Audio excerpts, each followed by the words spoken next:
Marshall Peak, Chapter 5866, Opening the Way. Everybody watched intently as the space principles fluctuated vigorously. It did not take long for the entrance of the passage that Yang Kai sealed in the past to appear before them in the form of a perpetually rotating vortex. Furthermore, there was an aura of nihility radiating from the entrance. Yang Kai slipped inside, and the Void Guard followed closely behind him, their figures vanishing from sight in the blink of an eye. The entrance to this passage was located in Black Territory. On the other hand, the exit was located somewhere in the void of the Blue Sky Theater, within the Black Ink clan's former territory. Yang Kai had used this secret passage to travel between Black Territory and the Black Ink battlefield on multiple occasions, so he was very familiar with the process. It would take no effort for Yang Kai to bring a small number of cultivators through this void corridor, as they would succeed as long as they persistently forged forward and overcame the few obstacles in their way. However, a massive number of people would soon be passing through this passage. There were 12 armies, and each one had at least 2 to 3 million soldiers in their ranks. In other words, the 12 human race armies consisted of nearly 30 million soldiers. The original passage could not meet the requirements of the human race army. If they wanted to transport the army to the Blue Sky Theater in short order, they had to figure out a method to expand and fortify the corridor. Even Yang Kai, who had advanced to the Ninth Order, could not achieve such a feat with his strength alone. Fortunately, he was not the only person who was proficient in the Tao of Space. With 140 Void Guards assisting, this task was no longer impossible to pull off. Deep inside the passage, everyone immediately noticed the presence of the ubiquitous void turbulence around them. Strictly speaking, this corridor was just a long void crack. If those who entered this place were not proficient in the Tao of Space, they would quickly lose their way and never find their way out again, be it to the exit or the entrance. Even those who were proficient in the Tao of Space had to be very careful in such places. Yang Kai took the lead to clear and mark the path ahead, his space principles oscillating constantly. Meanwhile, the Void Guard formed a long line behind him and drew upon their respective space principles in a similar fashion. It was thanks to these actions that the passage was expanded at a steady pace and the void turbulence was smoothed into an orderly tunnel. During this period, Yang Kai also arranged Tao arrays along both sides of the passage to further increase its stability. The fortified passage continued to extend forward under their wholehearted cooperation. Whenever they progressed forward by a certain distance, a Void Guard would remain behind under Yang Kai's orders to monitor the situation and deal with any unexpected emergencies that might occur. Seeing as it was Yang Kai's first time undertaking such a task, he did not dare to guarantee that the passage would remain stable at all times. It was better to prepare some safety measures just in case. They steadily progressed forward with only 100 Void Guards remaining by the time they arrived at the exit. 40 Void Guards had been left behind to monitor various locations in the passage. At the exit, Yang Kai stood motionless and glanced behind him. When he saw that Li Wuyi and the others were following closely behind him, he raised his hand and pressed against the space before him. Space principles fluctuated, and ripples suddenly appeared in the void that had been sealed for many years.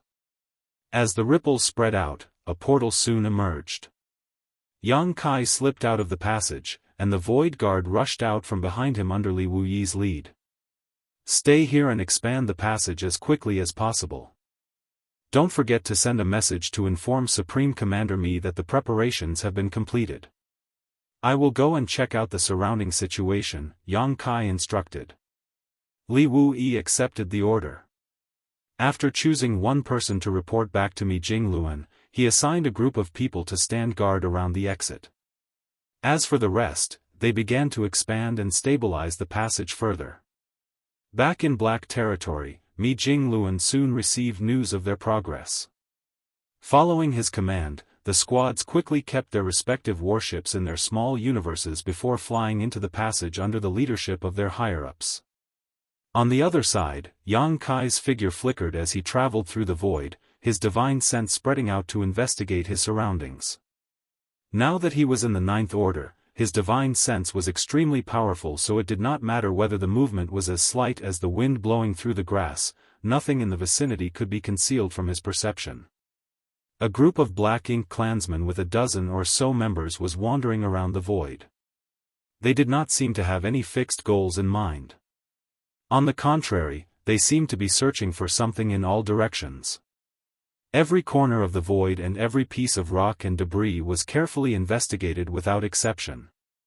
When they reached a certain part of the void, something unexpected occurred. Space suddenly shattered apart like a piece of broken glass. Caught in the shattered void, they didn't even have time to react before they were turned into hashed meat and severed limbs. In the next instant, Yang Kai's figure appeared not far away with a deep scowl on his face. Several dozen years ago, Yang Kai had spent some time chatting with Mo Nayi at the No-Return Pass. Although they probed each other for information, neither party had gotten any valuable clues from their exchange.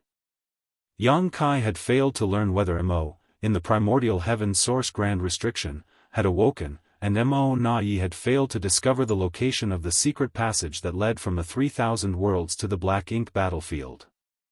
Although Mo Nayi did not know much about the secret passage, that did not prevent him from taking action to search for it. This was actually the 5th Black Ink clan team that Yang Kai eliminated so far. All of them had been low-rank and high-rank Black Ink clansmen. Strangely enough, not a single feudal lord had been seen. Furthermore, the number in each team was small, ranging from a handful to a dozen at most. It could be conceived that Mo Nayi had dispatched many Black Ink clansmen to search in a grid-like manner over the years, all in hopes of finding the location of the secret passage. Despite knowing that this method might not show any results, Mo Nayi still ordered it in the hopes of preventing an ambush from the human race. At the very least, the Black Ink clan would quickly receive feedback that 5 Black Ink clan search teams that Yang Kai eliminated had gone missing. Based on such reports, Mo Nayi would be able to determine the general location of the human race army and make some preparations in advance. It could even be said that these Black Ink clansmen were dispatched to be killed by the human race, which also explained their weak strength and low numbers. Mo Nayi had no doubt that the human race army would enter the Black Ink battlefield via the secret passage and launch an offensive against the No-Return Pass. After all, that was the only viable option. That was why he assigned a large number of scouts throughout the Black Ink battlefield. The places where the scouts disappeared would indicate the direction that the human race army would be attacking from. Although Yang Kai was aware of this fact, he had no choice but to act. The scale of the human race army was so large that it was not feasible to hide it. Once they gathered together to take action, the Black Ink clansmen scattered everywhere would surely notice their movements anyway, hence, he might as well remove all the scouts in the area beforehand. After searching a wide perimeter and eliminating at least 30 Black Ink clan teams, Yang Kai finally returned. From a distance, he saw that a large part of the army had gathered around the exit of the secret passage. Moreover, numerous warships were being summoned one after the other. The squads who arrived first were clearly making preparations for the arrival of their companions. Mi Jing Luan and most of the other Ninth Order Open Heaven Realm Masters had also arrived, leaving only a few to bring up the rear. The Ninth Order Masters convened together, and Yang Kai reported his discoveries. Mi Jing Luan nodded. Mo Nayi is certainly not an easy opponent to face, but his actions are within our expectations. Besides, we never expected to succeed in launching a sneak attack on the No-Return Pass. Since our movements have been discovered, we might as well start the fight with a spectacular bang. Yang Kai observed, the scouts in this vicinity have all been removed, so there should be some delay before the Black Ink clan receives news of our arrival. Even so, the delay will not be long. I estimate that we have a month at most, possibly even less. No matter how slow the reaction of the Black Ink clan was, they were bound to notice that something was wrong when so many of their scouting parties failed to contact them after a month. That's enough, Mi Jing Luan said, the army will only take half a month to assemble here from Black territory. Looking back at the exit of the passage, he sighed heavily. It's just a pity about the passage. The location of the secret passage will be completely exposed. Through Yang Kai and the Void Guard's joint efforts to expand and fortify the passage, the corridor had been transformed into an existence that resembled a territory gate, though it still had some noticeable differences. A real territory gate connected two great territories together, allowing a cultivator to arrive at the opposite side by passing through it. The key feature of such territory gates was the journey would only take a brief moment. On the other hand, traveling through the entirety of this passage not only required a noticeable amount of time, but also came with all kinds of potential risks. Naturally, the risks were not too high thanks to the Void Guard stationed at various positions along the passage, but they undoubtedly existed. Such a passage could no longer be hidden completely at this stage. Even if Yang Kai used various means to seal the entrances to the passage again, it was no longer possible to completely conceal it. There was a high chance for the Black Ink clan to locate this opening if they worked hard enough. If we lose this battle, the human race will be doomed to extinction. It doesn't matter whether the passage is exposed or not, Xianxia said lightly from the side. Yang Kai nodded, let's proceed as planned. Then, he turned to look at Li Wuyi, take a group of Void Guards and set off immediately towards the Primordial Heaven's Source Grand Restriction. Don't forget to set up the space arrays along the way. Although the human race army was currently targeting the no-return pass, it was just as Yang Kai had said. They should not limit their focus to the situation at hand, they also have to look towards the future. Looking at the bigger picture, the Primordial Heaven's Source Grand Restriction was the biggest affliction tormenting the human race. Not to mention, the journey to the Primordial Heaven's Source Grand Restriction was very, very long. It was necessary to make various preparations in advance. They would not have enough time if they waited until the war at the no-return pass was won to get started. With this arrangement, the best outcome was that the human race would spend a dozen years conquering the no-return pass. This period would provide the Void Guard with enough time to finish preparing the space arrays connecting to the Primordial Heaven's Source Grand Restriction. At that time, the human race army would only need to undergo some slight reorganization before quickly traveling to the Primordial Heaven's Source Grand Restriction via the space arrays. These actions were part of the plans that the Supreme Headquarters made in advance. During the journey from the Supreme Headquarters to Black Territory, Mi Jingluan had explained the plans to Yang Kai in detail. In regards to manpower, the Supreme Headquarters had also taken the necessary measures beforehand. When Li Wuyi heard Yang Kai's statement, he immediately accepted the order, yes. Yang Kai glanced at Li Wuyi and warned, the road ahead is dangerous. May fortune be with you. Li Wuyi nodded heavily and immediately gave a wave of his hand, designated squads, with me. Out of the 100 or so Void Guards left, 80 instantly departed with Li Wuyi. That was not all, a fleet of warships also headed swiftly into the depths of the void. These squads were tasked with protecting the universe temples. After all, the distance between this place and the Primordial Heaven's Source Grand Restriction was too vast. Li Wuyi and the others would have to prepare more than one space array along the way, and every space array they established would need to be guarded. Relying on the Void Guard's manpower alone would not be enough to carry out the task. Every Void Guard was proficient in the Tao of space, so they traveled extremely quickly. Even though the fleet of warships set off at the same time as Li Wuyi and the others, they did not travel together. They simply needed to arrive at each space arrays that were established along the route, then divide their forces to establish protective details for those space arrays. Hence, there was no need for them to push themselves to travel together with Li Wuyi and the Void Guard. In Mi Jingluan's plans, each universe temple would have at least one 8th Order Master standing guard. It was fortunate that the heritage of the human race had improved drastically over the years, so there were many 8th Order Open Heaven Realm Masters to spare nowadays. If it had been several thousand years ago, the human race would not have had the capital to throw their manpower around in such a luxurious manner. Marshall Peak, Chapter 5867, Departure.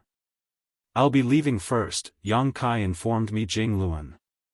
After picking out 2 Void Guards, the 3 of them immediately traveled in the direction of the no-return pass. According to the original plan, Yang Kai was also supposed to prepare some space arrays. It was just that he was responsible for preparing the space arrays that connected the exit of the passage to the no-return pass instead. The exit of the secret passage was located in the Blue Sky Theater, within the territory occupied by the Black Ink clan back then. Although the distance between this place and the no-return pass was not as great as the Primordial Heaven Source Grand Restriction, it could not be considered short either. With the human race army's current enormous lineup, they would need to spend at least 2 years to arrive at the no-return pass without the help of the space array, which was an unacceptable delay. Now that the Black Ink clan scouts in the vicinity had been removed, it would not take long for the enemy to learn about the human race's attack. Speed was crucial under these circumstances. Naturally, it was better for the human race army to attack as soon as possible. After Yang Kai departed, the remaining Void Guards began to prepare the first space array that would be located here.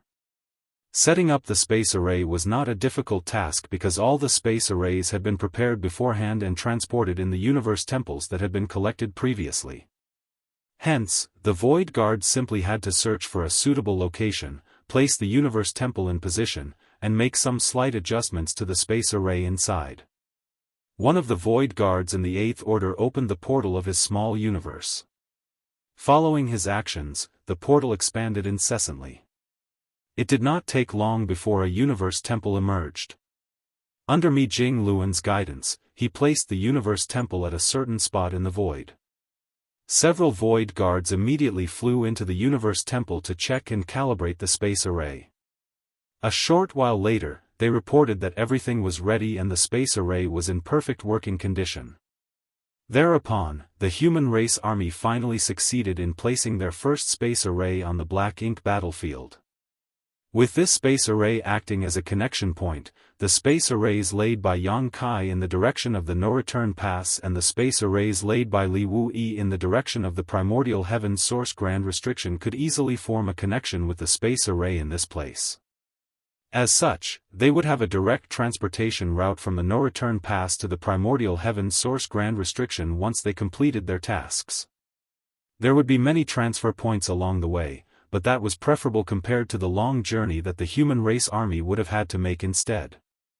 In this way, they could aim straight at the heart of their enemy as soon as they conquered the no-return pass and launch a crusade towards the Primordial Heaven Source Grand Restriction at the fastest speed. Afterwards, a steady stream of soldiers poured out from the exit of the secret passage. Aside from the group of elites who arrived earlier, all those who came later were soldiers with lower cultivation. The current human race was extremely powerful, and their heritage was unprecedentedly rich. Be that as it may, the mid-rank Open Heaven Realm Masters and low-rank Open Heaven Realm Masters occupied the largest proportion of their strength. In particular, the mid-rank Open Heaven Realm Masters held the highest numbers. The amount of 4th Order and 5th Order Open Heaven Realm Masters was the highest, exceeding the total number of Open Heaven Realm Masters in the 3rd Order Open Heaven Realm and below. This situation was vastly different from the situation during peaceful times. Before the Black Ink clan invaded the 3,000 worlds, those in the 3rd Order and below had accounted for the majority of the human race. In fact, Yang Kai had encountered many 1st Order and 2nd Order Masters when he first arrived in the 3,000 worlds. On the contrary, hardly any 1st Order or 2nd Order Masters were born among the human race nowadays. Even the weakest Open Heaven Realm Masters advanced directly to the 3rd Order. As for those who came from the 2 Open Heaven Realm Cradles, the Star Boundary and the Myriad Monsters World, the 4th Order was the minimum. There were 2 reasons for this situation. In addition to the feedback from the World Tree clone, the process to obtain resources was also much simpler than before. In the past, most of the lowborn cultivators had neither the ability nor the capital to obtain the resources needed to advance to the Open Heaven Realm. However, they could now redeem these resources from the human race army as long as they had enough military merits to perform an exchange. Strictly speaking, it did not become easier for cultivators to obtain resources, it was simply a more direct method of resource acquisition that had not been available to those who were born from humble backgrounds before. Back when the Great Passes were in conflict with the Black Ink clan on the Black Ink battlefield, the minimum requirement to enter the Black Ink battlefield was the Sixth Order. After all, those below the Sixth Order were completely helpless against the corruption of Black Ink's strength. Unlike back then, the human race now had the means to resist Black Ink's strength. Not only did they have purifying light, which could dispel Black Ink's strength in a cultivator's small universe, but they also had the purifying Black Ink pills, which could prevent the corruption of Black Ink's strength. Thus, the requirements had been reduced by a slight margin. Nevertheless, no matter how much they lowered their requirements, the Fourth Order remained the most basic requirement. Only those in the Fourth Order and above qualified to contribute their strength on the battlefield. Those in the Fourth Order and below would not have much value on the battlefield. In other words, those in the Third Order Open Heaven realm and below did not meet the basic requirements to enter the battlefield. After all, the human race did not have the habit of using those with weaker cultivation as cannon fodder. Even so, Mi Jingluan did not hesitate to bring along all those who were in the Third Order and below for this crusade. The mission of those in the Third Order and below was not to fight on the battlefield but to mine resources. The human race had been lacking cultivation resources for a long time now. If Yang Kai had not brought back a large amount of materials from the Black Ink clan a couple dozen years ago, the repair of Pure Yang Pass would not have been possible. At the moment though, the human race was practically bankrupt. The demand for various resources would only increase exponentially once the war at the No Return Pass broke out. Not to mention that resources were required each time they transported the army via the space arrays. Seeing as the entire human race army would need to be transported to the primordial heaven source grand restriction in the near future, there was no doubt that the consumption of resources would soar to a shocking level. That was why they had to make preparations in advance. Even if they expected to receive an enormous amount of resources once they conquered the No Return Pass, that would only come after they succeeded in their crusade. The 3,000 worlds was an empty shell right now. There was no place left where resources could be sourced from, but the Black Ink battlefield was different. The vast Black Ink battlefield had always been a treasure trove of various cultivation resources due to how expansive it was. Over the years, both the human race and the Black Ink clan had been mining resources in the Black Ink battlefield, and although the Black Ink battlefield was bound to grow barren one day, it was currently enough to meet the needs of the human race.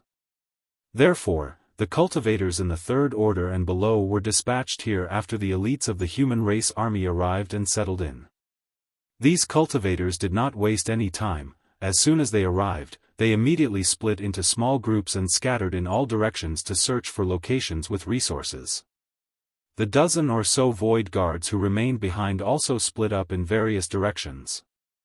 Their current task was to construct more universe temples equipped with space arrays at various locations throughout the Black Ink battlefield. This way, the cultivation resources gathered by the others could easily be sent back to the main army. The scene might have seemed frantic and chaotic, but things were actually moving forward in an orderly manner. 2 days later, nearly 3 million Third Order Masters had arrived from Black Territory.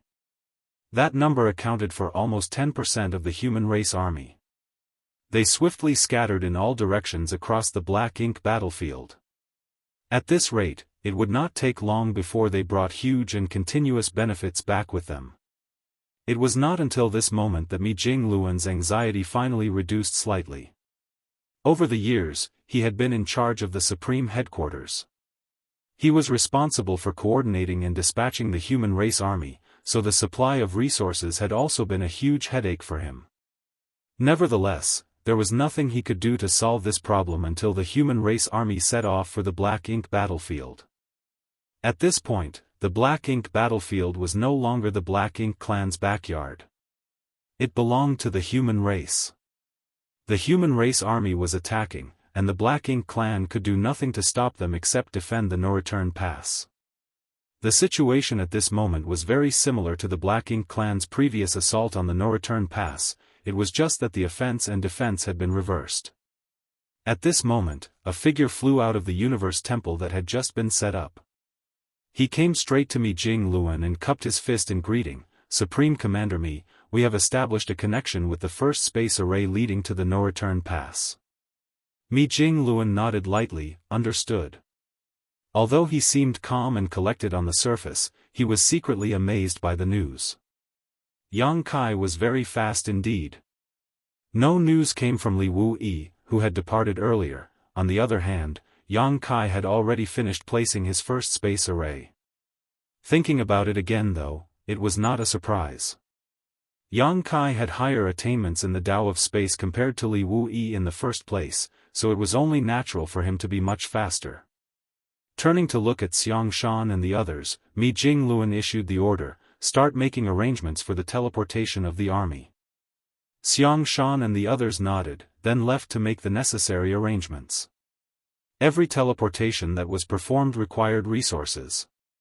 More importantly, the number of resources consumed was closely related to the number of people being transported. Therefore, in order to reduce consumption, the human race army needed the high-rank open heaven realm masters to accommodate some of their subordinates in their respective small universes in an effort to reduce the number of people being transmitted. These measures would affect the strength of the high-rank open heaven realm masters to a certain extent, but they would not be affected to the extent that they would be completely helpless in the face of danger as long as they were careful about the number of people they took into their small universe. Naturally, it was not a great concern currently since the chance of them being in danger was very minimal. There were many high-rank open heaven realm masters nowadays, so almost every squad had at least 2 or 3 seventh-order masters. Some squads might even have as many as 4 seventh-order masters. This was a situation that would never be seen on the Black Ink battlefield back then. If each squad was considered a unit, then the seventh-order masters were perfectly capable of accommodating all the members of their respective squads inside their small universe. Some of the seventh-order masters could even be accommodated by the eighth-order masters. Under this arrangement, the consumption of resources would be greatly reduced. At the same time, the efficiency of transmission would also be significantly improved. At this moment, the first portion of the human race army to arrive was preparing to teleport to the location of the first universe temple that had been set up. Nevertheless, more troops were streaming in from Black Territory. With both sides rushing forward simultaneously, the human race army was practically unstoppable as they traveled towards the no-return pass in quick leaping motions via the universe temples established along the way. A new space array would be added to the network every 2 days or so, meaning soldiers would have to embark on their next teleportation after only a short respite following their arrival at the previous universe temple. Needless to say, they had to leave some manpower behind to guard and defend the universe temples lest they be damaged or destroyed by any unexpected incidents. This was true for both the space arrays that Yang Kai and Li Wuyi prepared. According to the plan, each universe temple would be protected by a void guard once the space array was activated. It was expected that such high intensity and frequent teleportation would have some impact on the space arrays. If any accidents were to happen, these void guards could immediately step in to maintain and repair the space arrays. Excluding Yang Kai, there were almost 150 void guards, which was just enough for such a task. During this period, they finally received news from Li Wuyi. The first space array had not only been established, but also successfully connected with the space array located in front of the entrance to the secret passage. Half a month later, the entire human race army that had previously gathered in Black Territory arrived without a single member missing, with Wei Junyang, who was in charge of bringing up the rear, arriving last. Martial Peak, Chapter 5868, Goading the Giant Spirit Gods. At this moment, Yang Kai and the 2 void guards who were preparing the space arrays in the direction of the no-return pass were already halfway through their journey. They also left behind 3 universe temples that they deployed along the way. Judging by their speed, the first part of the human race army would reach the periphery of the no-return pass in another half a month. It was not until this moment that the no-return pass realized that something was wrong, but the delay could not be blamed on the Black Ink clan's ignorance. The truth was that Mo Na Yi was already very cautious. After his previous exchange with Yang Kai to probe each other for information several years ago, he confirmed the existence of a secret passage leading between the 3,000 worlds and the black ink battlefield. Thanks to that piece of information, he immediately realized that the human race would eventually attack the no-return pass through that secret passage. After all, that was the only method for the humans to fully maximize their strengths in the assault. It was far too disadvantageous for them to attack from the territory gate because the Black Ink clan could cause significant casualties to them just by establishing a tight line of defense around the location. Nobody would ever choose to use such a foolish method if there was a better option. Unfortunately, Mo Na-Yi had been unable to confirm the exact location of the secret passage's exit. That was why he quickly dispatched a large number of Black Ink clan scouts into the Black Ink battlefield following Yang Kai's departure from the no-return pass. His plan had been to search for the secret passage while simultaneously guarding against any possible movements from the human race. Naturally, his main purpose was the latter. As for finding the exit of the secret passage, he did not expect much and simply did his best to achieve results. For this purpose, the Black Ink clan even deliberately produced nearly 10,000 low-rank Black Ink nests for the Black Ink clan search parties to bring along when they ventured deep into the Black Ink battlefield. Yang Kai had eliminated several dozen Black Ink clan squads around the vicinity of the secret passage. Moreover, his movements were so swift that the Black Ink clansmen had no time to react whatsoever. Although Yang Kai managed to prevent the enemy from learning about their presence in the immediate term, the Black Ink clansmen overseeing the nearby low-rank Black Ink nests soon noticed that something was wrong when they failed to make contact with their search teams for the past half a month. Therefore, they followed the instructions they received from Mo Na-Yi before they were dispatched here and sent word to the no-return pass via the Black Ink nest space. Upon receiving the message, Mo Na-Yi immediately realized the problem. It was impossible for the Black Ink clan scout searching the Black Ink battlefield to disappear for no apparent reason. After all, there were currently no dangers on the Black Ink battlefield. It was understandable if something had happened to one or two teams, as accidents or unexpected delays did still occur, but the fact that dozens of scout teams had gone missing at the same time was self-explanatory. Under the premise that the human race army would launch an assault from the Black Ink battlefield, Missouri Na-Yi would not hold any unrealistic illusions towards the information he received and immediately concluded that the humans were coming. Furthermore, their general direction and distance could now be determined from the location of the lost Black Ink clan scouts. With the no-return pass as the starting point and the location of the lost scouts as the end point, Mo Na-Yi plotted a route and hastily ordered the Black Ink clan scouts along the route to investigate their surroundings carefully and report any sign of abnormalities immediately. The arrival of the human race army came far earlier than he expected, which was extremely bad for him. Mo Na-Yi's only consolation was that their starting point was extremely distant. Even if the human race army moved at full speed, he estimated they would not be able to reach the no-return pass for at least a year or two, which would give the Black Ink clan some time and space to prepare countermeasures. After he pondered for some time, he hurried to MOU and reported the situation. Then, he discussed some countermeasures. At the same time, he ordered the pseudo-royal lords under his command to continue tempting the two giant spirit gods in the barren territory. When the two Black Ink giant spirit gods escaped into the no-return pass back then, Yang Kai had decisively sealed the territory gate shut. Be that as it may, the Black Ink clan had long since reopened the territory gate. Moreover, the Black Ink clan had never stopped trying to target Ada and Air over the past few years. Mo Na-Yi knew that these two giant spirit gods were the strongest forces of the human race army. If they could eliminate the two giant spirit gods before the humans arrived, then the enemy would be no match for the Black Ink clan, regardless of how many Ninth Order Masters were born during this period. Among the Black Ink clan nowadays, the number of Royal Lords could no longer compare to the Ninth Order Masters, and the number of Territory Lords could no longer compare to the number of Eighth Order Masters. Nevertheless, there were many pseudo-Royal Lords, so if the humans lost their two giant spirit gods, who were the pillars of their army, how could they prevent the onslaught of the numerous pseudo-royal lords and the two Black Ink giant spirit gods? According to the information that Mo Na-Yi received from the Black Ink disciples, the giant spirit gods were of a race that did not boast high sentience despite their overwhelming strength.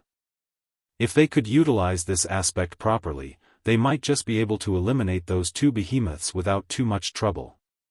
Nonetheless, they had to lure the two giant spirit gods into the no-return pass if they wanted a chance to eradicate them. The no-return pass was the headquarters of the Black Ink clan, with countless masters gathered here in addition to the two Black Ink giant spirit gods. As long as the two giant spirit gods dared to step foot into the no-return pass, they would never leave this place alive again. Provocation was one method, however, no matter how the Black Ink clan tried to taunt them, Ada and Ah-Er never forgot Yang Kai's instructions to protect the territory gate before he departed. Their orders were to smash any Black Ink clansman who tried to pass through the territory gate, nothing more, nothing less. Several pseudo-royal lords were injured as a result.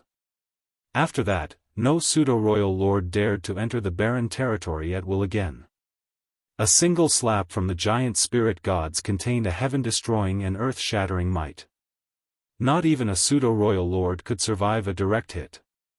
The Black Ink clan did not stop at provocation though, they also employed another method, temptation. The Black Ink disciples who originated from the human race had given Mo Na-Yi another valuable piece of information: the giant spirit gods fed on dead universe worlds. The 3,000 worlds was now barren and infertile, so the two giant spirit gods had probably been starving for many years now. For that reason, Mo Na-Yi ordered his men to drag over several dead universes worlds from the far depths of the Black Ink battlefield to tempt Ada and Ah-Er through the territory gate. This plan nearly succeeded. As soon as the bald giant spirit god saw the dead universes worlds through the territory gate, his drool flowed down his chest like a waterfall. In fact, he nearly charged right into the no-return pass at first sight. If not for the giant spirit god with a tuft of hair on his head who desperately held his clansmen back and ruined the plan, the Black Ink clan could have obliterated one of them on the spot. Back when Mo Na-Yi first witnessed the scene, he was so furious that he nearly choked on his rage. Now that the pseudo-royal lords received another order from Mo Na-Yi recently, they immediately looked very distressed. Their confrontation with the giant spirit gods over the past 10 years or so had shown them that the two beings were not easy opponents despite their slow-witted appearances. When the overwhelming power of each giant spirit god surpassed essentially all other living creatures in the universe, their low sentience no longer mattered. Their strength alone was not something that could be ignored. Fortunately, one of the pseudo-royal lords quickly came up with a good idea. He smashed one of the dead universe's worlds nearby to pieces and threw a small universe fragment into the barren territory. The two giant spirit gods happily shared the universe fragment between themselves, then they turned to look at the pseudo-royal lord eagerly through the territory gate. He quickly threw a larger universe fragment to them, and they immediately shared the food again. Then, he threw another larger piece.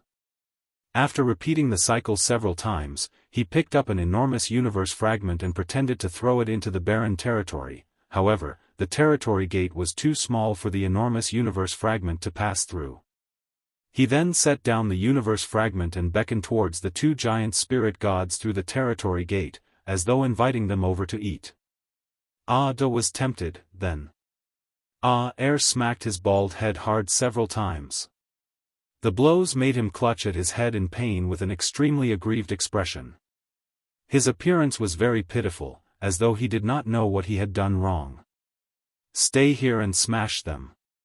Don't go there," Ah-Er reminded in a rumbling voice. Even though he was standing in the vast void, his voice still echoed like explosions of thunder. Ada nodded repeatedly, finally recalling the warnings of the little one. Raising his head once more, he glared at the pseudo-royal lord fiercely and shouted, "Give it, or I will smash you to death." The pseudo-royal lord was stunned for a moment. In the next moment, he raised his hand and shattered the enormous universe fragment into dust while shouting at Ada through the territory gate, "Come and smash me if you dare." Ada immediately lost his temper. Starving as he was, how could he tolerate the sight of a perfectly good piece of food being ruined right in front of him? No matter how good-natured he was, he had reached his breaking point. He stood up and took a step forward. Just as Ada was about to charge through the territory gate, Aer threw himself at Ada and pinned the latter down. On that day, the entire Black Ink clan in the No-Return Pass heard the roars that came from the other side of the territory gate. They could hear the bald giant spirit god screaming the words, "Smash you to death," over and over again. It was a terrifying sound.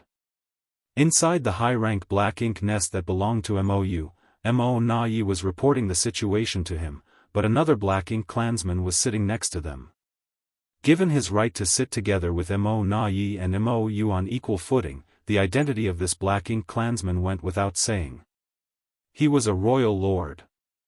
The human race had produced a new generation of Ninth Order masters. Likewise, the Black Ink clan had also seen the rise of the next generation of royal lords. It had to be said that all acquired territory lords had the qualifications to become royal lords, thus, the only question that remained was whether they had the necessary aptitude. There was the issue where it was significantly more difficult for a territory lord to become a royal lord than an Eighth Order master to advance into the Ninth Order. The root cause was the method that the Black Ink clan employed to increase their strength was very different from the humans. Unlike the human race, which relied on personal effort and accumulation to enhance their strength, the Black Ink clan relied upon their Black Ink nests to cultivate. As the power of a Black Ink clansman grew, the process for them to enhance their strength became harder in turn. It was precisely because of this factor that despite having so many powerful territory lords, most were unable to become royal lords. Nevertheless, the difficulty of the process did not matter in the end. The accumulation over thousands of years was enough for some of those territory lords to overcome the bottleneck in their cultivation. Yang Kai had already noticed that particular issue when he came to the No-Return Pass more than 20 years ago. At that moment, he was certain that new royal lords were going to be born into the Black Ink clan in the near future. A few years after that, the Black Ink clan had indeed produced a third royal lord. It was none other than the individual sitting here with Mo Na-Yi and Mou. Although sitting here meant that he could join the discussion between Mo Na-Yi and Mou, the newly advanced royal lord simply sat there and listened quietly. In terms of qualifications and strength, he was much inferior compared to Mo Na-Yi and Mou. The Black Ink clan was different from the human race. There was no place for him to express his opinions here. He was only summoned so that he could listen to their discussion. Is there a need to intercept the human race army? Mou scowled deeply. There are many Ninth Order masters with them now. Won't it be disadvantageous for us if we send out our troops to confront them? Upon learning that the human race army was coming to attack them, Mo Na-Yi immediately came up with a plan that Mou frowned upon. His plan was to prepare an ambush along the route and intercept the human race army during their advance. On the other hand, Mou preferred to fortify the defenses of the No-Return Pass and fight the human race army from within the No-Return Pass. The fate of the entire Black Ink clan rested upon this matter, so it was only natural for the higher-ups to have various conflicting opinions. Mo Na-Yi was not surprised by Mou's stance in this matter. In fact, he had already anticipated Mou's opinion before he even came here. Martial Peak, Chapter 5869, The Enemy Approaches. Hence, Mo Na-Yi brought out the speech he had prepared in advance. Sir, the human race army is taking an extremely aggressive approach. I'm sure they are fighting with everything they have. Moreover, based on my understanding of the human race, the No-Return Pass is not their true goal. If they manage to conquer the No-Return Pass, they will definitely dispatch their army towards the Primordial Heaven Source Grand Restriction. The Primordial Heaven Source Grand Restriction. Mou's expression darkened at those words. The Primordial Heaven Source Grand Restriction was the origin of the Black Ink clan. It was understandable for the human race to attack the No-Return Pass, especially since the No-Return Pass originally belonged to them.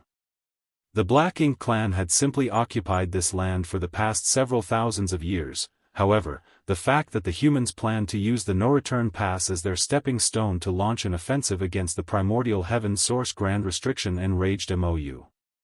The humans are too arrogant. We currently have many pseudo-royal lords among our ranks, so we are perfectly capable of defending and holding the no-return pass. Not to mention, we also have the support of the two of the Supreme One's soul clones. It will not be easy for the human race army to conquer the no-return pass. Mo Na-Yi cautioned Mo, there is no need to be concerned about the ordinary members of the human race, but I hope you do not forget about Yang Kai, sir. It's true that we currently have many pseudo-royal lords among our ranks, but the situation on the battlefield can change in the blink of an eye. If Yang Kai was given the chance, there is no guarantee that the pseudo-royal lords would be able to survive a sneak attack from him. Upon hearing that name, Mou's expression darkened even more as he couldn't help recalling the battle from several thousand years ago. When the Black Ink clan invaded the 3,000 worlds back then, they had forced the humans back into a mere dozen or so great territories. With such a glorious achievement, it seemed as though they could exterminate the human race with just a little more effort. That was the era when the innate territory lords had been locked in conflict with the Eighth Order masters. At the critical juncture though, Yang Kai had abruptly appeared out of nowhere. Wielding a strange secret technique that harmed both himself and the enemy at the same time, he caused panic among the innate territory lords scattered across the various battlefields. In the end, he even managed to force the Black Ink clan to concede and sign a series of truces on the condition that he would no longer attack them. These agreements had given the human race some breathing room. Now, that person, who overturned the entire situation between the human race and the Black Ink clan by himself, had advanced to the Ninth Order Open Heaven realm. There was no denying that the Black Ink clan currently boasted a large number of pseudo-royal lords, but based on Yang Kai's previous battle records, it was clear those pseudo-royal lords had no means to protect themselves from him whatsoever. His interference alone had caused the Black Ink clan to lose 8 pseudo-royal lords in E5 territory. The current situation could be said to be even worse than the one in the past. A few thousand years ago, Yang Kai had relied upon his strange secret technique that harmed both himself and the enemy to carry out his attacks. As a result, he had always needed to recuperate for some time after each strike. Now, however, he no longer had such scruples. The goal of the human race army has never been the no-return pass. Now that they have dispatched their troops, they must be confident they will obtain the ultimate victory. If we wish to gain the upper hand under these circumstances, then we must change our approach from being passive to aggressive. We must strike a crushing blow while the human race army is on the march, otherwise, they will only become harder to defeat once they establish themselves outside the no-return pass. Mou fell into deep thought at those words. Mo Na-Yi relentlessly pressured Mou, "Sir, this is our only chance. The opportunity will not come again." After a long time, Mou finally raised his head to look at Mo Na-Yi. "How should we deal with Yang Kai?" Mo Na-Yi replied, "Alone, I am definitely not his opponent, but I am capable of restraining him with the help of several pseudo-royal lords." Then, he turned to look at the royal lord who had remained quiet all this time. Dia Luo can hide in the shadows and find an opportunity to ambush him. If all goes well, we might even be able to injure him heavily. Dia Luo nodded lightly. "If given the chance, I will do my best." Mo Na-Yi added, "The human race is unaware of your existence, which makes you our trump card against Yang Kai. Do not expose your existence unless you have absolute confidence in achieving success." "I understand." Mou questioned once more, "What about the Supreme One's soul clones? Do we need to mobilize them?" Mo Na-Yi shook his head, "We must not mobilize them. The 2 giant spirit gods are watching us hungrily from the barren territory. What's more, we don't know if the human race has any other plans in place. If the Supreme One's soul clones leave the no-return pass, we will lose the ability to restrain the 2 giant spirit gods. The consequences will be dire if those 2 beings charge into the no-return pass at that time." Mou frowned deeply in thought. Although he felt that Mo Na-Yi's words made sense, he could not bring himself to make a decision. Seeing that, Mo Na-Yi earnestly continued to persuade Mou, "Sir, in the worst-case scenario, we will be besieged by the human race army at the no-return pass. They will chip away at our strength, just like how we attacked the no-return pass in the past. In such a situation, our defeat will be inevitable. On the contrary, we might have a chance at victory if we take the initiative to strike first. After he finished speaking, he watched Mo calmly. Mo had said everything he needed to say, so it was now up to Mo to make the decision. There was nothing else he could do if Mo refused to dispatch their troops to intercept the human race army. He might have made their situation sound extremely serious, but the truth was things were not that bad. Even if the human race army laid siege on the no-return pass, the Black Ink clan was not completely helpless to fight back. They had made various preparations in the no-return pass over the years, all for the arrival of this day. It was just that. Comparatively, Mo preferred to take the initiative and launch an offensive for once. After a long time, Mo nodded lightly, "I hope you are right." Mo was overjoyed, but just as he was about to leave to make arrangements, a territory lord rushed into the room from the outside with a panicked expression. Mo scowled at the territory lord and questioned in great displeasure, "What is it?" The territory lord hurriedly submitted a jade slip. "Sirs, the scouts on the front lines have discovered something of critical importance." Mo raised a hand and grabbed the jade slip. Sending his divine sense inside, he studied the contents before his expression abruptly changed.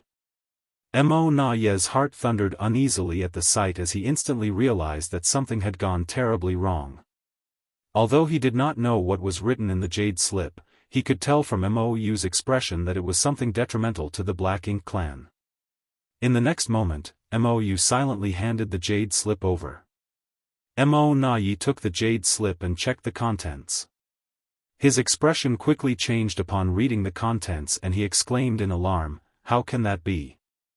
The information indicated that they had lost contact with countless Black Ink clan scouts along the route that he previously plotted from the no-return pass to the secret passage. More importantly, the location of these scouts was situated along the midpoint of the route. In other words, there were human race masters who not only traveled the distance that would have normally taken a year in less than 10 days, but also eliminated some of their spies who were stationed to monitor their progress. Mo immediately thought of Yang Kai. After all, Yang Kai was the only human at the moment who had enough proficiency in the Tao of space to travel at such mind-boggling speed. Looking back at the contents once more though, he felt his heart sinking after reading the second part. According to the information recorded, some of the Black Ink clan scouts had seen a magnificent grand hall in the void from a distance. Furthermore, the periphery of the grand hall was heavily guarded by the human race army. A universe temple. The Black Ink clan was no stranger to these early ancient era creations, having learned about the functions of the universe temples from the Black Ink disciples. The universe temples were mainly used by the humans in their travels thanks to the ability to shorten the time and distance required during their journey. Almost every great territory in the 3,000 worlds had a universe temple, it was just that the Black Ink clan had destroyed many of them during the initial invasion. Nevertheless, it was evident that some had survived the war. Mo never expected that an object which should have remained in the 3,000 worlds would appear on the Black Ink battlefield. Recalling the function of the universe temples, however, he immediately realized what was happening. Mo had obviously come to the same conclusion. Looking at Mo, he dryly made an observation, "Looks like we do not need to attack them anymore. Prepare our defenses." In just half a month, a universe temple had appeared at the midpoint of the route that Mo had previously plotted. Wouldn't that mean that a universe temple would appear outside the no-return pass in another half a month? Under these circumstances, there was not enough time for the Black Ink clan to even organize an attack on the human race army. By the time they finished their preparations, the humans would already be at their doorstep. At this point, there was nothing else that Mo could do about the situation. All his plans and schemes were useless in this situation. If he wanted to defend the no-return pass, then he could only confront the humans. Thus, he composed his expression and said, "I understand." Mo added, "We also need to come up with another solution for the two giant spirit gods." Agreed. There was some time until the human race army arrived. If they could deal with the two giant spirit gods before the attack, then they would be invincible. Over the next few days, the Black Ink clan significantly increased the intensity of their attempts to entice and provoke the two giant spirit gods. They even tried to send the two Black Ink giant spirit gods into the barren territory. Be that as it may, the enraged Ada did not give them any chance to take a single step forward.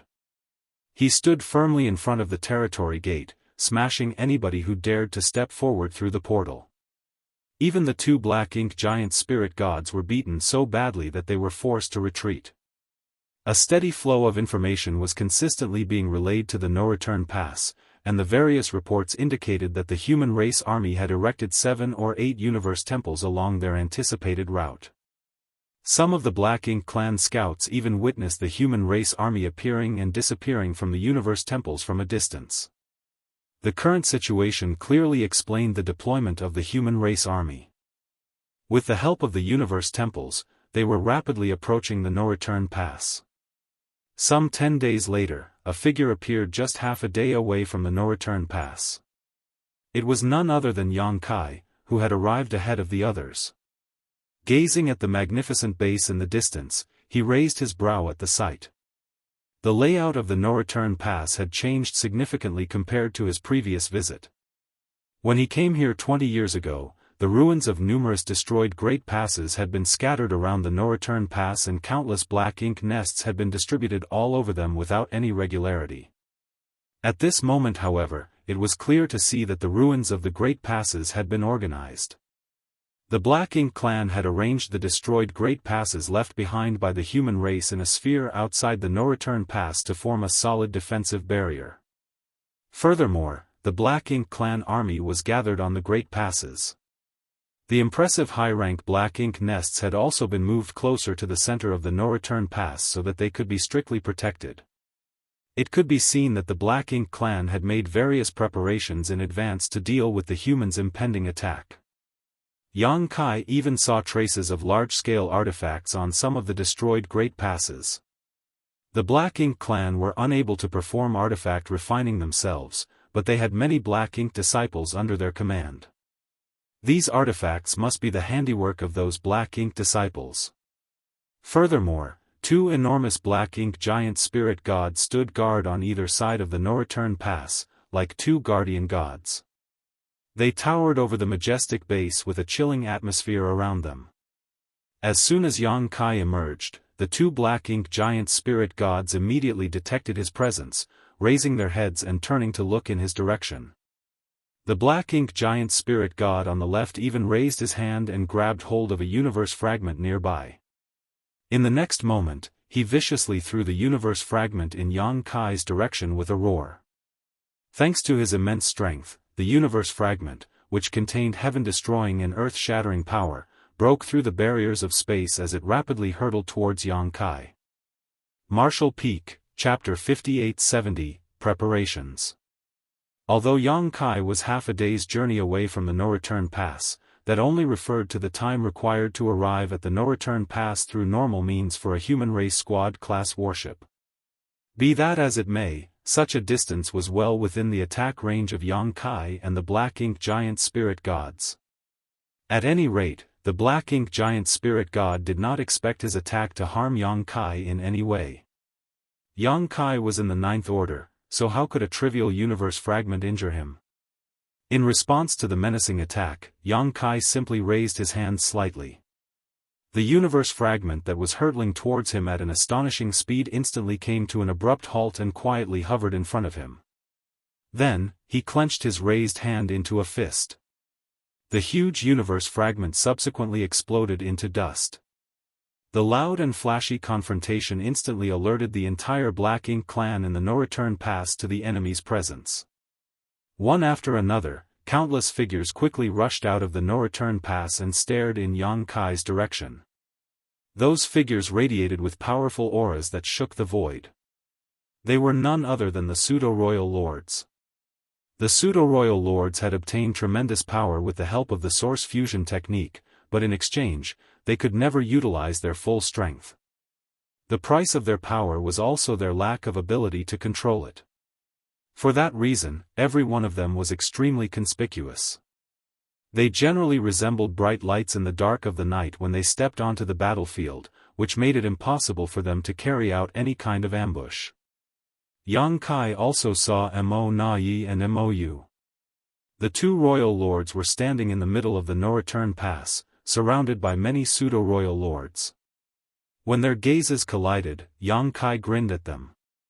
On the other hand, the expressions of Mo Na Yi and Mou darkened at the sight. Now that Yang Kai was here, how far behind could the human race army be? The Black Ink clan had known that the humans were coming to attack the no-return pass and consequently made the necessary preparations in anticipation of the enemy's imminent arrival. Nevertheless, the speed of the human race army's advance was simply too swift.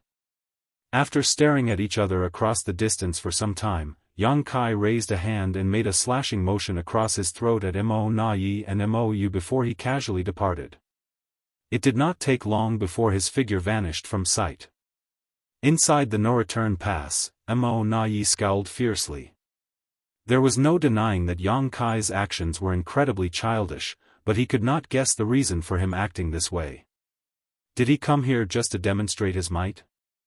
But, what was the point? Could he have other intentions? Mo Na Yi instantly fell into deep thought, but he could not be blamed for being so cautious. Having been in conflict with Yang Kai for so many years, he knew that the latter had always taken advantage of the situation on every occasion. That was why, in his opinion, Yang Kai's every move was worthy of vigilance. At the same time, a universe temple had appeared in the void approximately 3 days' journey from the no-return pass, and a steady stream of human soldiers was emerging from it. The first to arrive was the Azure Sun army. When their members had all been assembled, they quickly formed a solid line of defense around the universe temple. That was not all, as the Void Guard who arrived here the earliest were also searching for universe fragments of various sizes in the vicinity to serve as temporary camps. Mi Jingluan was standing near the universe temple when Yang Kai hurried over and reported his discovery at the no-return pass. Upon hearing Yang Kai's report, Mi Jingluan nodded. I expected as much. The Black Ink clan has always ignored the Great Passes because we had no means to threaten the safety of the no-return pass, but now, they are the ones under attack instead. Knowing that an attack by our army is imminent, I am sure they made various arrangements in preparation. The Great Passes that we left behind back then are perfect as barricades and barriers. After he finished speaking, he turned to look at Yang Kai and asked, Did Mo Na Yi discover you? Yang Kai replied, I wasn't hiding. Mi Jingluan chuckled, in that case, they won't dare to act rashly. Mo Na Yi is both shrewd and suspicious, so your sudden appearance outside the no-return pass will definitely make him worry about various possibilities. I was worried that we might be attacked, but it looks like there's no need for such concerns anymore. If the Black Ink clan struck before the human army could finish assembling, the latter would definitely be troubled. The situation at this moment was the perfect example. Just the Azure Sun army alone would not be able to hold back so many Black Ink clansmen. Naturally, such an endeavor would also have been a huge risk to the Black Ink clan. The defenses at the no-return pass would weaken considerably if such a large number of Black Ink clan masters were to leave, which would have allowed the humans to exploit. The possibility was not likely to occur now though, so Mi Jingluan was only being vigilant towards every scenario. At this moment, he was practically certain that the Black Ink clan would not dare to act rashly again after Yang Kai's actions. This incident had given the human race army the opportunity to fully assemble their troops. An endless stream of soldiers poured out of the universe temple, but they all marched in an orderly manner without the slightest display of chaos. Meanwhile, Yang Kai took out the sphere that had been compressed by his space-time river. After finding a wide and open place, he raised his hand and threw the sphere. The space-time river lingered around the void, then the sphere expanded violently and quickly transformed into a majestic Great Pass. It was the Pure Yang Pass. Pure Yang Pass was not only the last remaining Great Pass in the possession of the human race, but would also be an important weapon in conquering the no-return pass. What's more, many of the soldiers learned for the first time that they had managed to regain one of the great passes from the hands of the Black Ink clan, thus, they couldn't help cheering at the sight. The Ninth Order masters who arrived earlier flew over and came to stand beside Yang Kai. Staring at the modified Great Pass, they couldn't help feeling emotional. It was as though they were recalling the tragic battle at the no-return pass. A large number of troops soon swarmed into Pure Yang Pass. Following the arrangement that had been determined in advance, they swiftly took their positions. It did not take long before the many spirit arrays began lighting up consecutively. At the same time, numerous array masters prepared some spirit arrays and unique artifacts in the nearby void. There was no need to mention the specific purpose of the spirit arrays for the time being. On the other hand, the artifacts were actually a set of void Yin-Yang mirrors, something that Yang Kai researched and refined in the past. The artifact was a large-scale one meant for teleporting massive objects, so it had no power for offense or defense. Each set of the void Yin-Yang mirrors was composed of 16 array boards, which were divided into two sides, Yin and Yang. Once activated, the artifact could swap the spaces within the range of the Yin and Yang mirrors like flipping the front and back of a mirror. The effect was both profound and mysterious. Yang Kai had mainly researched the artifact for the purpose of mining resources in Black Territory. At the time, he had used the loyalty list to bring Wan Bai Feng under his command. Black Territory had also fallen into his hands as a result. Black Territory was abundant with resources, but mining them was extremely dangerous. Nobody could delve deep into Black Territory due to a massive early ancient era super array. Therefore, Yang Kai's initial idea was that the ore slaves could mine the resources safely if he could figure out a method to transport the ore stars located inside the array to a safer location. That was how the void Yin-Yang mirrors came into existence. The artifact was first created by Yang Kai, but was later modified by the artifact refining Great Grandmaster Ma Fan. The performance of the artifact became much better as a consequence. Yang Kai had not only brought this artifact to the Black Ink battlefield, but also spread it throughout the various Great Passes, allowing them the chance to study and replicate it.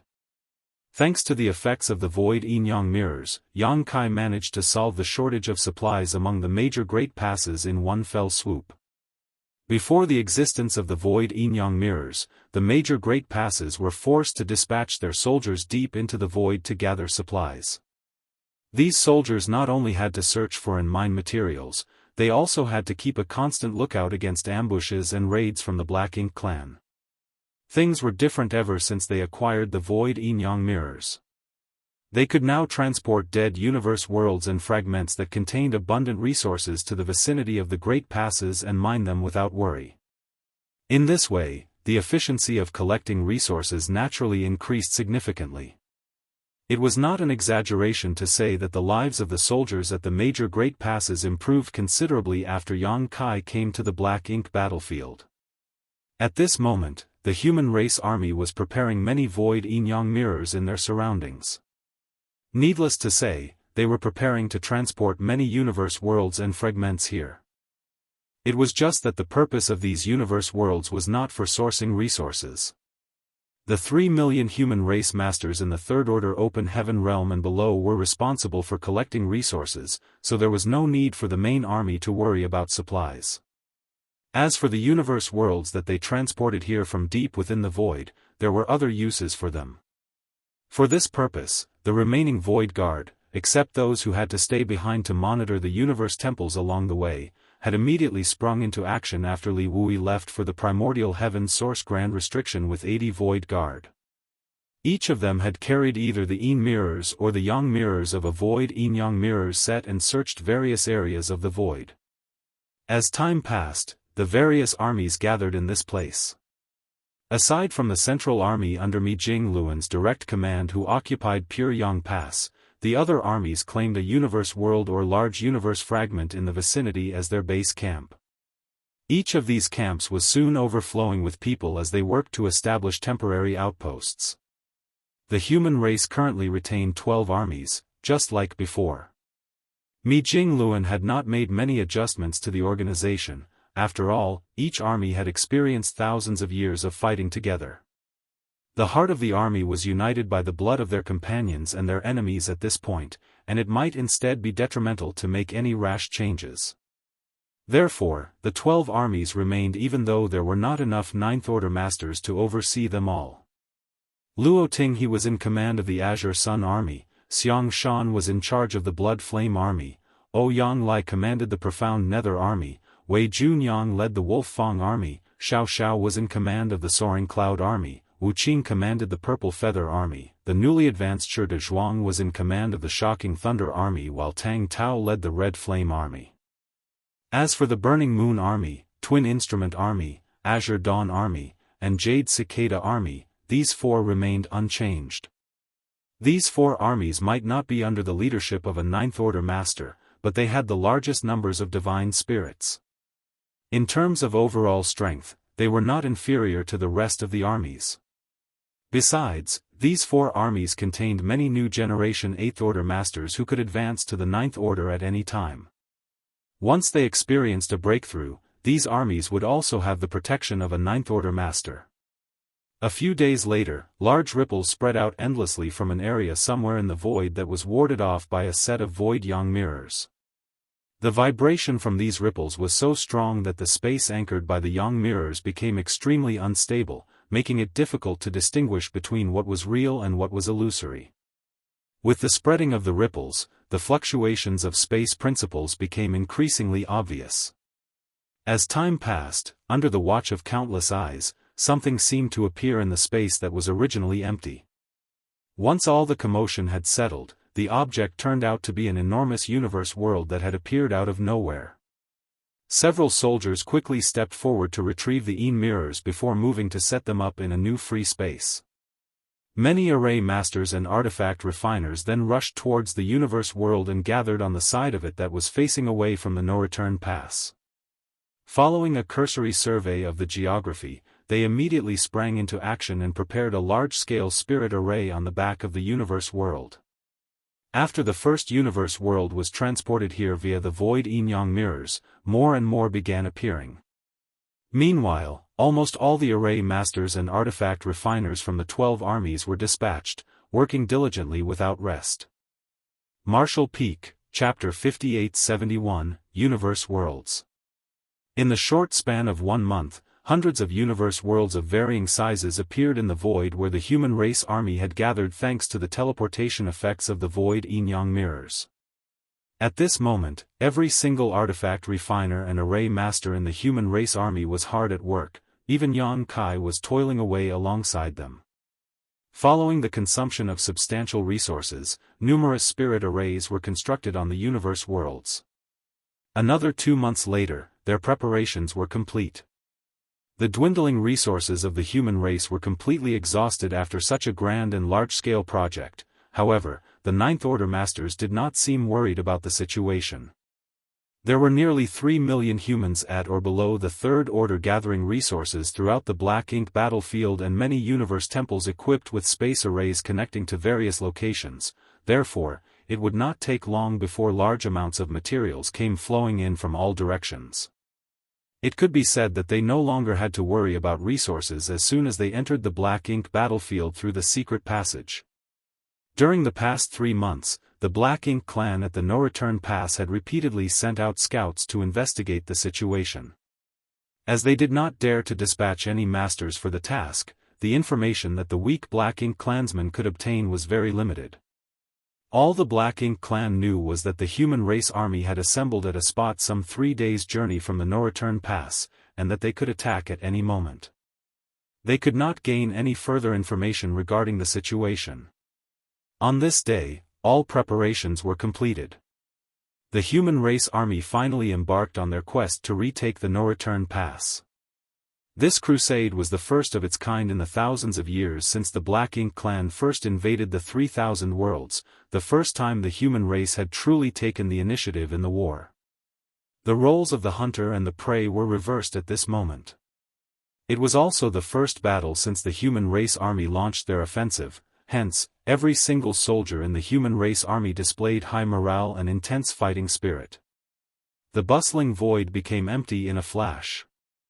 Aside from the squads who had to stay behind and guard the universe temples and the human race masters with special duties, the rest of the army had divided into two groups and advanced towards the no-return pass.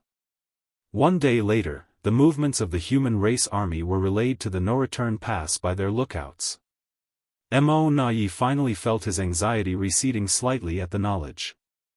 The human race army had come to attack, but there had been no movement from them for the past 3 months. The feeling of having a knife held against his neck was extremely uncomfortable. He did not know what sort of preparations and arrangements the enemy was making during this period, but he could be certain about one thing: he could not afford to underestimate them. Now that the blade had been swung, who was stronger and who was weaker would be determined in combat. There was no doubt that the human race army was the strongest it had ever been, but the Black Ink clan was not inferior. Mo Nai also believed that the Black Ink clan had a slight advantage as the defending party. Under these circumstances, the human race army would most likely be sent back in defeat if they came attacking directly from the front. It was truly unfortunate that the commander of the opposing party was Mi Jingluan, who would never make such a stupid decision. After receiving the report from the scouts on the front lines, Mo Nai glanced at the information and frowned deeply.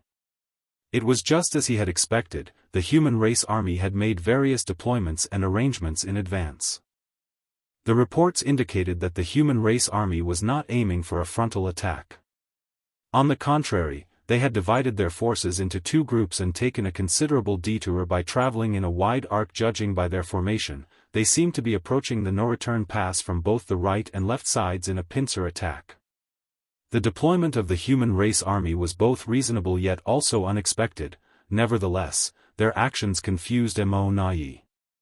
He knew that Mi Jingluan was not naive enough to believe the humans could conquer the no-return pass with such a simple pincer attack, but he could not figure out the purpose behind their deployment either.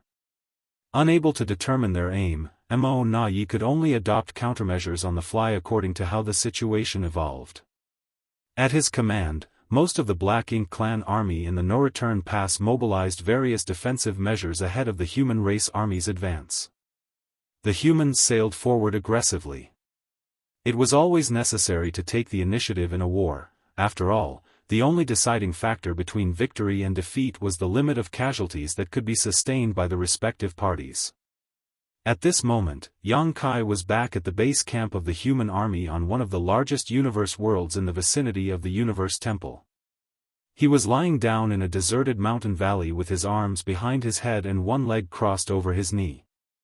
Staring into the void blankly, he looked like he was enjoying a rare moment of peace amidst the chaotic situation. He had been fighting the Black Ink clan for countless years. During this period, he had always been cultivating hard or rushing somewhere to accomplish a mission. There had never been a time when he could relax, so he couldn't help feeling a little strange at the abrupt change. Nevertheless, the reason he did not join the assault was that he had his own mission to carry out. Dozens of Void Guard and hundreds of Eighth Order Masters were also tasked with carrying out similar missions. At this moment, they were scattered around the numerous universe worlds that had been prepared beforehand. All of a sudden, Yang Kai's unfocused gaze sharpened without warning and a light flashed through his eyes at the same time. "It's about time," he muttered to himself, climbing to his feet as he stretched lazily. Peaceful and happy times were often short-lived in this age of chaos. After taking the time to forget about his troubles and enjoying a carefree rest for a day, Yang Kai felt refreshed and full of energy. It was time to take action. With a shout, he circulated his strength and channeled his world force into the spirit array beneath his feet. The intricate patterns of the spirit array immediately lit up and rapidly spread outward like an uncontrolled wildfire. Looking down from the void, it could be seen that the spirit array was extremely large. In fact, the spirit array practically covered 10% the entire universe world's surface. When the spirit array was activated, an enormous light barrier emerged to surround the universe world. Propelled by the power of the light barrier under Yang Kai's control, the gigantic universe world which had been peacefully hovering in the void slowly began to move as though it was being pushed by a large, invisible hand. At first, this movement was slight, however, its momentum became greater and greater with the passage of time. After passing through the various spirit arrays that were constructed in the void beforehand, the speed of the universe worlds increased sharply. Furthermore, the direction in which the enormous universe world was advancing was none other than the direction where the no-return pass was located. Behind this enormous universe world, countless other universe worlds and fragments of varying sizes were moving in the same direction. It was a magnificent sight to behold. Yang Kai stood on top of the universe world, looking bold and heroic. Throwing his head back with laughter, he sent a divine sense transmission in all directions. Proud soldiers of the human race, let us charge into battle. Many Eighth Order Masters and Void Guards responded gallantly from the backs of those universe worlds. The strategy to attack the Black Ink clan by making use of the impact caused by the collision of universe worlds was pioneered by the Great Evolution Army during the previous war. While the Northern and Southern Great Evolution armies blockaded the Great Evolution Pass under Mi Jingluan's command, Xianxia led the Eastern and Western armies to assault the royal city. At that time, Xianxia had repeatedly unleashed this tactic, draining the strength of the Black Ink clan to a huge extent. This strategy was generally very difficult to employ. After all, it was very strenuous to gather the universe worlds that were scattered throughout the void. Simply transporting appropriate universe worlds with manpower alone was not only extremely time-consuming but also incredibly labor-intensive, so the effort was considered impractical. However, the strategy became much more viable with Yang Kai's void Yin-Yang mirrors. The human race army gained the ability to gather universe worlds that were originally scattered throughout the void thanks to the support of the void Yin-Yang mirrors. Then, they prepared various spirit arrays to support and reinforce their weapons. The Great Evolution Army had employed this tactic to cause not only tremendous damage to the Black Ink clan, but to also threaten the royal city in the Great Evolution Theater. At the same time, the losses faced by the Great Evolution Army were reduced significantly. The scouts dispatched by the No-Return Pass had naturally discovered traces of the human race army gathering universe worlds. Needless to say, even low-rank Black Ink clansmen couldn't miss hundreds of universe worlds being brought over by the humans. The gathering of so many universe worlds was by no means a small-scale action after all. When Mo Nayi received the information from his scouts, he was amazed that the humans had such mysterious means. He did not think too much about this matter though, as he simply assumed that the human race masters were planning to mine resources from those universe worlds. How could he have known that they were planning to use these universe worlds to attack the No-Return Pass? If there were any survivors from the Black Ink clan army of Great Evolution Theater, they would have understood the human race army's intentions in a heartbeat. It was a pity that the entire Black Ink clan army from the Black Ink battlefield back then had been exterminated by the humans during the First Crusade. Furthermore, the Black Ink disciples under the current Black Ink clan's control had not participated in the previous war on the Black Ink battlefield. There had also been no need for the human race army to employ this tactic over the past few thousands of years. The assault on the No-Return Pass was the first opportunity to make use of this strategy. Mi Jingluan did not expect this battle to determine victory and defeat. There were countless masters in the No-Return Pass, not to mention 2 Black Ink giant spirit gods. They were by no means easy prey to defeat. Nevertheless, it was the first battle since the human race army set off to conquer the No-Return Pass, so it was only natural to start things off on the right foot. Therefore, they had not hesitated to bring out the universe world impact strategy that was used to besiege Great Evolution Royal City in the past. The humans even exhausted their remaining resources transporting and modifying several hundred universe worlds for this initial battle. The reason why the human race army had to divide into 2 groups and sail in a wide arc was to leave a clear path for the universe worlds that were hurtling towards the No-Return Pass. Otherwise, these universe worlds would have collided with their troops that were blocking the way. It would be extremely embarrassing if they struck their own forces before they even managed to attack their enemy.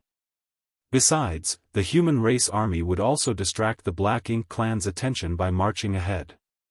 All the forces of the Black Ink clan in the No-Return Pass were currently focused on the human race army advancing from the left and right sides. How could they ever have imagined that hundreds of universe worlds would come flying at them from their center? Many Black Ink clansmen were gathered in the Grand Hall of the No-Return Pass, and the atmosphere was gloomy. The attack of the human race army had long been expected. In fact, Mo Na-Yi had already anticipated today's situation all the way back when he recalled all the pseudo-royal lords more than 20 years ago. At the time, the Black Ink clan could have chosen to retreat from the No-Return Pass, but where would they go after leaving this place? Were they supposed to aimlessly wander around the Black Ink battlefield? Even if they did that, they would be found by the human race army one day. Rather than fighting in the void of the Black Ink battlefield, it was better to stay and defend the already fortified No-Return Pass. Furthermore, the mission of the Black Ink clan had always been to erode the 3,000 worlds and destroy the human race so that Mo would rule the universe. The Black Ink clan was not born to fight for their survival, but for their Supreme One's ultimate hegemony. Report after report came from the front. Following the steady approach of the human race army from both sides, the atmosphere in the Grand Hall became increasingly depressed. It was not until the human army was only half a day's journey away from the No-Return Pass that Mo Na-Yi slowly got to his feet. Glancing around at the many pseudo-royal lords gathered below him, he solemnly declared, "Everyone, assume your duties and take your positions. Since the humans dare to come attacking, then we will slaughter them until not a single one of them is left alive." The pseudo-royal lords accepted the order and hurriedly flew away.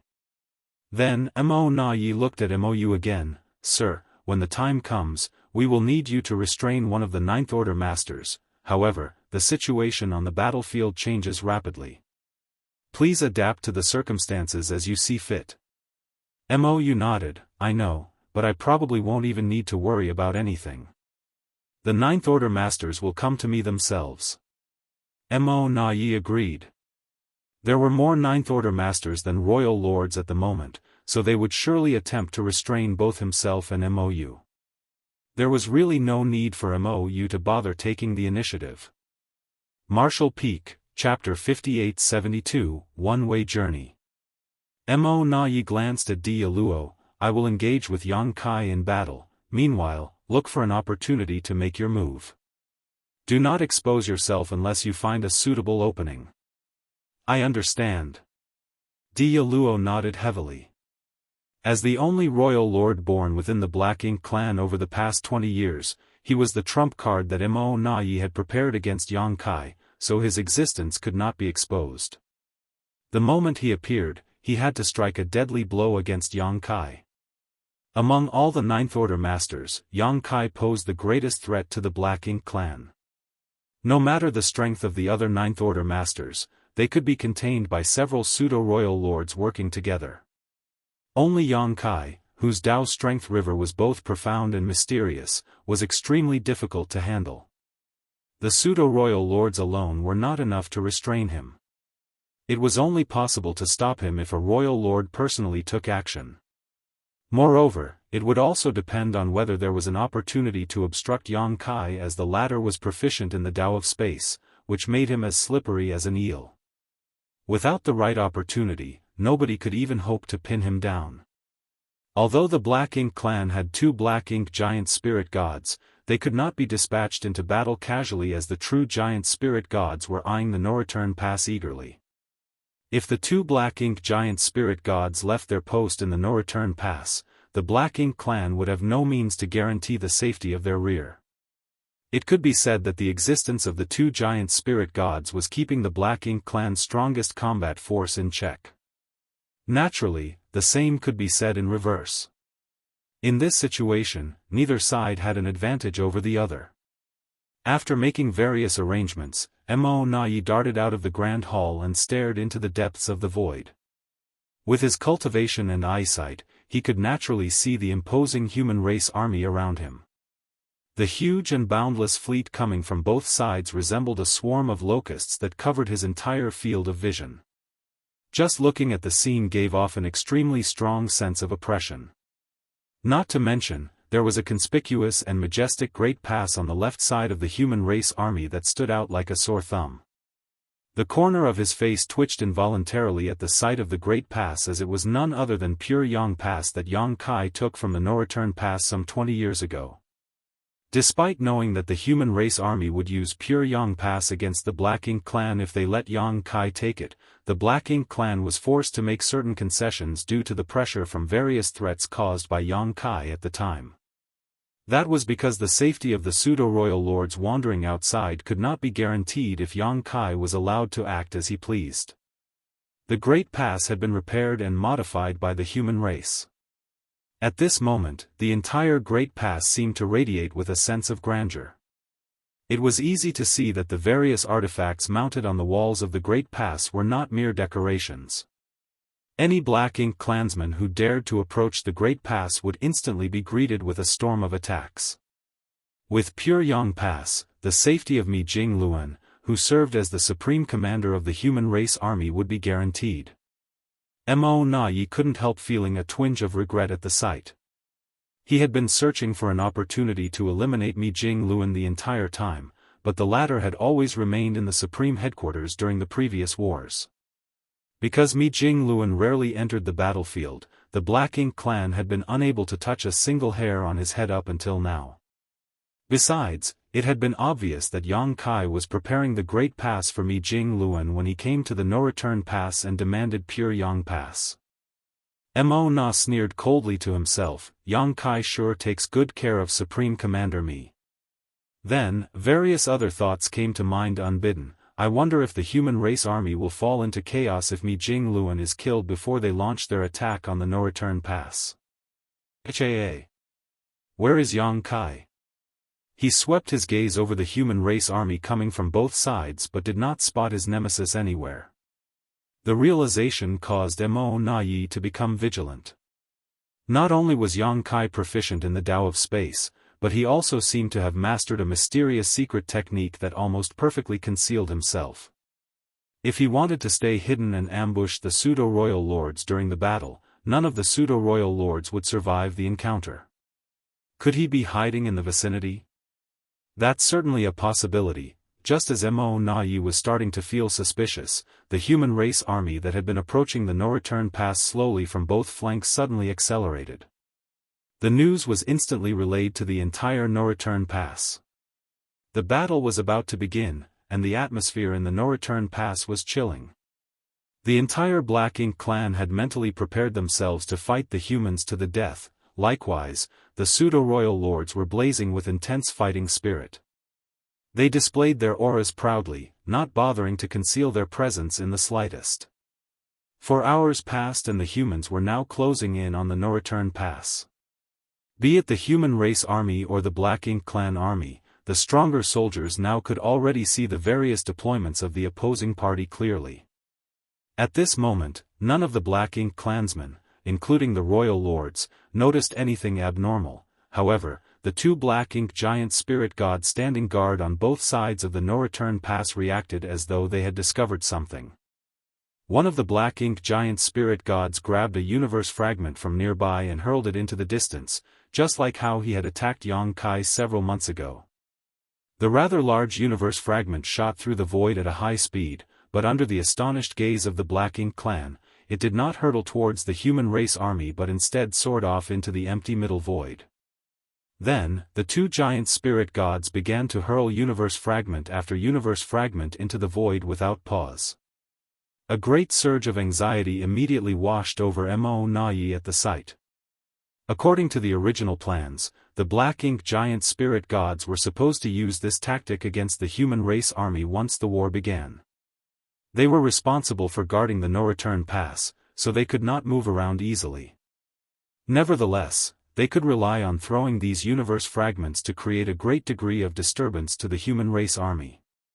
If they were lucky, they might even injure their enemies.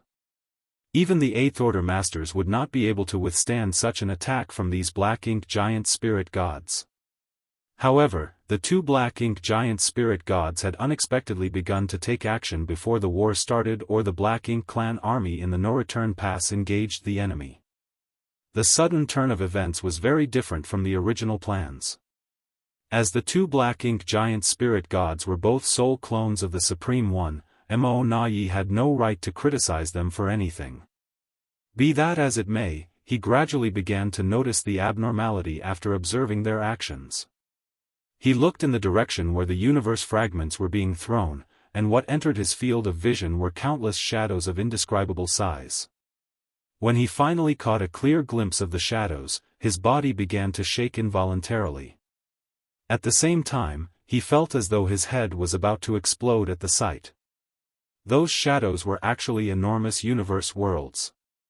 He finally realized something about the piece of information that he had neglected before. The reason the human race army had gathered so many universe worlds was not to mine for resources. They were using them as weapons to attack the No-Return Pass.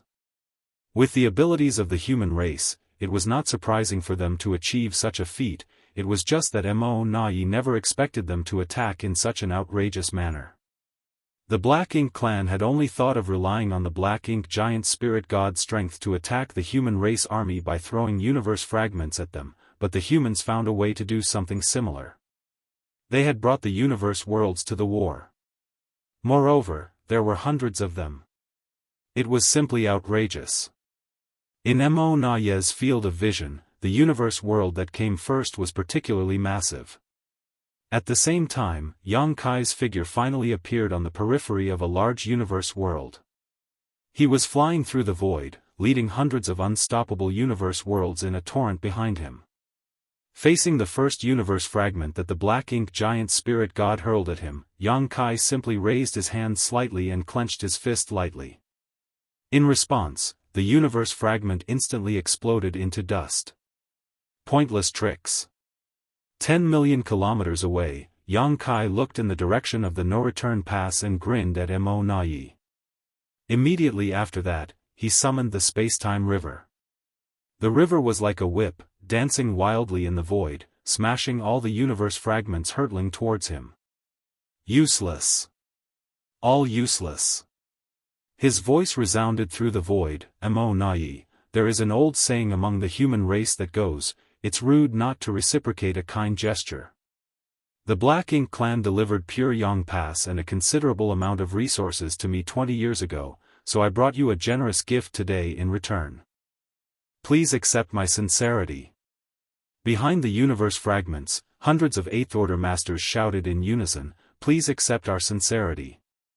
Their unrestrained and defiant expressions nearly gave Mo Na-Yi a heart attack from rage. Likewise, the expressions of the Black Ink clansmen in the No-Return Pass turned increasingly solemn.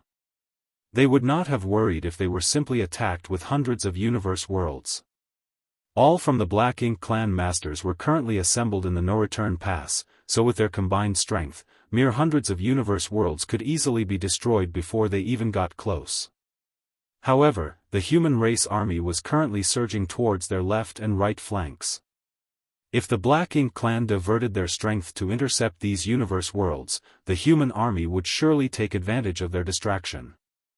On the other hand, the impact on the No-Return Pass would be too much if they simply ignored the universe worlds. The Black Ink clan masters might not be too affected, but those with lower cultivation would definitely suffer heavy casualties. Any possible casualties were merely their secondary concern, however, as their primary worry was that the impact of such an attack might threaten the safety of the Black Ink nests. After all, Black Ink nests were all extremely fragile. At this moment, the intention of the humans was extremely clear.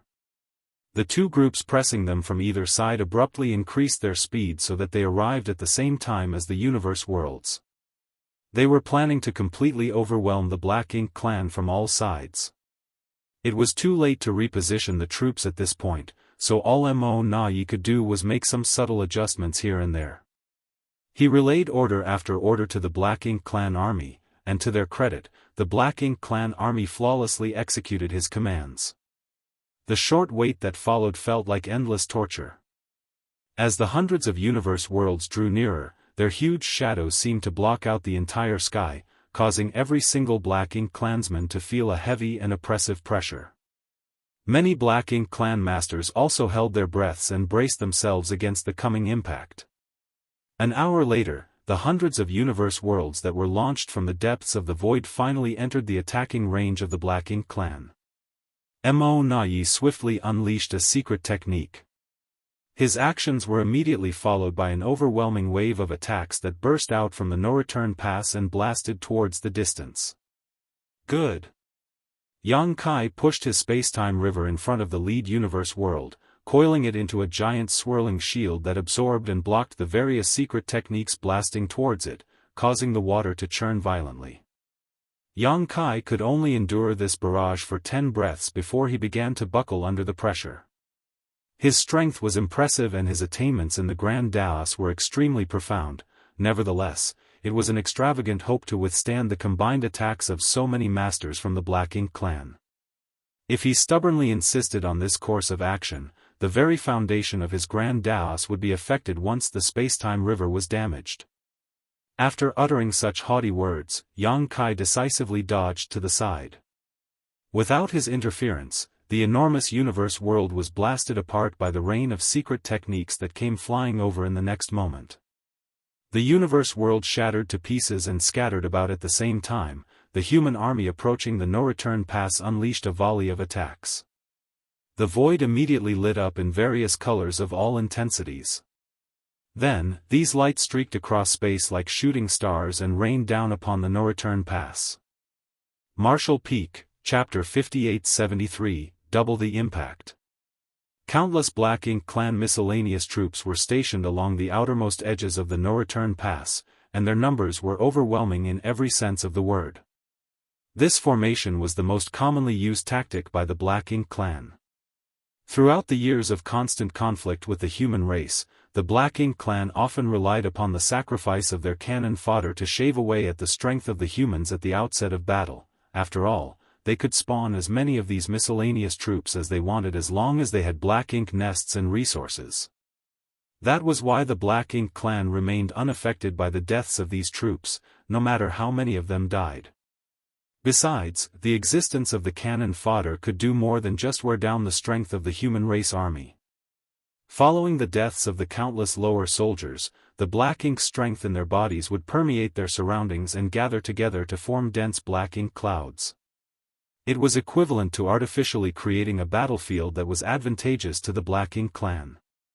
Fighting under such circumstances was undoubtedly disadvantageous for the human race army, but the Black Ink clan took to such conditions like how fish took to the water.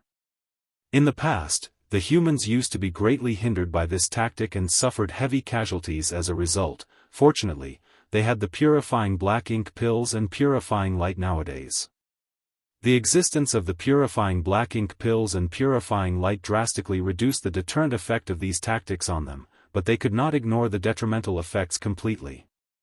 There were bound to be some remaining effects from fighting the Black Ink clan under these conditions for extended periods. After the first volley of fire from the human race army, countless Black Ink clan troops were blasted into a cloud of blood mist and the entire periphery of the no-return pass facing the Black Ink battlefield was gradually covered in Black Ink strength. When the human race masters launched their offensive, the Black Ink clan masters in the no-return pass were busy intercepting the universe worlds that came hurtling down their center. One after another, the universe worlds were blown apart into fragments of varying sizes that still hurtled towards the no-return pass. The scene was a huge mess. Fortunately, the human race army had prepared many universe worlds. Moreover, they did not pack them too closely together. Despite suffering some losses, the damages did not affect the overall situation. Nevertheless, more than 50 of the universe worlds were destroyed in the blink of an eye. At this rate, the universe worlds would all be completely destroyed before they could even cause any damage to the no-return pass. But how could the humans simply allow the Black Ink clan to do so? The Black Ink clan's cannon fodder stationed around the outermost edges of the no-return pass suffered heavy casualties. An enormous gap soon appeared in the defense line that they formed. Although a steady stream of these miscellaneous troops rushed forward fearlessly to replenish their lines and fill the gaps, the reinforcements could no longer keep up with the speed of the losses. The human army steadily approached from opposite sides. In addition, the continuous barrage of secret techniques and artifacts that blasted out of the huge fleet and shot in the direction of the no-return pass forced the Black Ink clan to rely on the Black Ink giant spirit gods to intercept the attacks. Looking down from outside the battlefield, the scene of the war was extremely magnificent. Both the Black Ink clan and the human race had made extensive preparations for the battle. Numerous attacks containing violent and destructive power rose from their respective camps only to fall towards the opposing one. The battle was in full swing.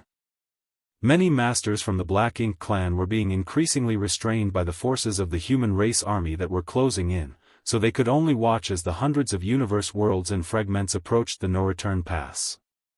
The sight left them feeling powerless and anxious. At this moment, Mo Na-Yi was inside the no-return pass. He was simultaneously summoning various secret techniques to intercept the attacks from the human race army and monitoring the movement of his surroundings with his divine sense. Despite his calm demeanor on the surface, he was actually racked with anxiety for one simple reason: Yang Kai was gone. When the universe worlds came flying towards the no-return pass, Yang Kai had been standing atop the biggest one leading the way. Be that as it may, he had vanished without a trace after the universe world was smashed to pieces by the combined forces of the Black Ink clan. Yang Kai's sudden disappearance sent a chill down Mo Na-Yi's spine. Unknown dangers were the most terrifying, especially when a master like Yang Kai was involved. It would not be a good thing for the Black Ink clan if Yang Kai concealed his figure and aura, then took advantage of the chaos to infiltrate the no-return pass. After a quick look around, Mo Na-Yi was relieved to see that many of the pseudo-royal lords were still following his previous instructions and arrangements. The pseudo-royal lords were in 3 fortunes battle formations, which allowed them to guard each other's backs. In this way, they could protect themselves to a certain degree if Yang Kai suddenly appeared and launched a sneak attack on them. As for the territory lords below the pseudo-royal lords, there was no helping them. They could only blame their poor luck if they were targeted by Yang Kai. With Yang Kai's current status and cultivation, while he might not even care enough to specifically target these territory lords, there was still a possibility that he would eliminate them in passing. The ongoing battle remained unchanged.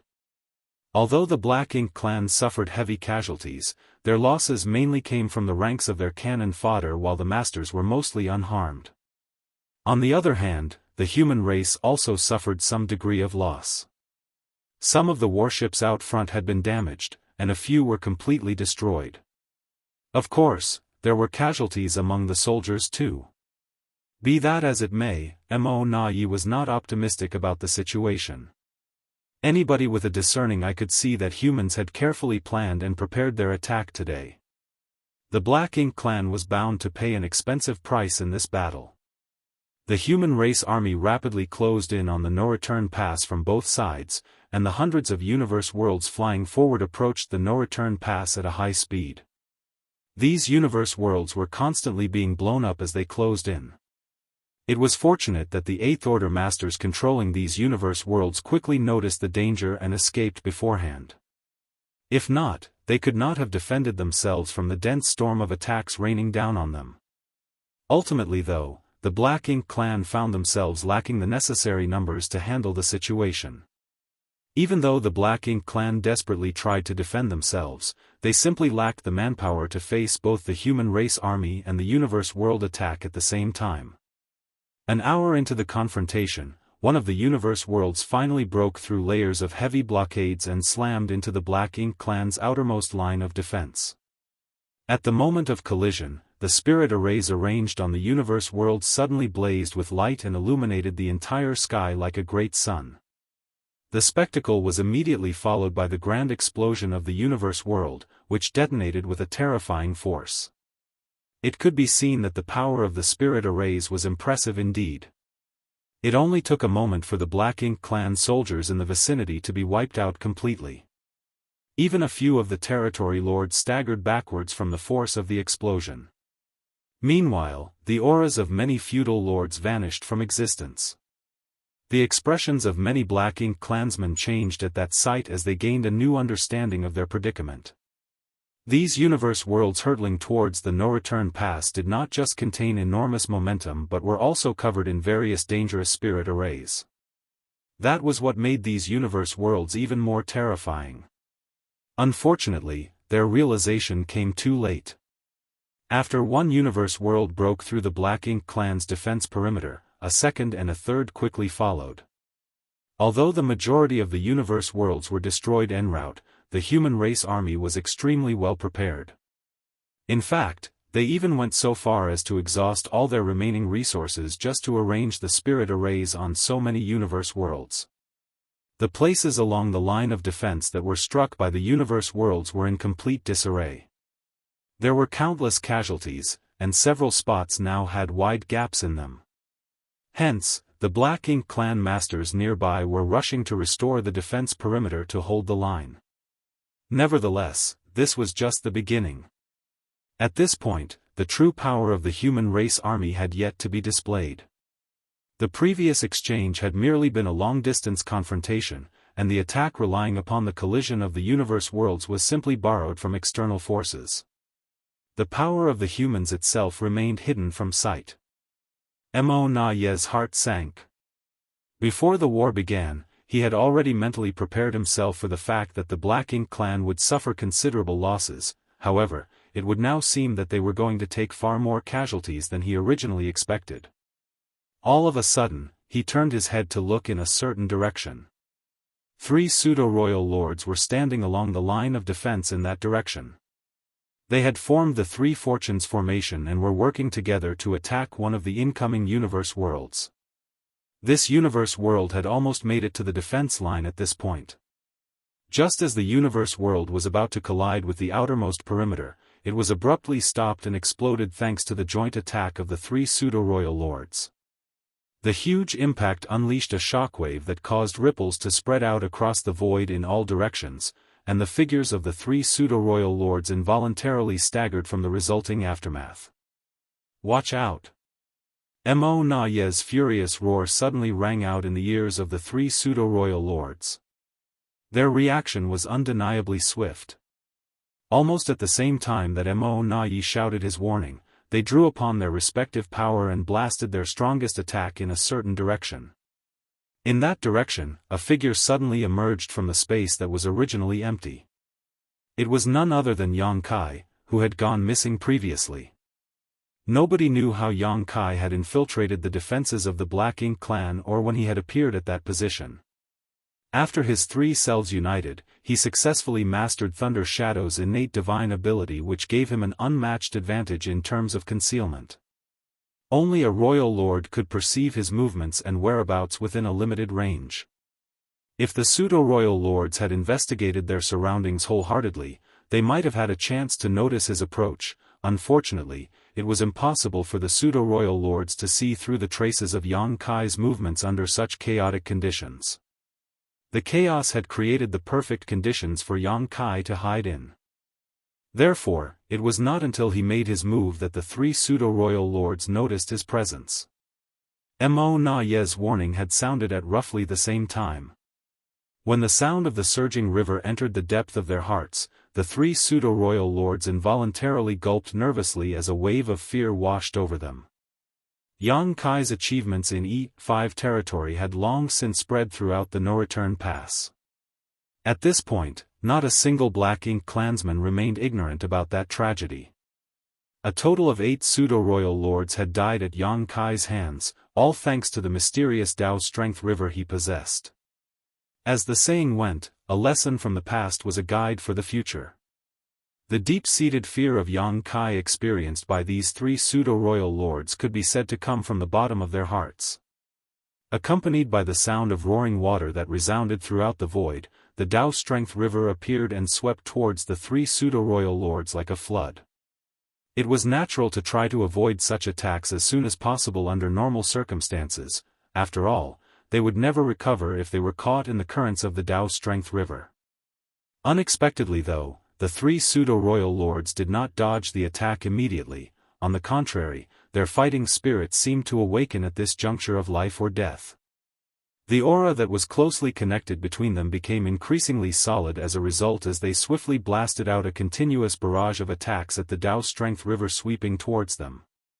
The Dao Strength River, which was relatively calm in the beginning, abruptly churned violently. As the bombardment from the pseudo-royal lords intensified, the waves of the Dao Strength River swelled to greater heights. Yang Kai, who was holding the Dao Strength River in his hand, involuntarily gave a muffled grunt.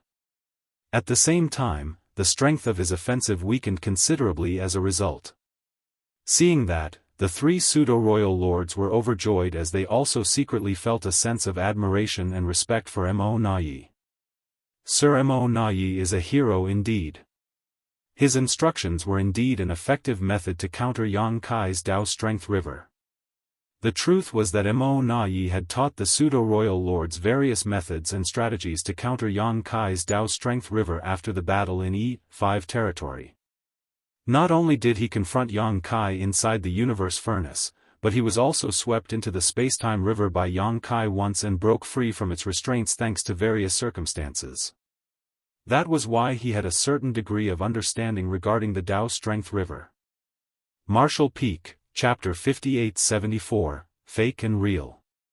The battle at E5 territory had resulted in great losses for the Black Ink clan. The deaths of 8 pseudo-royal lords had left Mo Yu and Mo Nayi heartbroken. They no longer had the means to increase the number of pseudo-royal lords anymore, so there would be one less pseudo-royal lord with every death. After that incident, Mo Nayi had seriously considered various methods to overcome Yang Kai's Dao Strength River. He knew that the mysterious river was condensed from Yang Kai's Dao strengths, but since it was a physical manifestation of Dao strengths, it could theoretically be damaged. Combined with his experience from fighting Yang Kai inside the universe furnace, he eventually came to a conclusion. Blindly dodging and retreating from an attack launched by Yang Kai's Dao Strength River would only lead to a delayed death. Only by facing the attack head-on and striking at it with a mighty force could one defend themselves against him. Naturally, this was only a hypothesis and the actual results of confronting Yang Kai with such methods could not be confirmed. When Yang Kai abruptly appeared and launched a sneak attack on the 3 pseudo-royal lords, Mo Nayi had swiftly rushed over to assist. At the same time, he also widened his eyes and observed the situation intently to verify whether his theory was correct. As soon as he saw the 3 pseudo-royal lords defending themselves against the Dao Strength River with their combined strength, his heavy mood lightened considerably. Sure enough, his suggestion was effective. Yang Kai was not invincible after all. Having advanced to the 9th Order Open Heaven realm, Yang Kai was very strong. Nevertheless, the most threatening ability in his arsenal was currently his Dao Strength River. The main reason the pseudo-royal lords in E5 territory had suffered such huge losses was that they had never encountered such a strange method before.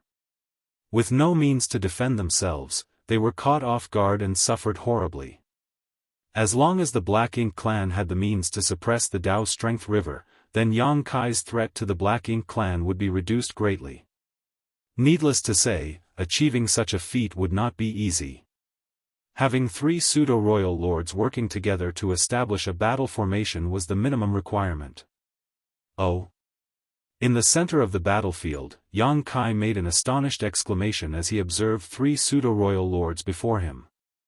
Although he was surprised by this development, he had to admit that their response was certainly the correct method to resist him. The approach of taking the offensive and advancing relentlessly had certainly suppressed his attack. Out of the corner of his eye, he noticed Mo Nayi rushing towards him. The other pseudo-royal lords were also coming over to provide support. At this rate, it would not take long before he was surrounded, but even though the situation was very dangerous, Yang Kai showed no signs of panic. Wielding the Dao Strength River like a whip, he constantly brandished it at the 3 pseudo-royal lords. On his other hand, he suddenly raised his hand above his head and space principles condensed into a brilliant ball of light above his palm. Nobody knew what Yang Kai was planning to do, but looking at Yang Kai's actions gave Mo Nayi an ominous feeling and he immediately shouted, "Kill him!"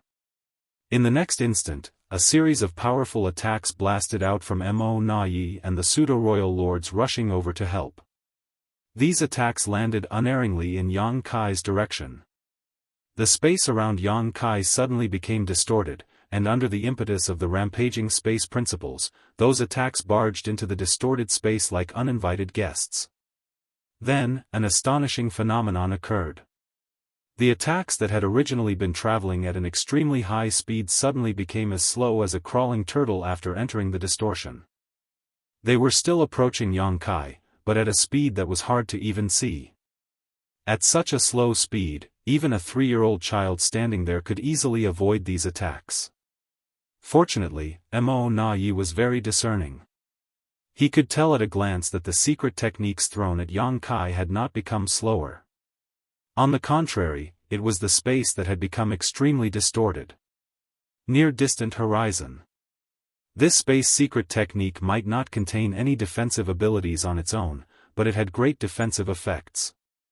The void surrounding Yang Kai's figure was infinitely stretched out thanks to the manipulation of space principles. Even though the secret techniques continued to travel at a terrifying speed, they seemed almost frozen on the spot under the effects of the infinitely stretched out space.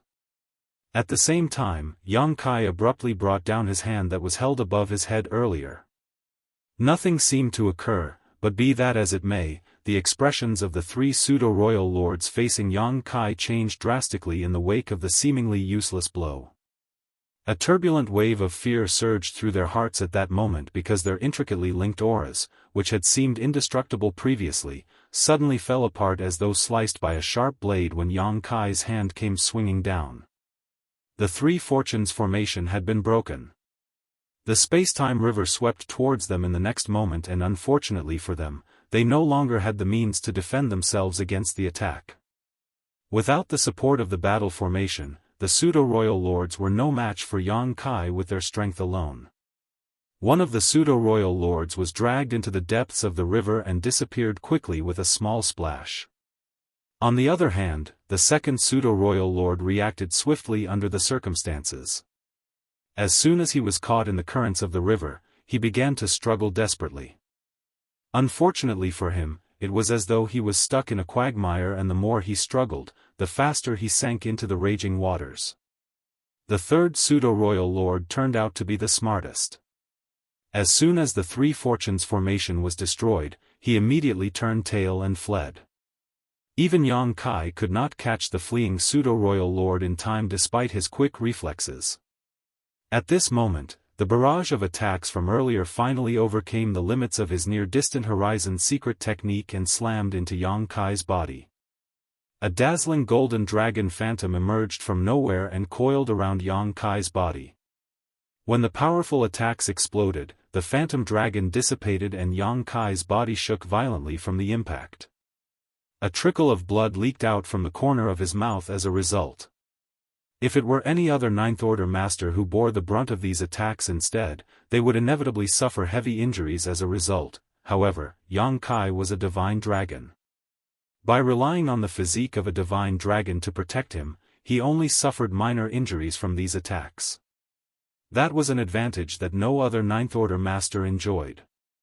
The Dragon Clan stood at the top of the divine spirits after all, so it was only natural for them to possess incredible strength. Mo Na Yi was close at hand and a howl burst from his lips. Yang Kai. Why are you calling my name? Yang Kai sneered and took a step backwards. At the same time, his figure suddenly turned into an illusory phantom and space principles fluctuated wildly. Mo Na Yi's fist landed on the illusory phantom, causing it to shatter. Unfortunately, Yang Kai was nowhere to be found by then. Yang Kai's laughter came from the distance. Who can stop me if I am determined to eliminate your pseudo-royal lords? Mo Na Yi turned and looked in the direction of Yang Kai's voice only to see Yang Kai standing at the head of the Dao Strength River. The waters in the Dao Strength River were turbulent, churning and roiling violently. At a glance, it almost seemed as though Yang Kai was standing on top of a dragon. It was a magnificent and majestic sight to behold. If there was no other external aggression threatening the Black Ink clan, Mo Na Yi would not have allowed Yang Kai to be so arrogant, unfortunately, the human race army was pressing their attack, and there were still many universe worlds threatening to impact the no-return pass. Even now, Mo Na Yi was powerless to rescue the two pseudo-royal lords who were captured earlier. Yang Kai glanced at Mo Na Yi coldly, and then he turned around and plunged into the river. In the next moment, the movements within the space-time river became more turbulent. It was evident that masters were fighting inside. Just 10 breaths later, Yang Kai's figure appeared once more with a corpse in each hand. It was none other than the two pseudo-royal lords whom he dragged into the river previously. All the Black Ink clansmen who witnessed the scene couldn't help feeling a sense of sympathy for their comrades. The war had yet to begin in earnest, but the Black Ink clan had already lost two pseudo-royal lords. While there were indeed many pseudo-royal lords, their numbers would not be enough to endure for long at this rate. What happened next terrified the Black Ink clan even more. Yang Kai held up the corpses of the two pseudo-royal lords in a demonstrative manner, then he casually tossed them aside and withdrew the space-time river. In the next moment, his figure vanished out of sight once more. The pseudo-royal lords were in mortal danger, and the realization caused a chill to run down their backs. Moreover, they all now felt that Yang Kai was watching them intently from the shadows, harboring malicious intentions towards them. Contrary to the reaction of the Black Ink clan, the morale of the human race army increased sharply after they witnessed Yang Kai infiltrating the enemy camp alone and reaping the lives of two pseudo-royal lords. The attacks shooting out from the human race army and towards the no-return pass became more vicious and concentrated as a result. Furthermore, the human race masters all rolled up their sleeves and prepared to display their respective talents on the battlefield during the coming battle. The barrage of universe worlds also continued. Even though most were destroyed en route, the efforts of the human race army to suppress the Black Ink clan forced the latter to allocate more of their energy towards their own defenses instead. In this situation, they were strong in will but weak in strength. They simply could not maintain their efforts to intercept the incoming universe worlds. Besides, none of the pseudo-royal lords dared to exert their full strength after witnessing Yang Kai's flashy demonstration. Every one of them held back slightly in case of any unforeseen circumstances. Mo Na Yi knew that they had fallen for Yang Kai's tricks. Yang Kai had not infiltrated the enemy camp alone to demonstrate his bravery, rather, his main purpose was to distract the masters from the Black Ink clan. Despite knowing Yang Kai's intentions, Mo Na Yi could not force the pseudo-royal lords to ignore their own safety and go all out. There was no guarantee that Yang Kai would not attack once more if they let down their defenses. What seemed real could be fake, and what was fake could become real. It could be said that Yang Kai's attack had tied the hands of all the masters of the Black Ink clan. Yang Kai was the only person among the entire human race who could achieve such a feat. The defense line outside the no-return pass was created with the damaged great passes that were abandoned by the human race army in the past as the foundation, and a large number of artifacts had been constructed on these great passes, but the Black Ink disciples were not very adept at artifact refining. After all, those who were proficient in artifact refining generally contributed to the war efforts from the safety of the rear. As they rarely stepped onto the battlefield, they avoided the fate of being captured by the Black Ink clan and converted into Black Ink disciples. It was for that reason that the artifacts prepared in advance by the Black Ink clan were far inferior to those possessed by the humans in terms of both power and attack range. When the human race army first started approaching the no-return pass, the Black Ink clan masters in charge of operating the artifacts could only watch as the enemy marched forward. The defensive artifacts could be activated at any time, but their effects were extremely limited. It was not until the human race army entered the attack range of these artifacts that countless lights began to blaze from the abandoned great passes that surrounded the external perimeter of the no-return pass. Be that as it may, these attacks were nothing to the enormous human fleet. Aside from causing some slight trouble to part of the human army, they did not play an essential role in the war. It did not take long for the human race army to target and suppress them instead. Many gaps had appeared along the middle of the defensive line due to the constant collision of the universe worlds. When the last few universe worlds finally arrived at the no-return pass and detonated, the gap in the defense line only became bigger. At the same time, the human race army deployed a massive number of troops straight towards the gaps without the slightest hesitation. It was clear that they were aiming to use these gaps in the Black Ink Clan's lines to rout the Black Ink Clan's defense entirely. If they succeeded, then they could march right in and conquer the no-return pass without obstruction. The no-return pass currently contained all of the high-rank Black Ink nests of the Black Ink Clan. If the human race army invaded the no-return pass, the high-rank Black Ink nests would inevitably suffer extensive losses regardless of the outcome of the battle. There was no question that such losses would affect the production of more Black Ink clansmen as well as the healing of their masters. How could Mo Nai allow such a thing to happen? He immediately mobilized many masters and led the Black Ink army to intercept those invaders. Martial Peak, Chapter 5875, The First Attack on the No-Return Pass. The opening of the first battle of the No-Return Pass was fought at long range, and although the humans gained a huge advantage, it did not fundamentally change the situation. To really retake the no-return pass, they still had to rely on their soldiers to engage in close-quarter combat with the Black Ink Clan. The Blood Flame, Wolf Fang, Soaring Cloud, Burning Moon, Azure Dawn, and Jade Cicada armies flooded over like a raging tidal wave, pouring through the gaps in the Black Ink Clan defense line. The remaining 6 armies continued their assault from the left and right flanks of the no-return pass, holding down the Black Ink Clan masters and army as best they could. As the human army continued to tighten its encirclement, the battle between the two sides became more and more intense. There were constant sounds of death all across the battlefield from both the Black Ink Clan and the humans.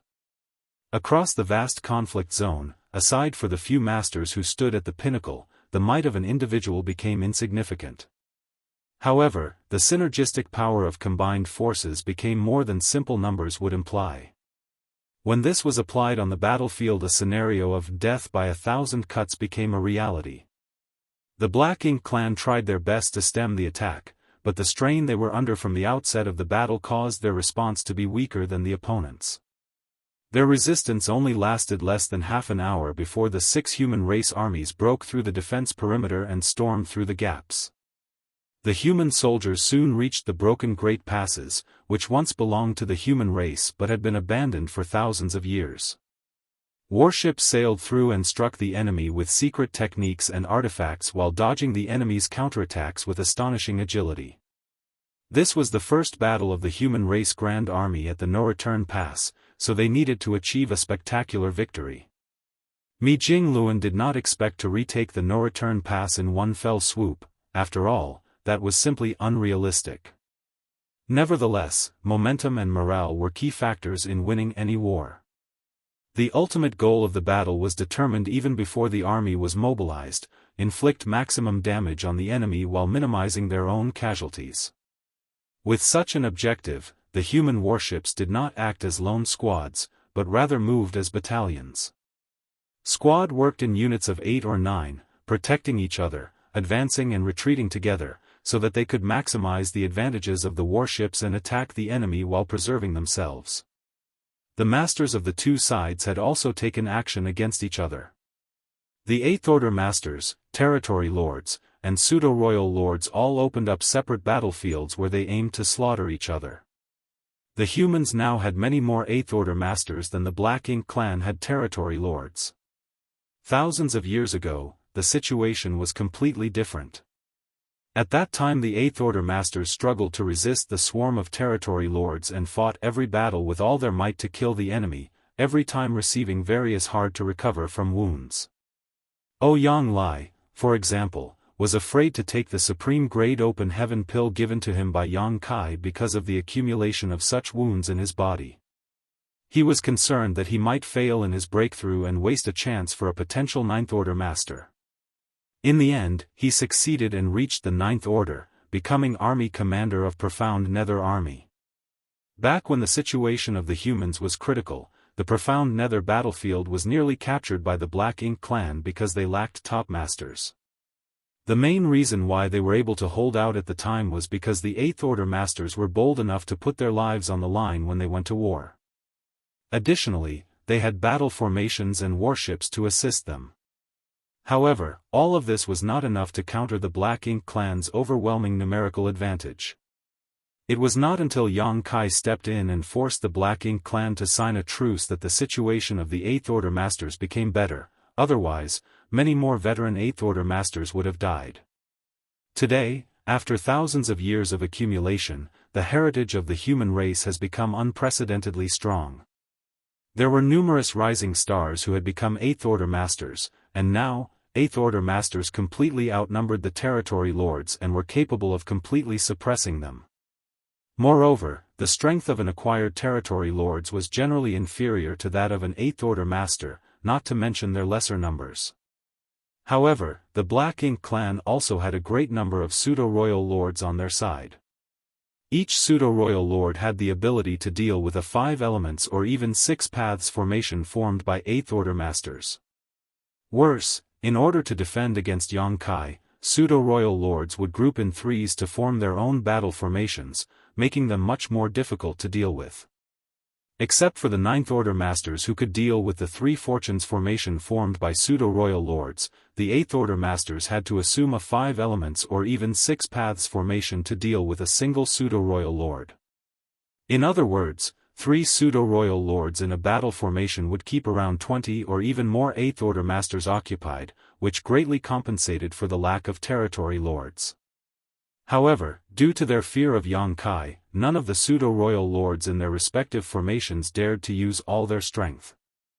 All of them reserved some of their strength and diverted part of their attention to guard against Yang Kai's sneak attack. Therefore, from how it looked, the Eighth Order Masters in battle formations had the upper hand over the pseudo-royal lords also in battle formations. This situation was quite bizarre. As soon as the human race army bypassed the Great Pass's defensive line, they immediately set about annihilating everything they could reach. Soldiers of both sides scattered on the vast battlefield and fought so violently that the void trembled under their collective impact. Blooms of evil purging divine spears appeared everywhere, resulting in the Black Ink clan suffering terrible losses. The human stockpile of evil purging divine spears was fully distributed for this battle as there was no need to worry about supplies anymore. The human race was going all out for this battle. Not long after the 6 human race armies attacking overwhelmed the Black Ink clan defense line, the 6 remaining armies on the left and right flanks also broke through the Black Ink clan's defense line, circumventing the broken Great Passes and meeting the Black Ink clan in close quarters. The whole area outside the no-return pass was now embroiled in the flames of war. MOU. A roar suddenly sounded from somewhere in the void, and with that roar, a magnificent figure crashed through the Black Ink clan's blockade with unstoppable power. As MOU said to Mo Nai before the battle, once the fighting started, the Ninth Order Masters would definitely come to him. According to the information that the humans had, he and Mo Nai were the only 2 royal lords, thus, suppressing them would greatly benefit the humans in battle. Mou's prophecy came true when he was approached by none other than Xianxia. Mou was prepared for such a situation, and now that Xianxia had called him out, he would not avoid the fight. After Xianxia's roar, Mou rushed out from the no-return pass, his black ink strength surging as it transformed into a huge black ink cloud that covered the sky and enveloped the approaching enemy. A fierce struggle began within the black ink cloud before swiftly moving outside the no-return pass. A battle between a Ninth Order Master and a Royal Lord was so intense that if they did not move away from the main battlefield, there would be severe collateral damage to both the humans and the Black Ink clan. Mo Nai. Another roar came from the human race army. Seeing that Xianxia had successfully lured Mou away, Ouyang Lai was ready to take on the other Royal Lord. According to their original plan, as long as he pinned down Mo Nai, then the 2 royal lords would be too busy to coordinate the Black Ink clan, including the 2 Black Ink giant spirit gods. Thus, even if they were not able to kill the 2 royal lords, the entire Black Ink clan army would become leaderless. However, as soon as Ouyang Lai moved, a group of pseudo-royal lords in a Three Fortunes formation blocked his way. There were more Eighth Order masters in the profound Nether army to help, but the Black Ink clan also had territory lords and the other pseudo-royal lords who were moving towards them.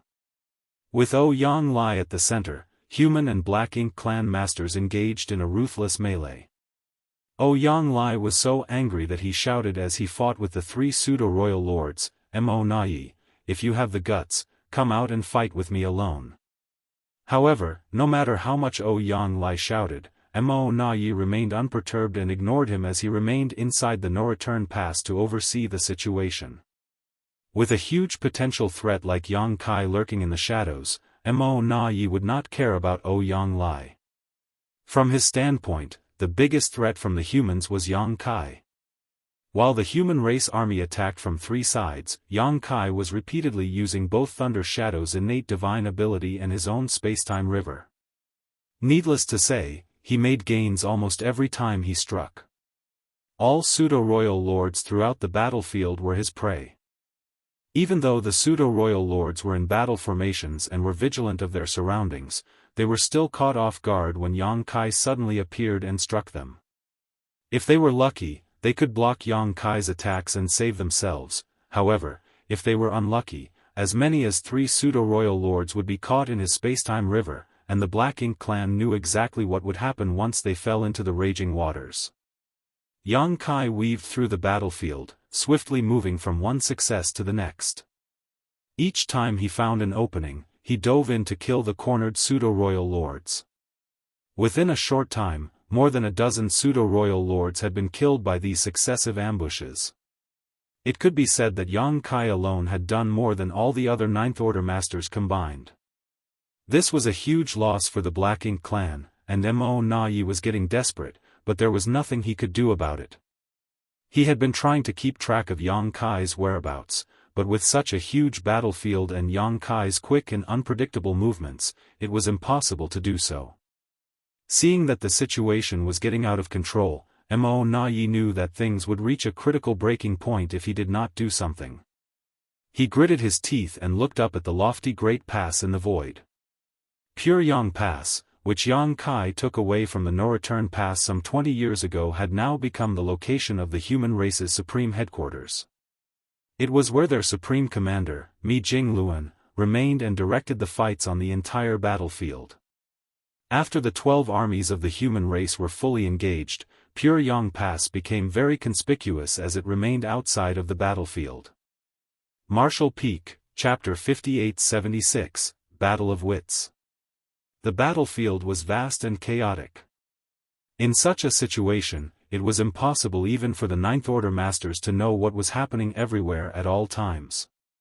Once there was no central coordination and control, the humans' 12 armies were bound to fail even if they broke through all the Black Ink clan's defenses. The Ninth Order master leading each of their armies also had to fight, and did not have much spare energy to observe the general situation. This situation only exacerbated when the armies broke through the initial defenses of the Black Ink clan, as they were then thrown into a chaotic melee and no longer had a structured formation which was easy to coordinate. Once communications broke down, the situation of each army became more dangerous. If the humans needed help at a particular battlefield, forces needed to be redistributed to maximize benefits without causing detriments. If the humans could exploit the weakness of the Black Ink clan defense, then they could reap twice the results with half the effort. To achieve all this, the 12 armies needed a pair of eyes that could overlook the entire battlefield. It had to be a calm and intelligent mind who could transmit battlefield orders rapidly. The Supreme Headquarters played this role.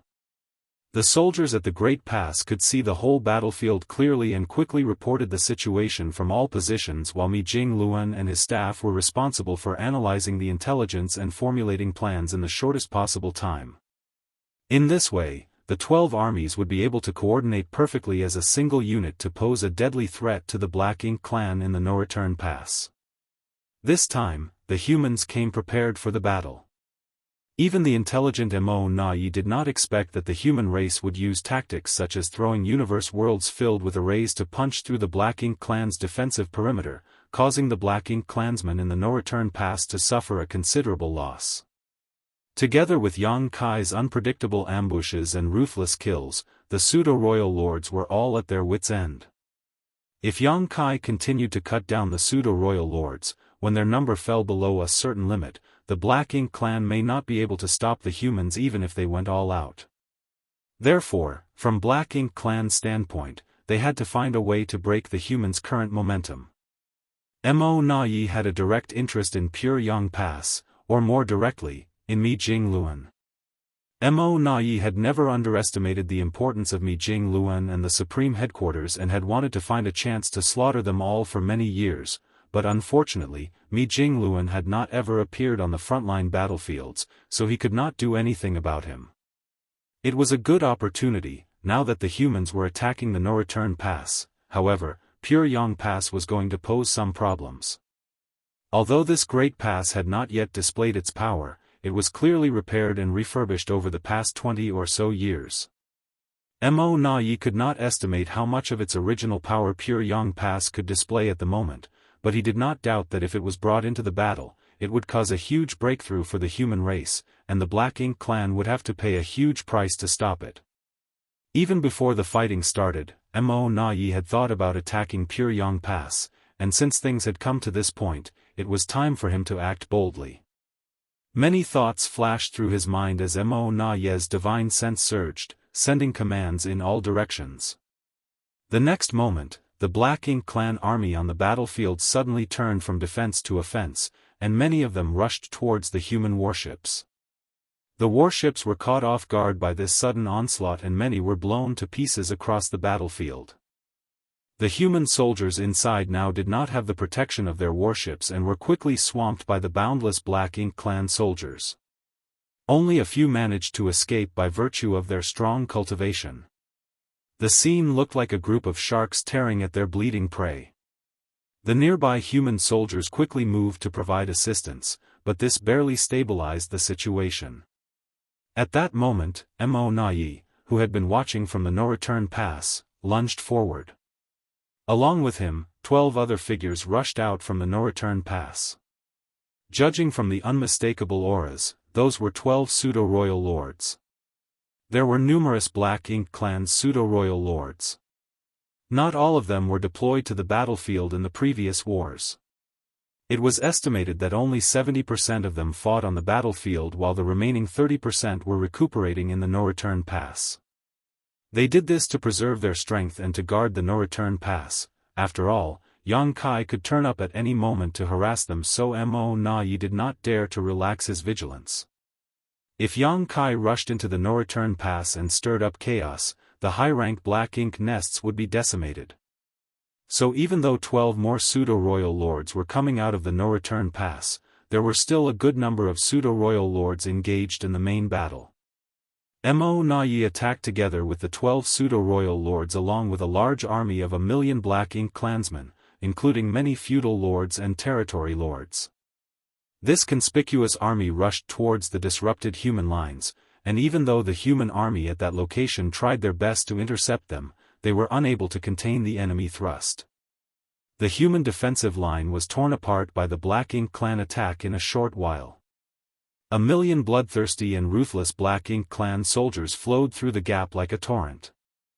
Led by Mo Na Yi and the 12 pseudo-royal lords, they charged straight towards the direction of Pure Yang Pass, their objective obvious to all. The humans on the nearby battlefield saw this, and although they wanted to intercept, they were unable to. In the next moment, Mo Na Yi, who was leading the army, suddenly stopped, while the 12 pseudo-royal lords and the 1,000,000-strong army continued their rampage, as if they were not aware of this and still charged in the direction of Pure Yang Pass. Mo Na Yi turned his head and shouted in the direction of the no-return pass, "Yang Kai." He thought that if he showed any intention of attacking Pure Yang Pass, Yang Kai would definitely show up and stop him. However, Mo Na Yi never thought that the cunning Yang Kai would instead head straight for the no-return pass. Before the pseudo-royal lords at the no-return pass could react, he quickly destroyed 2 high-rank Black Ink nests. The pseudo-royal lords were not to be blamed for this as they had no way to conceal their auras, thus, they all stuck out like cranes among chickens in Yang Kai's senses. All he needed to do was to choose the places where the pseudo-royal lord's defenses were the weakest, and then he could do whatever he wanted. It was only then that several pseudo-royal lords nearby reacted and rushed to stop Yang Kai, starting a huge fight with him. This battle rocked the no-return pass and the fallout was devastating, decimating several more high-rank black ink nests.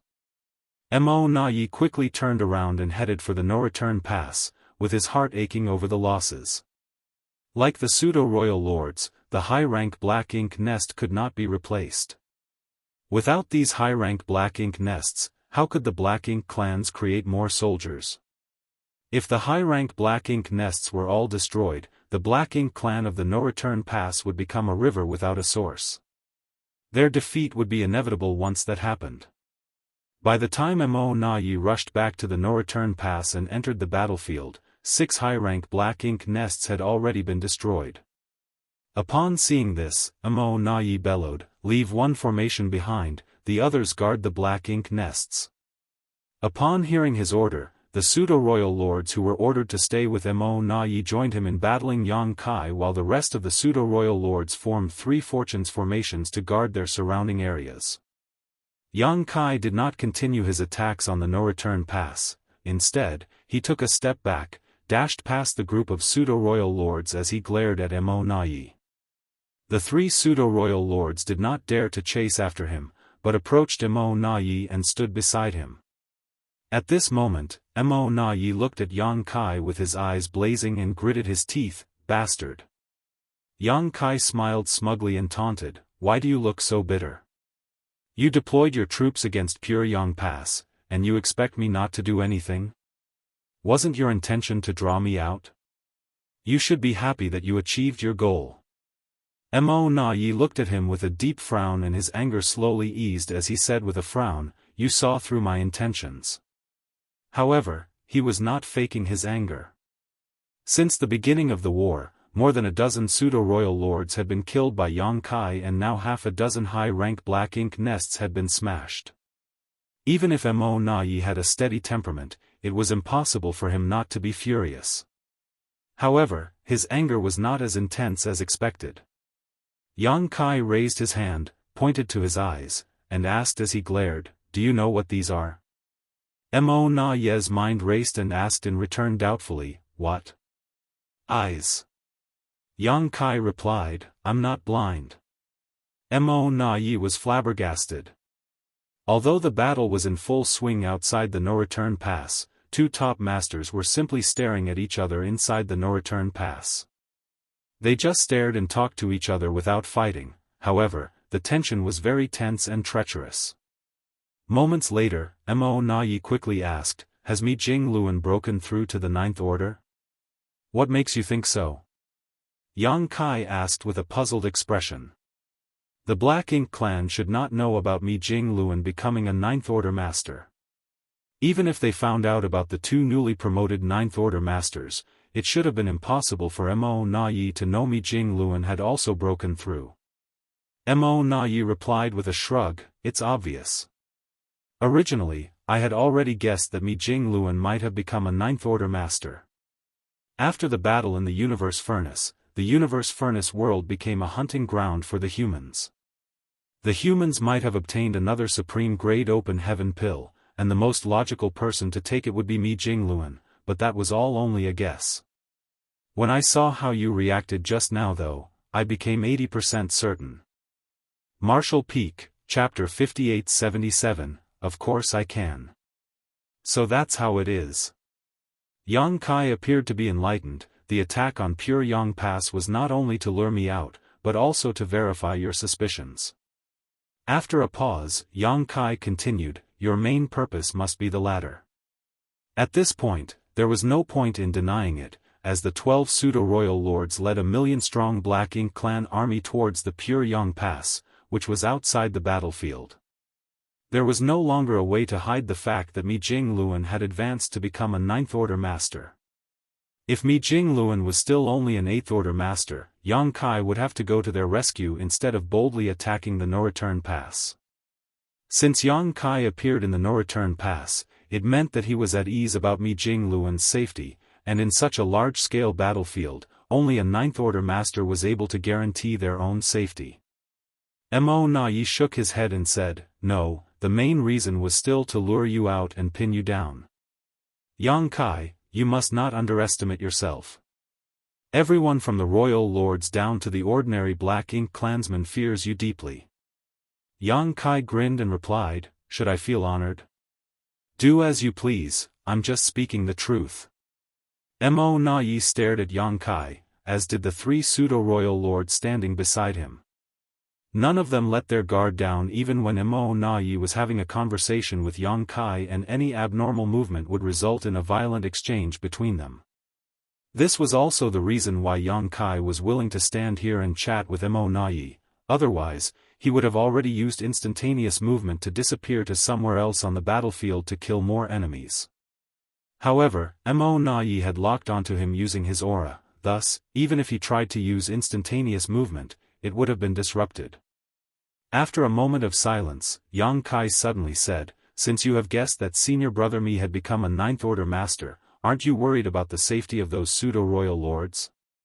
As they spoke, the 12 pseudo-royal lords and the million-strong Black Ink clan army had already closed in on Pyongyang Pass. The two sides would clash violently at any moment. If Mi Jingluan was still an Eighth Order master, then the Black Ink clan would have had a great chance to capture the Great Pass and kill Mi Jingluan. However, now that Mo Na Yi knew that Mi Jingluan was already in the Ninth Order, it made no sense for him to continue the attack. It was foolish for them to charge towards danger with no possibility of gains. Mo Na Yi couldn't make such a choice. However, that was exactly what he did. Mo Na Yi replied nonchalantly, "Why should I worry?" Yang Kai frowned when he heard that. If he did not worry about the safety of his attacking army, then did that mean that the humans needed to worry? At that moment, he saw the Black Ink clan army from the No-Return Pass making a very different move. Just as they closed to the defensive perimeter of Pyongyang Pass, this army, led by 12 pseudo-royal lords, suddenly turned around and charged back towards the battlefield. In that direction, human and Black Ink clan soldiers were in an evenly matched fight, with neither side able to send reinforcements within a short period of time.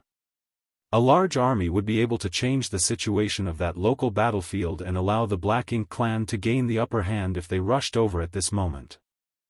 Yang Kai's expression changed instantly and said, "So this is your plan?" Mo Na Yi ordered the 12 pseudo-royal lords to lead a million-strong Black Ink clan army to attack Pyongyang Pass, hold Yang Kai back, and verify Mi Jingluan's advancement to the Ninth Order, but his ultimate objective was to wheel around and attack the humans from behind to create an advantage for the Black Ink clan. Mo Na Yi. Yang Kai raged. Mo Na Yi just said that his main purpose was to hold Yang Kai back, which made him lower his guard. However, even that was a deception. Yang Kai was particularly annoyed with Mo Na Yi at this moment, who could somehow turn an unfavorable situation around with clever tactics and deliver a blow to his enemies they never expected. Yang Kai nearly died when he intercepted the innate territory lords who had escaped from Primordial Heaven's Source Grand Restriction thanks to a similar scheme. If it was not for the Universe Furnace's sudden appearance at the critical moment, Yang Kai might not have survived. In Pyongyang Pass, Mi Jingluan looked from the top of the walls at the Black Ink clan army, which was getting farther and farther away from Pyongyang Pass. He then looked over in the direction of the No-Return Pass and sighed lightly, "Seems I've been exposed." Before the battle began, he had thought of using himself as bait to lure the Black Ink clan to attack.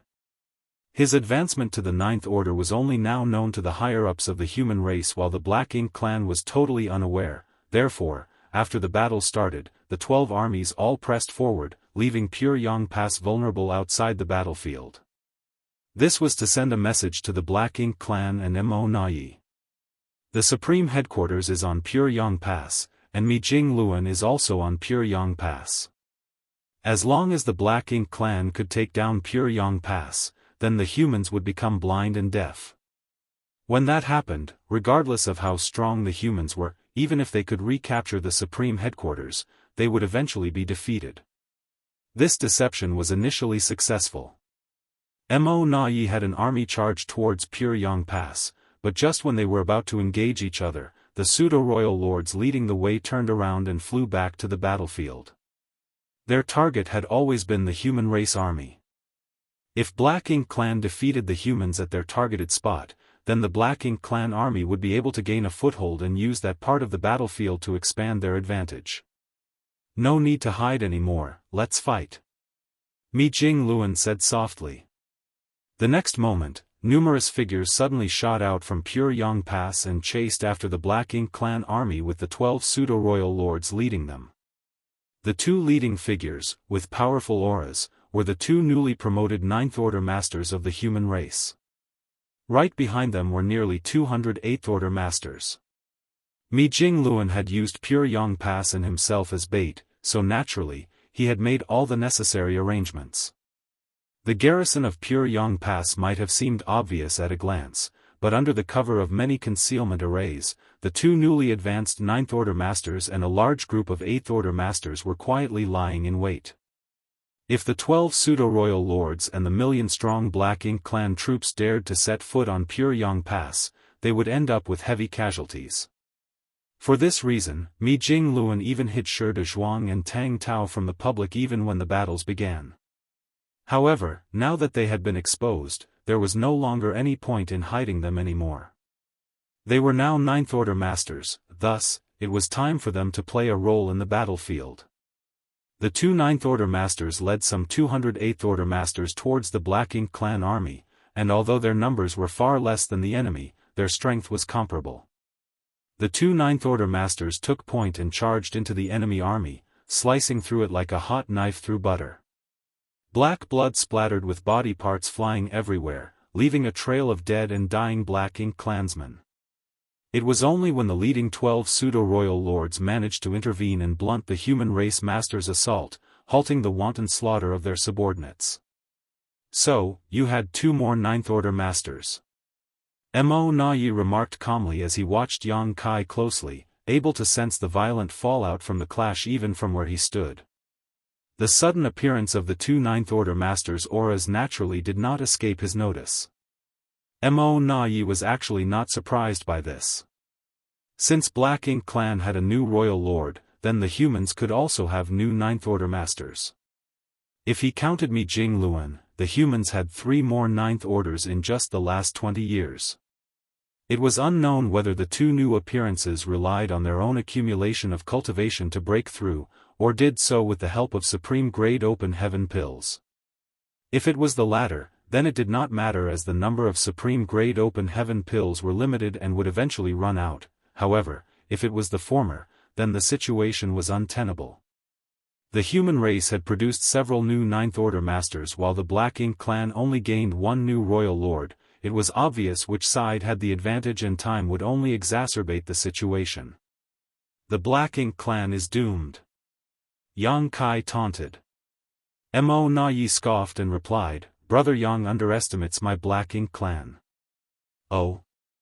Yang Kai frowned and continued, is it possible that a new royal lord appeared in the Black Ink clan? Which one is it? Why doesn't he introduce himself? Mo Na Yi maintained a straight face, if that is the case, you will find out eventually. The answer was so flat and plain it was difficult for Yang Kai to determine if there was a new royal lord in the Black Ink clan or not. He had carefully checked all parts of the no-return pass previously but did not find anything. He had an ominous feeling when he came to the no-return pass but could not be sure based on that feeling alone. There were so many masters from the Black Ink clan at the no-return pass right now, so if he was not careful, he could find himself in a critical situation regardless of the truth. So, Mo Na Yi lowered his eyes, and his tone suddenly lowered, that's the end of the small talk. Yang Kai raised his brow and asked, is it time to fight? No more stalling? I see that your pseudo-royal lord seem to be secretly setting up something. If it's not properly set up, we can chat a while longer. His completely nonchalant attitude made Mo Na Yi's flaming rage burst out as he roared, Yang Kai, you arrogant bastard. Do you really think that the no-return pass is a place where you can come and go as you wish? Yang Kai looked at him seriously for a long time and then said, "This is the territory of the human race, so of course I can come and go as I please." "Prove it." As soon as Mo Na finished his sentence, the no-return pass hummed in all directions as if there was an invisible power swept through it. In the next instant, this huge stretch underwent a subtle change. This change was extremely inconspicuous, and it was difficult for ordinary people to notice, but Yang Kai only had to scan around to know what happened. He frowned slightly and remarked, "You improved the heaven-sealing earth-locking array?" Martial Peak, Chapter 5878, The Battle of Courage. The Black Ink clan always wanted to use the 4 Gates 8 Palaces Great Pagoda array to deal with Yang Kai, however, the spirit array was a bit troublesome to set up and could not be done so quickly. On several occasions, the Black Ink clan would be in the middle of setting up the array when Yang Kai suddenly dashed away or interfered. They could only hope for Yang Kai to stay somewhere long enough for them to finish setting up the array. For example, the first time the Black Ink clan used the 4 Gates 8 Palaces Great Pagoda array was in the Divine Spirit Ancestral Land. They managed to block the entire Divine Spirit Ancestral Land with it, and a pseudo-royal lord personally led numerous innate territory lords to attack and kill Yang Kai. It would have been disastrous for Yang Kai had he not taken advantage of Ancestral Land's favorable conditions and if the pseudo-royal lord had been more measured. Without the heaven-sealing earth-locking array, there was no way to limit Yang Kai's space secret techniques, and without limiting his space secret techniques, they had no chance to kill him. While Yang Kai was chatting with Mo Na, some pseudo-royal lords were sneaking around in the background, which Yang Kai naturally noticed. Now, the Black Ink clan had turned the entire no-return pass into a huge trap. Compared to the previous 4 Gates 8 Palaces Great Pagoda array, the current array was undoubtedly better hidden and covered a wider area. Without Yang Kai noticing, the array had already been activated. "Damn!" Yang Kai cursed in contempt. Mo Na coldly snorted, "Don't you humans have a saying, if you often walk next to the river, how can your shoes not get wet? You went on 3 rampages in the no-return pass already. Do you really think that I won't learn from those failures and prepare for today? That's why you always stayed in the no-return pass, so that you could trap me here when I came again. It's unbelievable that the Black Ink clan has a talent capable of this. This kind of improvement to the array could only be done by one who had a high attainment in the Tao of Spirit arrays. The Black Ink clan had numerous Black Ink disciples, but they did not have many who were skilled in the Tao of Spirit arrays and Tao of Artifact refining, thus, they were still vastly inferior compared to the humans. However, it had been so many years that if those array masters worked hard enough, they could achieve some gains. "It's too late now," Mo Na raised his hand and pointed at Yang Kai, "Today, you will be buried here." Yang Kai glanced around and said grimly, "Aren't you afraid that the high-rank Black Ink nests in the no-return pass will be destroyed if we fight here?" This was where the Black Ink clan's foundation was located. Although there were still a large number of masters, the presence of the high-rank Black Ink nests here was also a constraint for the Black Ink clan. "That's why I only let 3 pseudo-royal lords come to assist me," Mo Na replied indifferently. Yang Kai looked surprised for a moment before he nodded, "So that's how it is." There were many pseudo-royal lords at the no-return pass, but only 3 were participating directly in the battle together with Mo Na while the others remained at their posts. They were responsible for guarding the high-rank Black Ink nests in their respective areas. None of them could stand up to Yang Kai, but they were more than capable of blocking some shockwaves from hitting the nests. With them stationed here, the high-rank Black Ink nests would most likely not be affected. "Of course, if necessary," Mo Na said with determination, "there can be more pseudo-royal lords to deal with you. Simply said, I am prepared to do whatever it takes to kill you today." From these words alone, one could see Mo Na's determination to eradicate Yang Kai. There was nothing left to say as everything was in place on the Black Ink clan side. As such, Yang Kai simply decided to follow the flow. He slightly raised his hand, summoned the Azure Dragon Spear, and clenched its shaft. As his Tao strength stirred, the space-time river began to coil around the long spear. His fighting spirit began to boil and his killing intent surged. Yang Kai held the spear, pointed it forward, and proclaimed, "Then, let's see how many of your masters I kill before I fall. Begin." Mo Na Yi and the three pseudo-royal lords lunged forward simultaneously and attacked Yang Kai from opposite sides. Yang Kai immediately thrust the azure dragon spear forward, sending out a spear shadow filled with Dao strength so powerful that it terrified the pseudo-royal lords. The spear sliced a pseudo-royal lord's body, drew some black blood, and continued its momentum towards Mo Na Yi's face. Mo Na Yi roared and his black ink strength surged, turning into a protective layer covering his body. However, that barrier was directly pierced by the long spear. At the critical moment, Mo Na Yi raised his arm and managed to deflect the spear away from his body. The tip of the spear still scratched Mo Na Yi's face and Yang Kai swiftly made a sweep with it, sending the former flying with a powerful strike.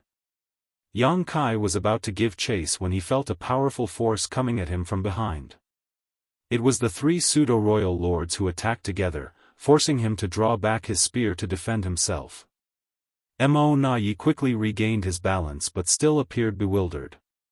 The last time he faced Yang Kai head-on was in the Universe Furnace world when Yang Kai had just advanced to the Ninth Order and he had just become a royal lord.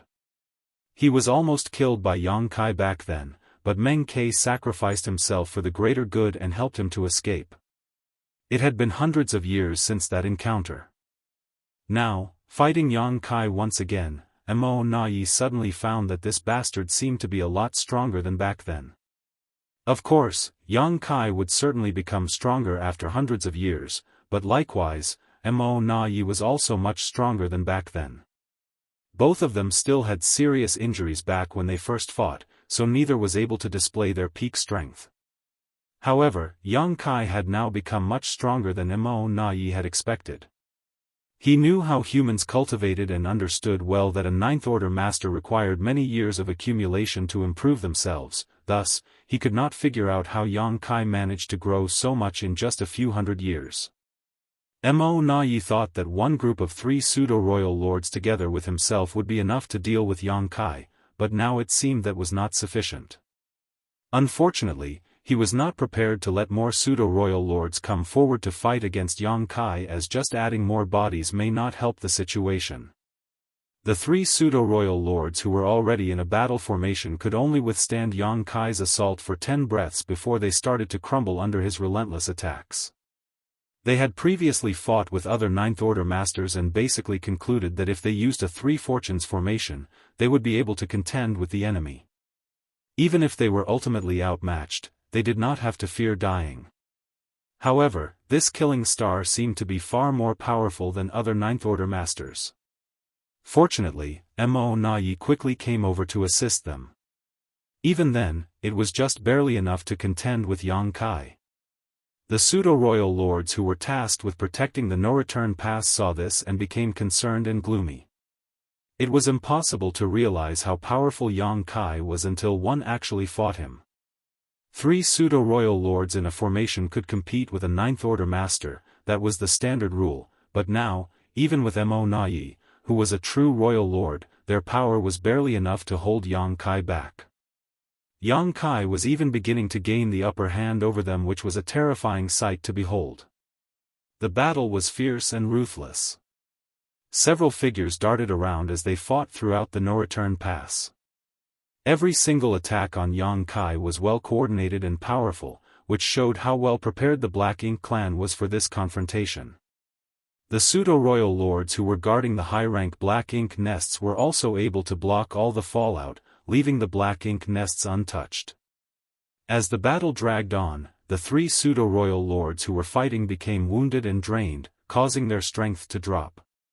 At that moment, three other pseudo-royal lords flew out from the perimeter, formed a battle formation, and joined the fight. Once that happened, the three exhausted and wounded pseudo-royal lords made a feint and withdrew. Yang Kai remarked in slight surprise, "So this is your plan?" Three fresh pseudo-royal lords replaced the three who were exhausted. This tag-team tactic was easy for the Black Ink clan to execute and sustain as they had enough pseudo-royal lords to rotate into the fight. As long as the 3 pseudo-royal lord replacements joined the battle smoothly, Yang Kai would constantly be under pressure. Since you're using this tactic, why don't you summon more pseudo-royal lords and fight together? Yang Kai asked as he thrust his spear at Mo Nai. Mo Nai dodged, coldly snorted, and counterattacked. There's no need for that. The array has been activated, and the no-return pass has been isolated. You want to take me down with minimal effort? That's a good plan. Yang Kai raised his brow as he continued his rush towards Mo Nai. Although I have to admit that this tactic is effective, you might have forgotten that there is a major flaw to it. Mo Nai asked indifferently, what? Yang Kai replied, the most crucial factor of this plan is you. After all, there is no one to replace you. So what? So, Yang Kai's aura suddenly changed and became exceedingly violent. All I have to do is kill you. Martial Peak, Chapter 5879, Concealing One's Ability by Feigning Weakness. The spacetime river, which had wrapped around the Azure Dragon spear, suddenly turned into another spear which had the Dao strengths attached and shot out towards the 3 pseudo-royal lords to block all their attacks. Simultaneously, Yang Kai thrust out his Azure Dragon spear and charged at Mo Nai. Mo Nai's expression changed as he realized that Yang Kai had not exerted his full strength, causing him to stare at his opponent in total disbelief. How could he have grown so much in just a few hundred years? However, Mo Nai could not afford to think about it at this moment. Yang Kai had obviously grown significantly, but he too had not idled in the last few hundred years and had also grown stronger. Though not as much as Yang Kai, his cultivation was completely consolidated now. He was able to fight back and not just be on the receiving end of Yang Kai's killing blows. Black Ink strength rumbled as a giant black ink cloud billowed, enveloping a huge portion of the void. The black ink cloud resonated with Mo Nai's roar. How long can you last like that? He could see that Yang Kai had used some kind of secret technique to boost his strength, but such secret techniques always had limitations. Yang Kai immediately snarled, not for long, but it's enough to kill you. Come. The two taunted each other like petulant children within the black ink cloud, confusing the pseudo-royal lords at the no-return pass. Yang Kai was fighting alone while the human race army and the Black Ink clan army were engaged in a chaotic melee on the perimeter of the no-return pass. While the humans were woefully outnumbered, they seemed to have the upper hand. Moreover, Black Ink clan's tactical situation was different from that of the humans. The humans had pure Yang Pass outside the battlefield coordinating their movements. Precise orders were issued from pure Yang Pass to all parts of the battlefield, so the soldiers only needed to follow these directives and the entire human race army became like a tightly knit entity. They advanced and retreated together, providing assistance to each other whenever needed. On the other hand, Mo Nai and Mo Yu were both fully engaged in the fighting. Mo Nai had anticipated this situation before the war started and had informed several of his subordinates to take over commanding the Black Ink clan Grand Army. However, they did not have enough experience, and their tactical and strategic thinking were lacking. They did not stand a chance against the battle-hardened veteran Mi Jingluan. If the Black Ink clan did not have the geographic advantage as the defensive side, and could not immediately receive reinforcements, they would have lost the battle already. However, the humans also had their concerns. Despite the fact that they had the advantage in essentially all aspects of this battle, the Black Ink clan still had the two Black Ink giant spirit gods which were eyeing them dangerously. These two beings were wary of Da and Air, who were still in the barren territory, and dared not move from the no-return pass just yet. However, they could still launch attacks remotely. Even the simplest attack from a Black Ink giant spirit god was so powerful that it could not be underestimated, and many humans had already been slaughtered by them. Thus, it was unrealistic for the humans to think that they could retake the no-return pass in a single battle. Just as the Black Ink clan had a clear understanding of the situation between the two sides, so did the humans.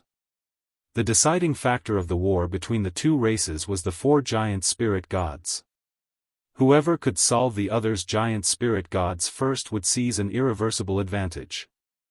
However, how could either army even attempt to solve the giant spirit gods of the other side? The biggest gain so far for the human race was the Black Ink clan army feigning an attack on Pure-Yang Pass, exposing their backs to the humans' reserve force. Outside Pure-Yang Pass, the 12 pseudo-royal lords had led a million-strong Black Ink clan army towards the rear command post of the human race army before suddenly turning around and heading to a weak spot in the humans' offensive. Seeing this, Mi Jingluan ordered the two newly promoted 9th Order Masters to lead 200 8th Order Masters to pursue them. The Black Ink clan army, which wanted to coordinate with their clansmen in the no-return pass, was suddenly set upon by these human masters. The 12 pseudo-royal lords naturally saw this situation, but instead of confronting the enemy in the open, they ordered their army to escape back to the safety of the no-return pass. Unfortunately, this resulted in half of their subordinates being slaughtered. Mi Jingluan looked at the situation on the battlefield from Pure-Yang Pass inside. After this fight with the Black Ink clan, he realized that the enemy had more strength than he had expected. Unlike the Black Ink clan who did not care about their casualties, every human soldier was a rare warrior. Taking the no-return pass was just the beginning. The humans still had to go to the primordial heaven source grand restriction. If too many were killed or critically wounded in retaking the no-return pass, how could they embark on the next part of the plan? So, when Mi Jingluan dispatched the army for this battle, he had emphasized the principle of preserving their war potential rather than maximizing the damage to the Black Ink clan. He endeavored not to have severe losses in the army, especially among the high-ranking Open Heaven Realm Masters. At this point in the battle, the humans certainly had the absolute upper hand. However, without resolving the Black Ink giant spirit gods, there was no way to retake the no-return pass. If they continued the fight unabated, there would definitely be more casualties. In such an intensely violent battlefield, every soldier would consume a lot of strength. Additionally, the medicinal efficacies of the purifying Black Ink pills, which were taken in advance, were time-limited. With so many dead Black Ink clansmen on the battlefield, creating massive amounts of Black Ink clouds, the protective effects of the purifying Black Ink pills were being constantly eroded. Once the medicinal efficacies of the purifying Black Ink pills failed, it would be difficult to fight in an environment filled with Black Ink strength. Mi Jingluan could not help but turn his head and look at the depths of the no-return pass, where he vaguely saw several figures in the midst of a fierce battle. Upon seeing this, he frowned slightly and muttered, "Concealing one's ability by feigning weakness?" Unlike Mo Nai, Mi Jingluan was aware of Yang Kai's actual strength as he had discussed this with the latter recently. After 20 years of cultivating with the power of the two Open Heaven Realm cradles, Yang Kai's strength was vastly superior to what it used to be. With Yang Kai's current strength, he should not have any problems killing Mo Nai, even if 3 pseudo-royal lords were assisting the latter. However, the battle seemed to be an even struggle. Clearly, Yang Kai did not use his full strength as he was intending to conceal the extent of his abilities. Mi Jingluan naturally was not worried about Yang Kai's safety. Before the battle started, Yang Kai approached Mi Jingluan and chatted with him privately, planning for various scenarios, including the current situation he was in. Mi Jingluan naturally knew why Yang Kai decided to feign weakness, even to the extent of letting Mo Nai live. Revealing his true strength to Mo Nai was not advantageous at this moment. It was far more important for the humans to deal with the 2 Black Ink giant spirit gods. Yang Kai decided to conceal his ability and only strike at the critical moment against the Black Ink giant spirit gods. After a few more moments of watching, Mi Jingluan withdrew his gaze and said to himself, "We've met our objective." The officers around him immediately focused and waited for the order to be given. The next moment, Mi Jingluan declared, "Pass down the order, all armies are to retreat and regroup at Pure-Yang Pass." "Yes, sir." The messages were immediately sent to all the armies. At the same time, Pure-Yang Pass, which had been outside the battlefield, also moved and pressed forward in the direction of the no-return pass as all its artifacts came to life. Mi Jingluan then flew up and rushed towards the battlefield. As a Ninth Order master, he should have already taken to the battlefield to kill the enemy, however, he had to remain behind to direct the army's movements. Now that the battle was coming to an end, there was not much more for him to do. The human army only needed to withdraw from the battlefield in an orderly manner according to the original plan, so Mi Jingluan could finally put down the heavy burden of command and go to the battlefield to act as a lone Ninth Order master. At the same time as Pure Yang Pass began moving, on the battlefield inside the No-Return Pass, Yang Kai muttered, "It's about time." Pure Yang Pass heading to the battlefield was a signal for the retreat of the human race army, and Yang Kai knew it well. Although he had been fighting alone, he was still taking advantage of the momentum of the human army. At that moment, Yang Kai's extremely fierce attack suddenly slowed down and he held a stoic expression. Across from him, Mo Na Yi was drenched in cold sweat as he felt like he just escaped from the gates of death. He did not expect Yang Kai's explosive assault to last so long and had almost not survived the onslaught. His body was covered with wounds now, and even though they were not life-threatening, it made him look quite disheveled. There had also already been several rounds of pseudo-royal lords who rotated in and out of the battlefield. He was secretly relieved that Yang Kai stopped his attacks at this point, otherwise, once he was killed, the pseudo-royal lords would have to face Yang Kai on their own. Once that happened, the high-rank black ink nests would suffer heavy losses, which would make the entire war situation untenable. Mo Na Yi. Yang Kai said after he adjusted his breathing, "Let me show you something." Mo Na Yi kept his cool and remained silent, while he continued his attacks with the three pseudo-royal lords in a pincer move. Your heaven-sealing earth-locking array. As Yang Kai spoke, the space-time river once again coiled around the azure dragon spear. He then thrust his spear into the void, causing an eruption of space principles that shattered the local space. "It's useless against me now," Yang Kai declared. With the spear's thrust and the diffusion of space principles, there was a sound of something shattering, and immediately afterwards, the space around the No-Return Pass began to crack in a spiderweb pattern. Martial Peak, Chapter 5880, The Opposite. The Black Ink clan had tried to use the Four Gates Eight Palaces Great Pagoda array several times to deal with Yang Kai, so naturally he was prepared for this. Even before he entered the No-Return Pass alone, Yang Kai considered the possibility of this grand array being set up to trap him. However, Yang Kai was not worried about such trifles now. He would have been wary of a heaven-sealing earth-locking array 700 years ago as, at that time, if the local space he was in was really isolated, he would be in a lot of trouble. Unless he killed all the Black Ink clansmen inside and broke open the array, it would be impossible for him to use instantaneous movement to escape.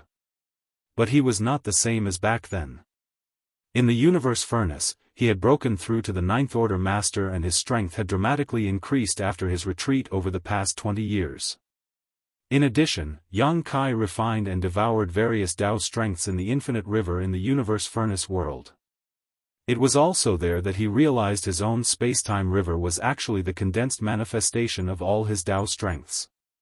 With the power of the space-time river, Yang Kai could easily break through the heaven-sealing earth-locking array arranged by the Black Ink clan, ruining their plans.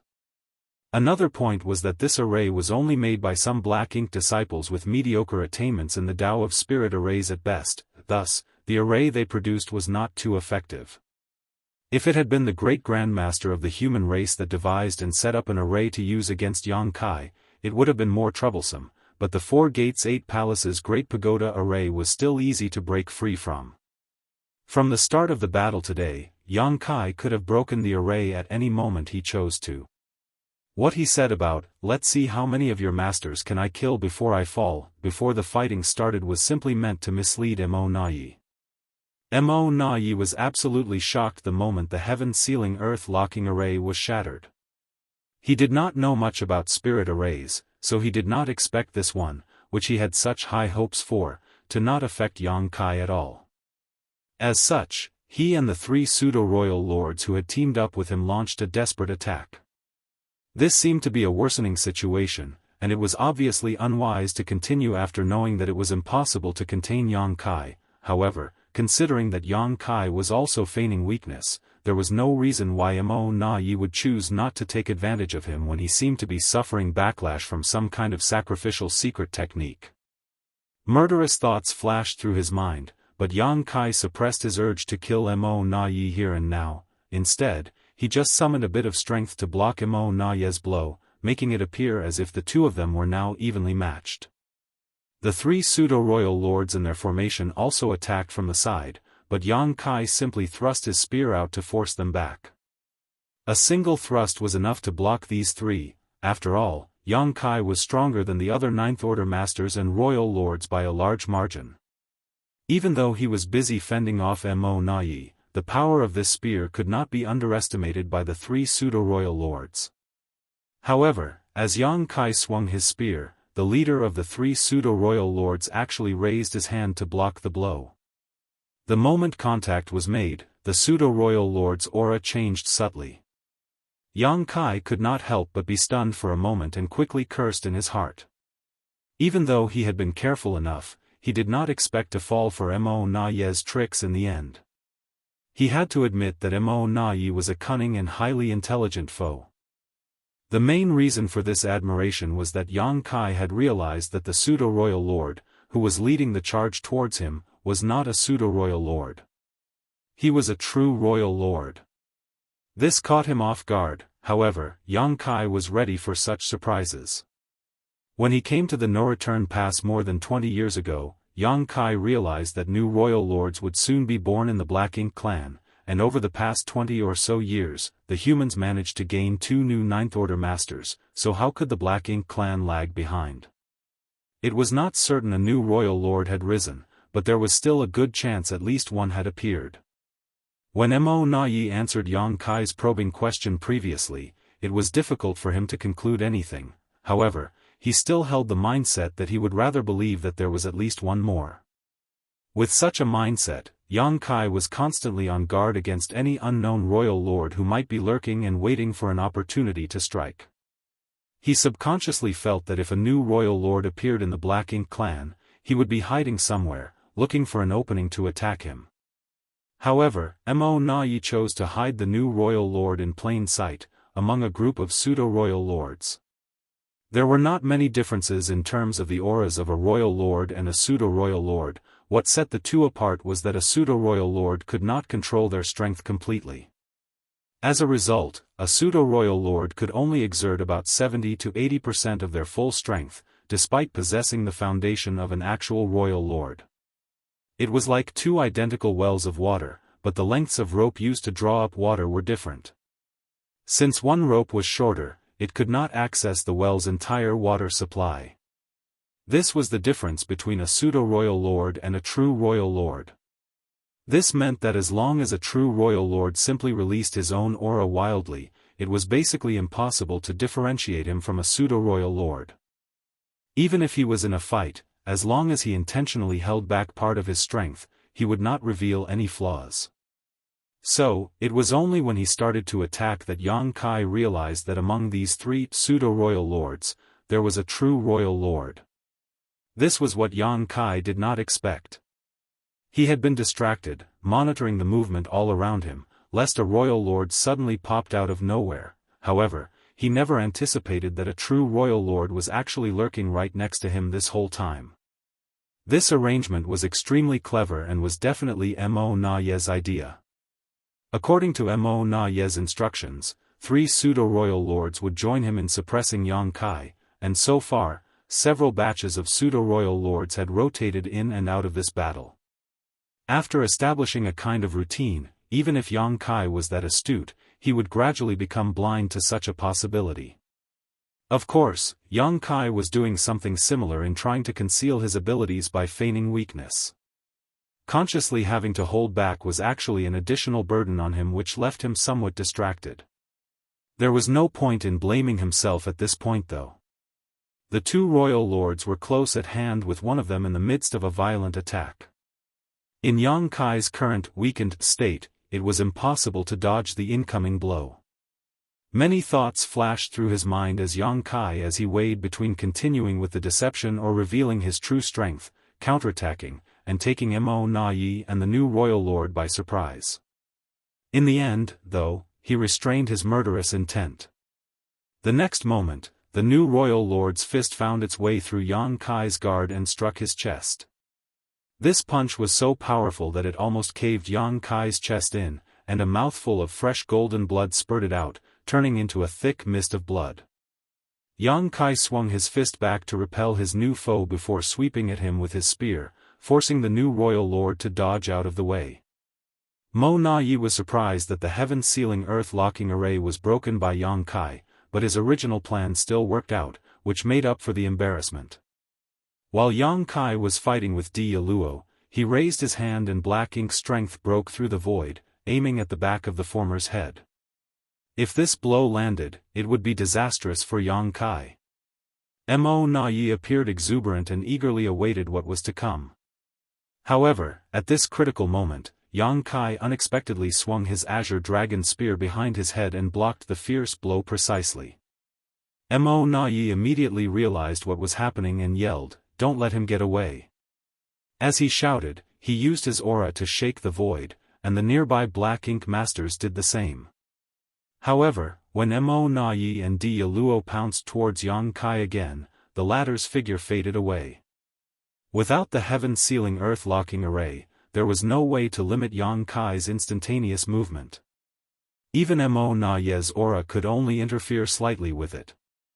As a result of the interference, Yang Kai showed up not far away and failed to completely escape from the no-return pass. At this moment, he was in a terrible state with his chest sunken considerably and his body covered in blood. His aura was so diminished that it seemed like he might die at any moment. However, Mo Na Yi knew Yang Kai very well. To a divine dragon, recovering from even such serious injuries was not an issue. The only way to ensure Yang Kai was dead, was to kill him on the spot. Moreover, as soon as he saw Yang Kai's current location, which was close to the territory gate, he realized what his nemesis was planning. At this moment, Yang Kai had only two options to flee. One was to break through the Black Ink clan's defense line and escape towards the human race army. As long as the humans sent some masters to assist him, he could ensure his own safety. He was able to sneak into the no-return pass silently with the help of Thunder Shadow's innate divine ability, but now that so many masters from the Black Ink clan were locked onto him, he could not escape using the same tactic. As such, it was difficult for him to sneak his way out of the no-return pass. If he tried to fight his way out now though, Mo Na Yi would surely notice something was off and reassess his strength. Thus, he had only one option left, which was to escape via the territory gate which led to the barren territory. Martial Peak, Chapter 5881, Decision. Yang Kai's original intention was to use the human army to create chaos in and around the no-return pass, engaging as many masters from the Black Ink clan as possible so he could find a chance to slip through the territory gate into the barren territory. That was why he snuck into the no-return pass alone when the opportunity presented itself. Otherwise, he could have continued to wander the battlefield and kill with impunity. Yang Kai's mere presence terrified most of the Black Ink clan, including the pseudo-royal lords. The biggest reason for doing this was it was a strategy that he had discussed with Mi Jingluan before the army began the battle. Da and Air remained in the barren territory. These two giant spirit gods were strong, but not very smart. So, it was better to have a human direct and guide them, especially during the critical moments. Yang Kai was naturally the best candidate for this role. The two giant spirit gods considered him a friend and he was strong enough to move alone to the barren territory and remain there to guard it. Furthermore, just because Yang Kai was in the barren territory did not mean that he could not participate in the battle. He was so strong that as long as he was in the barren territory, the Black Ink clan would have to divert some energy to guard against him attacking the no-return pass from the territory gate. The Black Ink clan would not be as worried had it been any other Ninth Order masters remaining behind the territory gate. Yang Kai intended to escape to the barren territory all along, but he did not expect the process to be so turbulent to the point he was forced to make such a bitter choice. Mo Nai had also anticipated Yang Kai possibly escaping through the territory gate, but he had thought the 4 gates 8 palaces Great Pagoda array would be enough to stop the latter. Previously, Mo Nai had quite some confidence in the heaven-sealing earth-locking array, but to his disappointment, he now realized that this array could no longer trap Yang Kai. So, the moment Yang Kai reappeared, Mo Nai and Dia Luo led a large group of pseudo-royal lords over. Before they even arrived, powerful secret techniques were sent out like a storm towards Yang Kai. Yang Kai's face paled. Throughout this battle, he had been concealing his ability by feigning weakness. However, he was now really wounded and facing a deadly threat. The pseudo-royal lords who were responsible for guarding the no-return pass were all mobilized. In total, there were now nearly 30 top masters attacking Yang Kai, 2 of whom were true royal lords. With adversaries of such strength and numbers, even he could not resist them head-on. In his haste, Yang Kai could only hastily summon his spacetime river and dive inside to shield himself as he fled towards the territory gate. Hong long long. Explosions rang out as waves surged, causing the spacetime river to tumble and the Dao strengths to shake. Space rippled and cracked near the territory gate as Yang Kai disappeared while those chasing after him came to a halt. Mo Nai, the leader of the group, ground his teeth and snarled, "He's still alive after all that." Although he had not been able to catch Yang Kai off guard and even landed a heavy final blow, he was absolutely certain that Yang Kai was still alive. He also knew that Yang Kai had already escaped into the barren territory through the territory gate to join up with the 2 giant spirit gods. As he spoke, a strong sense of frustration rose in his heart. According to his plans, as long as nothing untoward happened, Yang Kai had less than a 30% chance of escaping from the no-return pass. However, the most critical 4 gates 8 palaces Great Pagoda array did not work as it should. Now, not only was his plan a failure, he had shown his trump card. Dia Luo's identity had been exposed, and the Black Ink clan had no more royal lords, thus, it would now be all but impossible to kill Yang Kai. Thinking back on all the years he had been fighting with Yang Kai, Mo Nai realized he previously had 2 good chances to kill this plague but always failed at the last moment. No one could be sure if he was unlucky or if Yang Kai's fortune was just that much better to always allow him to survive. Dia Luo comforted, "Don't blame yourself. Although we couldn't kill him this time, he is definitely severely injured and won't be able to cause any troubles anytime soon. Additionally, now is not the time to think about him.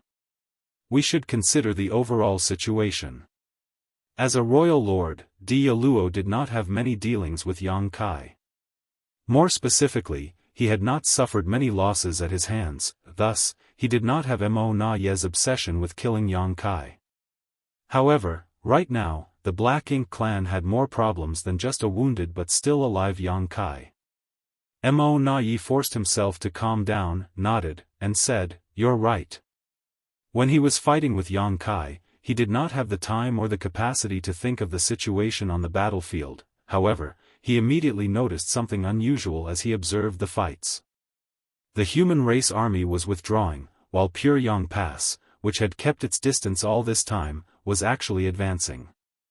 It seemed to be using the power of its various arrays and artifacts to provide cover for the retreating humans. This was a planned withdrawal which was executed in an orderly and disciplined fashion. A moment later, Mo Nai understood why the humans chose to withdraw their forces despite having the advantage. It was true that the humans had controlled the flow of the battle this entire time and gained many advantages thus far, resulting in a lot of casualties among the Black Ink clan, including numerous pseudo-royal lords. However, the human warships also sustained a lot of damage and many of their masters had fallen.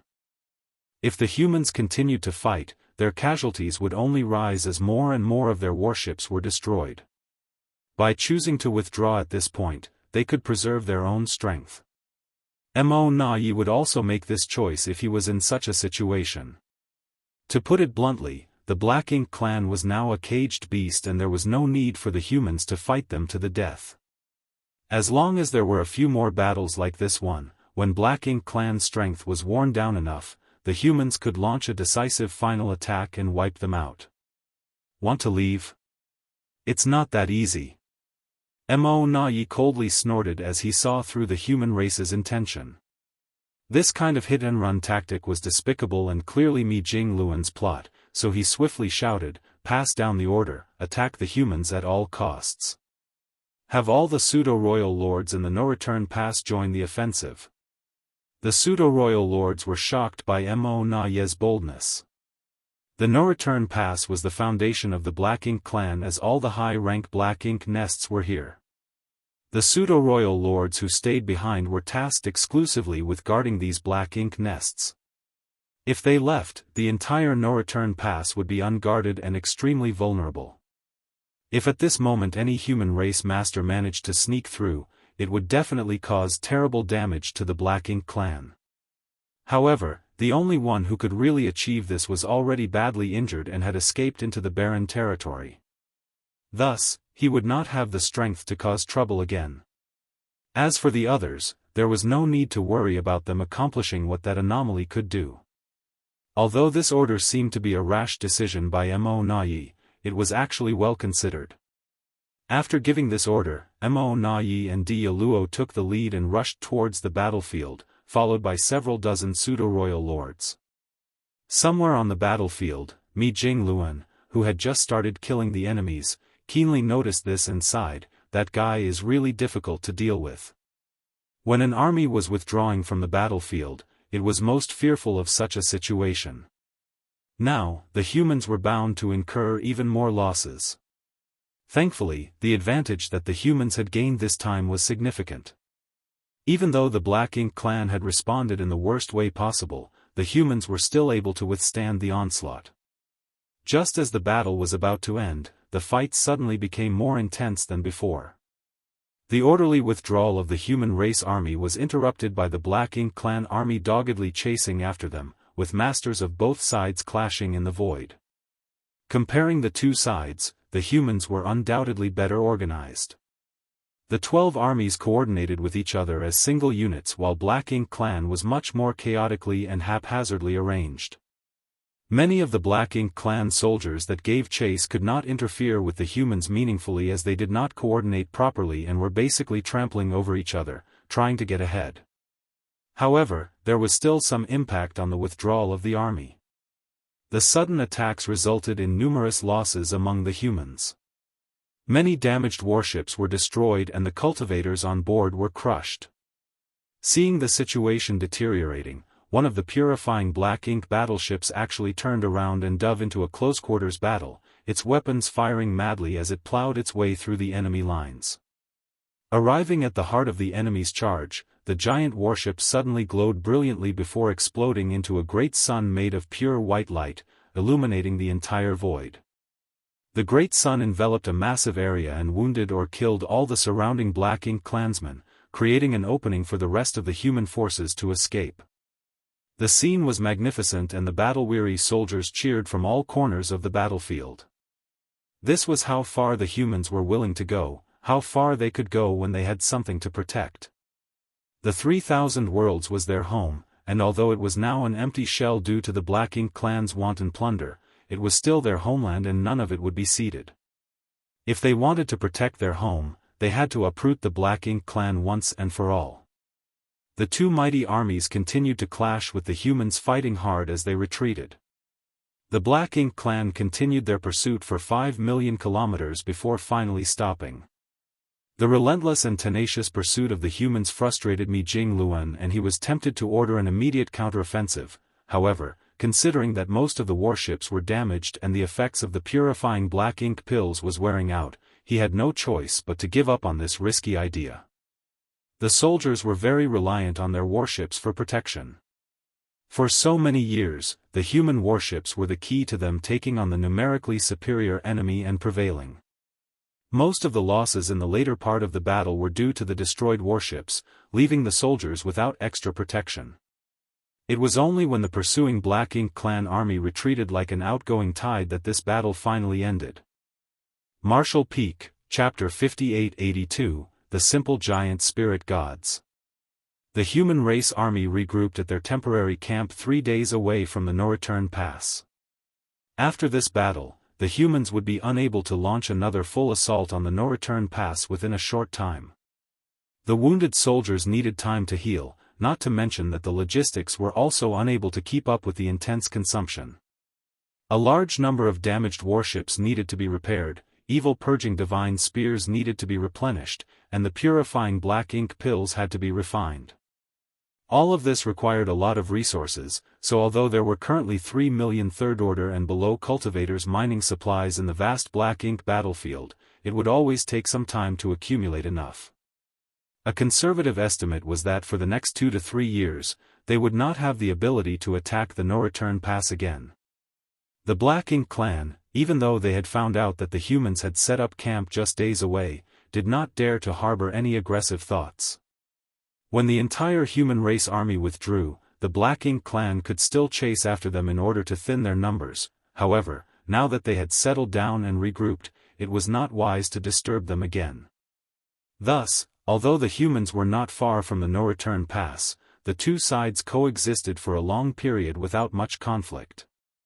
1 month after the battle, at a certain place in the barren territory, Ada and Aer sat facing each other, looking down helplessly at the space in front of them. In their field of vision, a figure covered in blood was sleeping quietly. The blood had already congealed and stained the clothes. The figure slept on his side, suspended in the void as if there was an invisible bed underneath. Such a figure was small as an ant when compared with the towering giant spirit gods. This figure was none other than Xianxia, who entered this place from the no-return pass.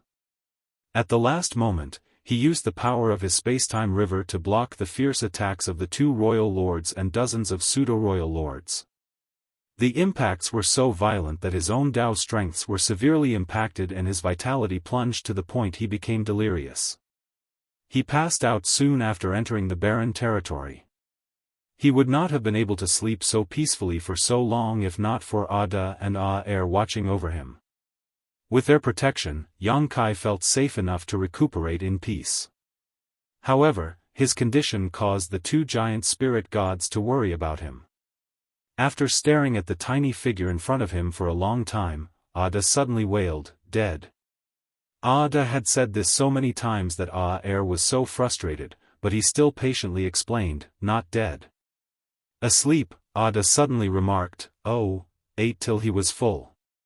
He had always maintained a routine of napping when he was full and looking for food when he woke up, therefore, he expected that all the living creatures should be the same as him. Since Xianxia was asleep, he must have eaten enough and was now taking a nap. When this topic was brought up, Ada reached out, rubbed his belly, and grumbled, "I'm hungry." Aer also instinctively echoed, "N." The 2 giant spirit gods looked at each other gloomily. At that moment, the sleeping Xianxia suddenly opened his eyes and sat up slowly. He appeared dazed, drowsy, and stiff for a while before yawning. He stretched his back and mumbled, "That was a good nap." It had been ages since he was able to sleep so comfortably. Since his strength became so much stronger, he almost did not need to sleep normally to recover his energy. Now, he took advantage of his wounds and the protection of the giant spirit gods to sleep peacefully and allow his body to heal. Waking up, he immediately felt mighty as a dragon and fierce as a tiger. His revitalized energy coursed through his veins and he could not wait to barge into the no-return pass and beat those 2 bastards to a pulp, but then, a huge face suddenly filled his entire vision and thundered, "Are you hungry?" The void shook under the thunderous but clearly concerned voice. Xianxia was nearly blown away by the force of the wind that resulted from the giant spirit god's breath, but he quickly stabilized himself, looked up at the humongous bald head, and knew immediately that it was Ada. Xianxia chuckled, raised his hand, and waved his hand. "You're talking about yourself, right? Okay, I know. Back up a little bit, I haven't forgotten what I promised you the last time." When he left the barren territory some 20 years ago, he instructed Ada and Aer to guard the territory gate and smash anyone who dared to cross the territory gate. He promised them that if they did that, he would bring them food the next time he came. The two giant spirit gods had done a good job over the years, and it was because of their deterrence that the Black Ink giant spirit gods of the Black Ink clan did not dare to join in the battle a month ago. Yang Kai naturally had to fulfill his promise to them. Yang Kai raised his hand and flipped it over, and an orb appeared on his palm. He said childishly, "Look at this. Do you know what it is?" Ada and Air's eyes were immediately attracted by the orb. They could smell the delicious fragrance that emanated from the orb and knew that this was their food. However, what puzzled them was that this food was not quite the same as what they would eat previously. So, even though their stomachs were rumbling, they resisted the urge to feast. Yang Kai laughed at the look of the two giant spirit gods before throwing out the world bead from his hand without further delay. The little world bead flew into the void, and as it fell, space principles flared, allowing the tiny sphere to rapidly expand. Just a few moments later, it became a complete universe world. The volume of this universe world was just as big as the star boundary. However, its surface was full of large pits and there were a number of dark tunnels leading to its interior. These were obviously traces left behind by the mining of resources. The valuable resources had all been extracted from this universe world, and since world principles was collapsed, it was considered as a dead universe world, which suited giant spirit gods' appetite. Now that the 3,000 worlds had basically been hollowed out, it was not easy to find such a universe world. However, since Yang Kai promised Ada and Air to bring them good food, he had to keep to his word. Fortunately, in the 3,000 worlds, there was still Myriad Monsters territory, which was the great territory adjacent to High Heaven territory. Myriad Monsters territory and High Heaven territory had become the last two pure lands of the human race. Yang Kai found this universe world in Myriad Monsters territory, refined it into a world bead, and brought it to this place before restoring it to its original size using his space secret techniques. Such tasks were easily done by Yang Kai nowadays. After seeing the delicious universe world, the two giant spirit gods immediately jumped up and down in joy and ran over to it. The giant spirit gods' bodies were massive, even when compared to such a universe world. So, they each sat on opposite ends and began reaching out to grab large chunks of it and shoving them into their mouths before crunching it with their massive teeth. This was the first time Yang Kai watched the giant spirit gods eating in such close proximity, and even though he had seen many things in his life, this was still an amazing sight to behold. It had been very puzzling to him that the giant spirit gods only eat this kind of dead universe world. How could such a huge body with terrifying strength be nourished by this? The universe was indeed filled with profound mysteries that were difficult to understand. The two giant spirit gods were eating with one hand and grabbing with the other, both smiling happily at Yang Kai. When Ada realized that Yang Kai was staring at them, he handed over a universe fragment and said, "Friend, let's all eat together." Yang Kai froze for a moment, then realized what he meant by friend. Ada had always called him Little One, or even Little Ant, but since he had brought them such good food, he now became their friend. Since Ada offered so generously, Yang Kai took the universe fragment into his small universe, fearing that it would upset him if he refused. Ada saw this and smiled from ear to ear. It was a pity that there were so few giant spirit gods now. If there were more than 2, perhaps 8 or 10, they could have easily retaken the no-return pass. All Yang Kai would need to do is lead a squad of them to get the job done. Casting such fanciful thoughts aside, Yang Kai turned his head and looked at the territory gate. Through the void turbulence, Yang Kai could still vaguely see the situation in the no-return pass. After the last battle, the no-return pass was obviously more closely guarded, especially the area around the territory gate. A powerful figure stood openly, clearly telling Yang Kai that if he dared to venture across, he would be immediately beaten. Yang Kai coldly snorted, took off his blood-stained clothes, summoned some water from his small universe, and washed himself. He then changed into a new set of robes. Although he had been in a deep sleep, he was extremely sensitive to the passage of time and knew clearly that it was only 1 month since the last battle. He estimated that the Black Ink clan lost at least 20 pseudo-royal lords with even more seriously wounded. It was very troublesome for such masters to heal, so it would be a long time before they could fully recover. However, the humans also needed to recuperate and accumulate supplies for the next battle. Everything took time. Therefore, although Yang Kai could not get in touch with Mi Jingluan, according to what they had planned, the next attack on the no-return pass would be at least 2 years later. 2 years was neither long nor short. It was just enough time for Yang Kai to deal with some things. He had an idea in mind, and it was time to act. Martial Peak, Chapter 5883, Out of Control Small Stone Race. Yang Kai was slightly taken aback, looking at Ada and Air. The universe world had been completely devoured by the two giant spiritual gods in just a short time. When they noticed Yang Kai looking at them, they immediately looked at him eagerly. Obviously, the two had not had their fill yet. Yang Kai immediately stated, "Wait here, I'll go find you something to eat now. Just like before, keep a close eye on this place. If anyone dares to come out from the other side of the door, beat them to death." The two giant spiritual gods nodded their acknowledgement. Yang Kai had used his actions to prove that he wasn't someone who goes back on his word. Compared to the promise he made last time, this time, Ada and Air naturally looked forward to it with great expectations.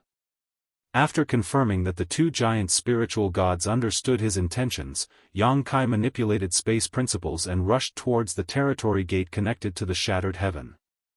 A moment later, he arrived at the territory gate and entered. The injuries Yang Kai had sustained in the battle a month ago weren't light, but they weren't too serious either. After a month of sleep, his physical body had basically fully recovered. The instability in his Dao strengths wasn't something that could be so easily resolved, but as long as he didn't overexert his Dao strength, it wouldn't affect him much. The current human race could be said to have mobilized all of their forces to war. Disregarding the many great territories that had already become empty shells, even High Heaven territory and Myriad Monsters territory only had a few old, weak, and disabled people left behind, as well as some rising stars who had yet to fully mature. They had been born too late, so no matter how outstanding their aptitude was, they had yet to reach the open heaven realm. As such, they weren't even qualified to join the logistics team to gather resources. Under such circumstances, Yang Kai's goal for returning to the 3,000 worlds from the shattered heaven was naturally not High Heaven territory or Myriad Monsters territory. His destination was elsewhere. Traversing through many great territories at his leisure, Yang Kai finally arrived at his destination after nearly 3 months. Chaotic Dead Territory. In fact, when the upper echelons of the human race decided to attack the no-return pass, Yang Kai had wanted to make a trip to Chaotic Dead Territory first. In the past, he had brought Zhang Ruoxi here to cultivate with Big Brother Huang and Big Sister Lan. So many years had already gone by, even he had no idea what the results would be. Because of her Heaven's Order bloodline, Zhang Ruoxi was not affected by the Open Heaven Realm method's shackles. Even though she had initially broken through to the 5th Order Open Heaven Realm, she still had a chance of reaching the 9th Order all on her own. As proof, she had smoothly made it to the 8th Order many years ago.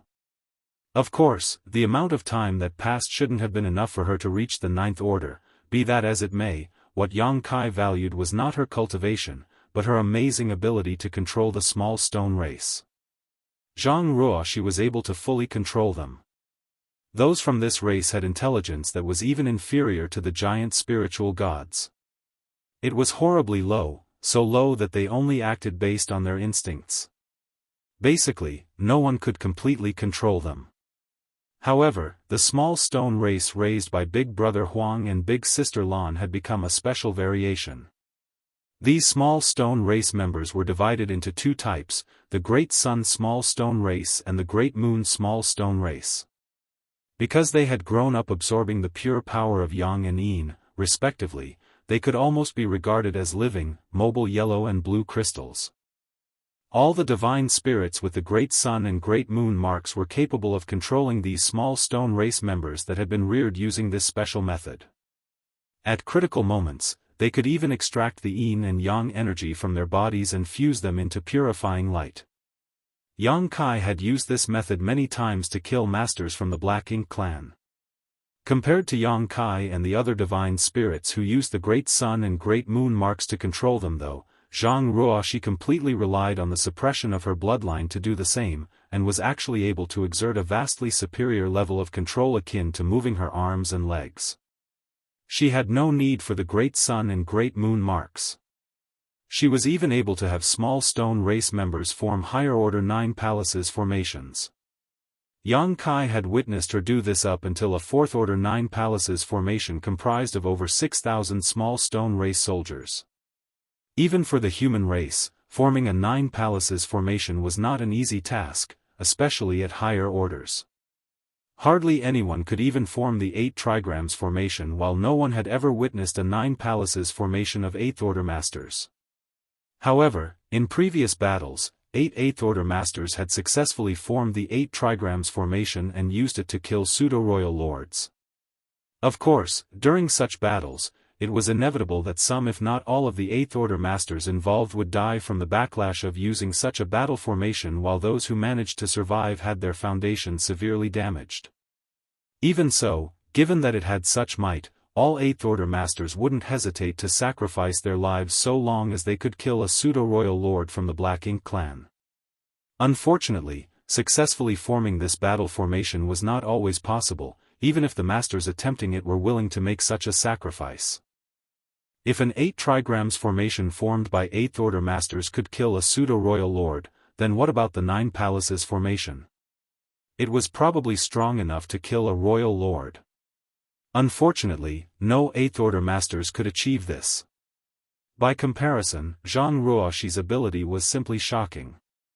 It could be said that even if she was only an 8th order master, the role she could play on the battlefield would not be inferior to any 9th order master. Unfortunately, Yang Kai was unable to find any free time after returning from the edge of the universe, so he was unable to visit chaotic dead territory until now. Yang Kai was quite looking forward to Zhang Ruoxi's growth. If everything went smoothly, he was prepared to take her to the battlefield where she could finally show her marvelous ability. This way, it would be easier for the human race to retake the no-return pass and they would suffer lesser casualties. On top of that, he also wanted to ask Big Brother Huang and Big Sister Lan for some more yellow and blue crystals. The human race's current supplies were severely depleted, but the pure yin and yang element materials were indispensable to the war effort. After passing through the territory gate, Yang Kai stepped into chaotic dead territory after a very long time, but the next moment, he was slightly taken aback. The sight before him was different from the last time he had come to chaotic dead territory. This time, the very first thing he saw was 2 armies of innumerable small stone race members locked in a heated confrontation in the void. Looking around, Yang Kai saw that the size of these 2 small stone race armies was not small, each totaling at least 1 million members. What surprised Yang Kai wasn't their numbers though. The small stone race was found in a remote universe world in Myriad Monsters territory. Their living habits were quite similar to that of ants, with an ant queen-like existence in each colony. As long as they had enough resources, they could constantly reproduce, so in terms of numbers, each small stone race colony could easily reach an astonishing size. Yang Kai was also rearing a large number of small stone race members in his small universe, but he always prevented the reproduction of these small stone race from getting out of control. Otherwise, the entire void world would become a small stone race world in no time. At that point, there would be no place for the human race to stand. Strictly speaking, the conflict between 2 million strong armies was just a small-scale battle for the small stone race. What surprised Yang Kai was the fact that these 2 sides were fighting each other at all. It was true that when Yang Kai handed over the small stone race to Big Brother Huang and Big Sister Lan, it was to allow them to use this method to determine who was the elder sibling. It could be said that the reason for the Great Sun small stone race and the Great Moon small stone race's existence was to fight each other. But that was only the initial situation. Since the Black Ink clan had invaded the 3,000 worlds, the two supreme masters of chaotic dead territory had stopped playing such silly games and instead focused on raising more small stone race soldiers to give their little brother, Yang Kai, to assist in the war.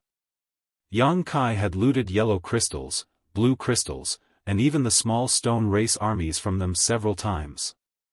Although these two complained a lot about his open banditry, they had never let Yang Kai return empty-handed.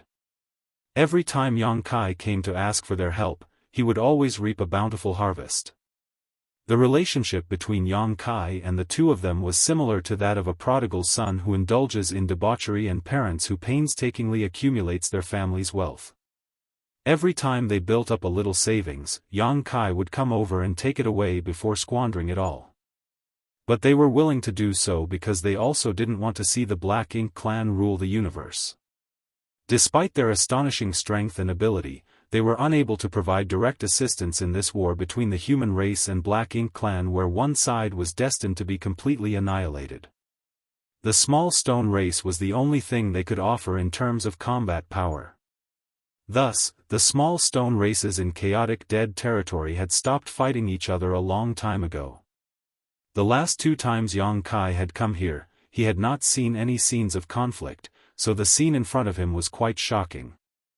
There weren't any powerful masters among the two small stone race armies, but the battlefield was extremely fierce. Yin and Yang were opposites to begin with, and once the small stone race, which naturally fought amongst themselves, was bestowed with the Yin and Yang elements, this kind of opposition became particularly prominent. On the battlefield, the two branches of the small stone race clashed with each other, fighting without any semblance of order. One by one, small stone race members were blown to smithereens. Although no blood was spilled and all the battles were fought on instinct, the intensity of the war was not inferior to any Yang Kai had witnessed before. Yang Kai quietly observed for a moment before restraining his impulse to intervene. Relying on the great sun and great moon marks bestowed by burning light and serene glimmer, Yang Kai could easily separate these two small stone race armies, but because he didn't know what Big Brother Huang and Big Sister Lan's intentions were, he decided to let things be for now. If these two supreme beings of the chaotic dead territory had some kind of special purpose for this battle, Yang Kai's interference might disrupt their plans. Bypassing these two warring armies, Yang Kai flew deeper into chaotic dead territory. After an hour, Yang Kai's expression became solemn. Along the way, he saw many battlefields of varying size, each of which had a large number of small stone race soldiers locked in combat. The first battlefield he encountered wasn't very large, and there weren't many powerful members, but on the largest battlefield, he actually witnessed close to 10 million small stone race soldiers fighting with each other, with many colossal members that were equivalent to the 7th Order and 8th Order Open Heaven Realm Masters. This made Yang Kai immediately realize that something had gone wrong. Martial Peak, Chapter 5884, Yin-Yang Rebellion. The entire chaotic dead territory seemed to have been drawn into the battle between two small stone races. Every once in a while, Yang Kai would run into a battle either in progress or already over. Something is obviously wrong. Even when Big Brother Huang and Big Sister Lan were keen on using the small stone race to determine who was the elder sibling, they had never expanded the scale of the battle to this extent. This kind of scale could no longer be called a game, but a true war. The number participating in this conflict was no less than the combined total of the human race and Black Ink clan. What's more, it had only been about 1,000 years since he last came here, so how could there be so many of them in the chaotic dead territory? Of course, theoretically speaking, it wouldn't be surprising for the small stone race to reach this population in 1,000 years with their outstanding reproductive ability as long as there were no restrictions and there were ample resources. Except, this was Big Brother Huang and Big Sister Lan's territory. They did not have any need to let the small stone race reproduce to this number. Most of these small stone race members were subpar. Their physique was extremely weak, making them even weaker than the Black Ink clan cannon fodder whose only role was to send themselves to their deaths to spread Black Ink strength. In terms of a contest, it was better to nurture more small stone race masters rather than spend energy to produce many insignificant small stone race soldiers. The scene here gave Yang Kai a sense of chaos, as if a massive number of small stone race members had lost control, turning chaotic dead territory's name into a reality. When this thought appeared, Yang Kai couldn't help but be stunned for a moment. Logically speaking, the small stone race shouldn't have gone out of control with Big Brother Huang and Big Sister Lan here, but everything he had seen indicated otherwise. As he continued heading deeper into chaotic dead territory, he saw more and more small stone race members fighting each other. At one point, Yang Kai suddenly stopped and stared ahead with a look of surprise. Having reached his current cultivation, there weren't many things that could surprise him. Even if he were to face the black ink giant spirit god right now, he would still remain perfectly calm, but the sight before him gave him a strange feeling. He felt as if something had erupted in the depths of the void. 3 breaths later, a dazzling spot of light appeared in Yang Kai's field of vision. This point of light was undoubtedly far away, but because it was so bright, Yang Kai could see it clearly even from where he stood. When it first appeared, this speck of light was only the size of a needle tip, but it spread out at an indescribable speed. At the same time, extremely powerful energy fluctuations came with it. Yang Kai could faintly hear a clear bird cry like that of a phoenix. The sounds of birds' cries became clearer and multiplied every moment. Soon, the dazzling light filled Yang Kai's vision. When the light dissipated, what Yang Kai saw and heard left him dumbfounded. Much to his surprise, countless strange existences of varying sizes had appeared in the void, resembling phoenix, but a little different from those from the Phoenix clan. Yang Kai immediately recognized these strange existences. He had seen these things the first time he came to chaotic dead territory with Ada. They weren't living creatures, but rather masses of pure yin and yang energies, the manifestation of the burning light and serene glimmer's power. The orange-yellow creatures were the manifestation of energy leaking from burning light, while the blue-colored ones were the serene glimmer's power. Yin and yang were inherently opposites. When Yang Kai first came to the chaotic dead territory, these unique existences of different colors were fighting against each other just like the small stone race.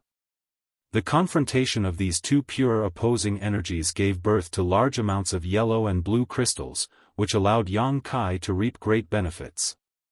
According to Burning Light and Serene Glimmer, they could not properly control their own strength once it was unleashed. So, from the day they were born, their powers had been constantly clashing with each other, and this was what Yang Kai was seeing right now. It was also because of this that the two supreme masters of the chaotic dead territory were unable to leave this place and help the human race.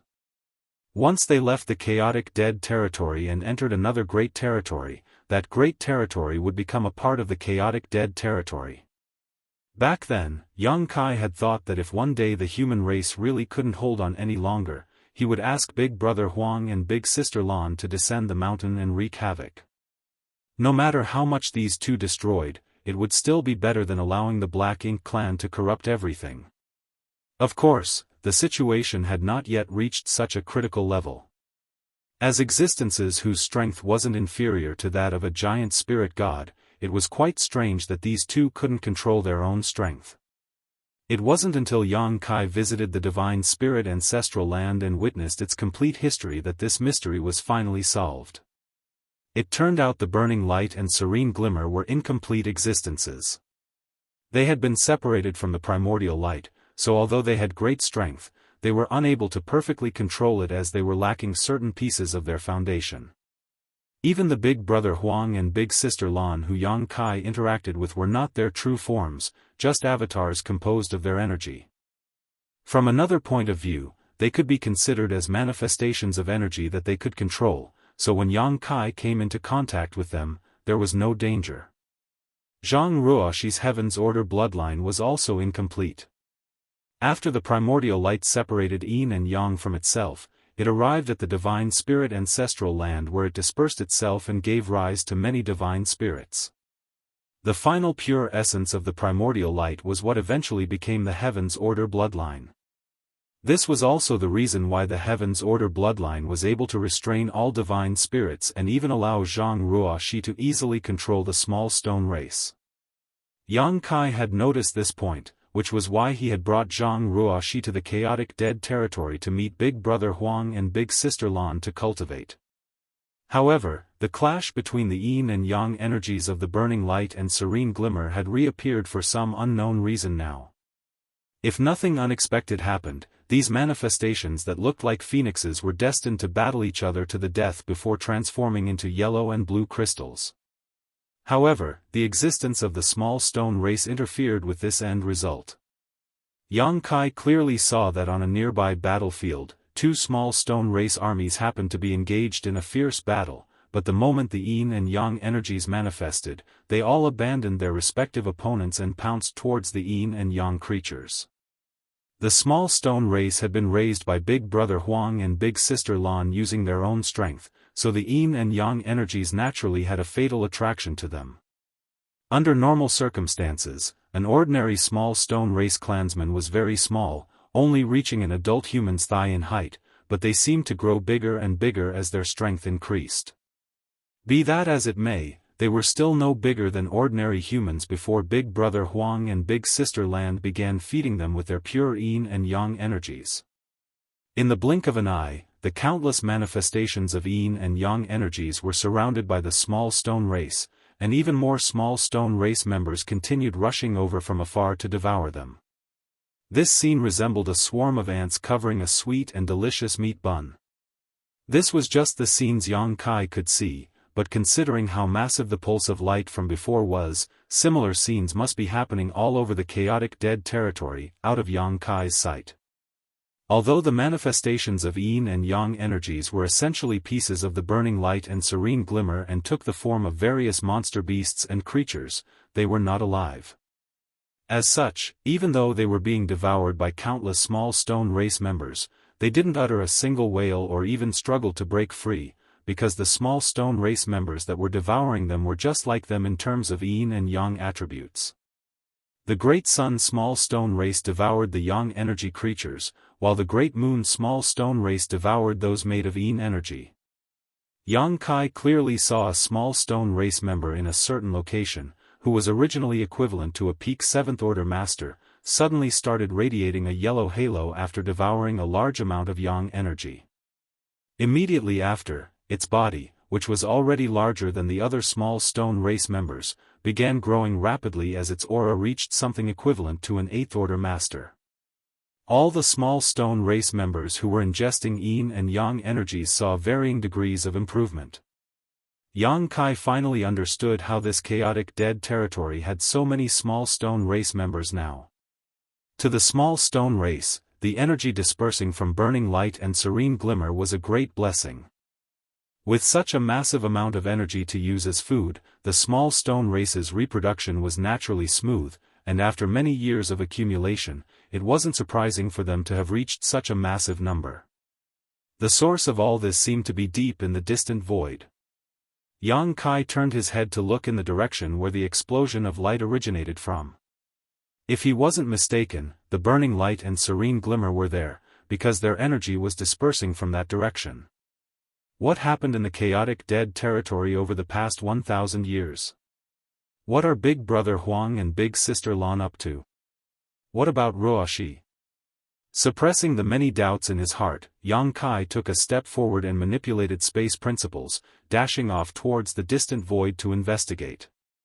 With a clear goal in mind, Yang Kai sped up and arrived at his destination after an incense stick worth of time. When he saw what was happening from afar, a furrow appeared on Yang Kai's brow. To his confusion, a giant oval-shaped object that looked like a condensed mist was occupying a vast amount of space.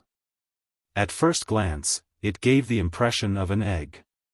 Through the thick fog, Yang Kai vaguely saw a familiar figure. It was none other than Zhang Ruoxi, whom he had sent to this place many years ago. At this moment, Zhang Ruoxi seemed to be sleeping in this egg, her small figure curled up into a ball. The fog made it impossible for Yang Kai to see her expression, but judging by her sleeping posture, it seemed like she was resting peacefully. What is this? Yang Kai frowned. Jianghu was here, but what about Big Brother Huang and Big Sister Lan? Looking around carefully, Yang Kai's heart suddenly jumped. The mist that had condensed into the shape of an egg was obviously filled with extremely rich and terrifying yin and yang energies. Also, two other blurry figures could be vaguely seen drifting through the mist. The yin and yang energies that were basically poles apart actually seemed to be merging together in this strange place. Yang Kai's brow slightly rose as he faintly understood what was going on, but this only made him happier rather than shocked. If he was right about what was happening, then the benefits Jianghu would obtain this time would not be small. The burning light and serene glimmer were in complete existence, while Jianghu's Heaven's Order bloodline was also incomplete, but her bloodline was the primary component of the primordial light which, in theory, should allow the opposing pure yin and yang energies to achieve a balance. Thinking of this, the strange scene in front of him could be explained. Just as Yang Kai was about to get closer to investigate, a sudden change occurred. A figure suddenly rushed out from the fog and charged straight at Yang Kai. Marshall Peak, Chapter 5885, Strange Small Stone Race Member.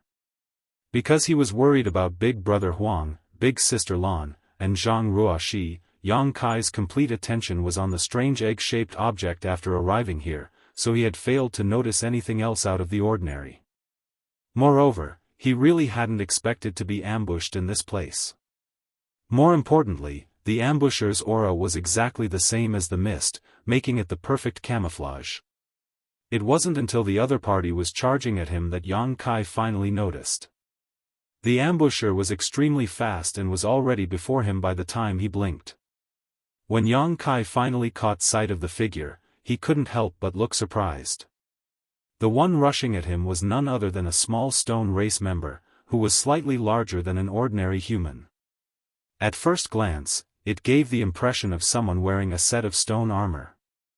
This is... Along the way, Yang Kai had seen hundreds of millions of small stone race members, but none of them had paid him any attention. However, after coming here, this one suddenly attacked him. Yang Kai had no idea how he had offended it. The other party's attack was quite simple. After all, this was a race with low sentience. All it did was charge over and throw a punch at Yang Kai once it arrived in front of him. Yang Kai casually raised his hand to block. The strength of the small stone race was directly related to their size. The bigger they were, the stronger their strength. The small stone race members that were as strong as 8th Order Master were all 1,000 meters tall and could only be considered giants. Under normal circumstances, such a small stone race member that was just slightly larger than the human could not be any stronger than the 5th Order Open Heaven Realm Master. Yang Kai could easily block an attack from such a being with his current cultivation. However, Yang Kai realized how horribly wrong he was the next moment. Much to his astonishment, this punch actually made him stagger back and the palm he used to block it was actually tingling slightly. If Yang Kai hadn't noticed that something was wrong at the moment of contact and hurriedly increased his strength, this single punch would have sent him flying. Before he could figure out what was going on, the small stone race member threw another punch at him at incredible speed. What the hell? Yang Kai was truly shocked and swiftly blocked the attack before fighting back.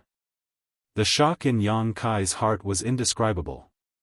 This strange small stone race member before him was completely different from those he knew.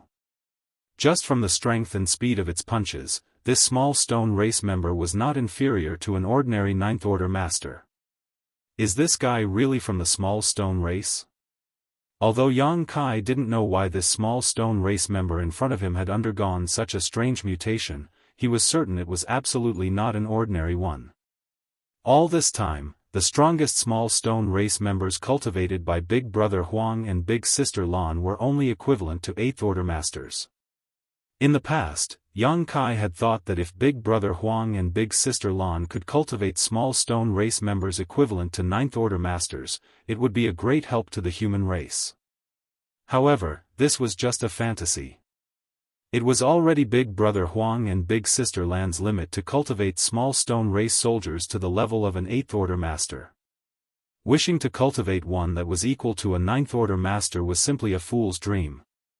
In the past, Yang Kai had asked them about this matter, and the answer he received was that all of the small stone race members were nurtured by either pure Yang or Yin energy. The Great Sun small stone race was created by Big Brother Huang, while the Great Moon small stone race was created by Big Sister Lan. As Yang Kai was intimately aware now, solitary Yin or Yang cannot give birth to true life. These two small stone race armies that had been cultivated using only one type of energy had an innate flaw, so it was impossible for them to grow to the level of a ninth-order master, no matter how much energy they absorbed. In order to solve this problem, their energies needed to be converged and condensed in a kind of yin-yang harmony. Only then would there be a slight possibility to go further. After having not come to the chaotic dead territory in so many years, Yang Kai had not only seen hundreds of millions of small stone race members rampaging out of control, but a ninth-order small stone race master also attacked him. Truly, life was unpredictable. Be that as it may, the appearance of this small stone race master in front of him undoubtedly proved that the small stone race could in fact produce existences comparable to ninth-order masters. How did this happen? Yang Kai couldn't help but think of the strange mist he had seen as a vague guess popped up in his mind. Zhang Ruoxi's Heaven's Order bloodline was derived from the core essence of the primordial light, which was the harmonizing factor for the pure Yin and Yang energies of Big Brother Huang and Big Sister Lan. Yin and Yang were intertwining inside the mist, fulfilling the conditions required for the birth of a ninth-order small stone race. This discovery greatly excited Yang Kai. The small stone race had given birth to something equivalent to a ninth-order master, which would definitely be of great help to the human race. It was the right choice to make a trip to chaotic dead territory. The mutant small stone race master continued its onslaught against Yang Kai owing to its limited intelligence, while Yang Kai couldn't retaliate against it, putting him in a bit of an awkward situation. Fortunately, that is all it is, Yang Kai softly muttered. Because the small stone race's intelligence was low, it only knew how to punch instinctively. So, even though it had strength and speed comparable to a ninth-order master, its combat capabilities were much inferior, otherwise, it would be quite troublesome to deal with it. Just as this thought flashed through Yang Kai's mind, the small stone race master who had been chasing him all this time suddenly stopped, and did something that greatly stunned him.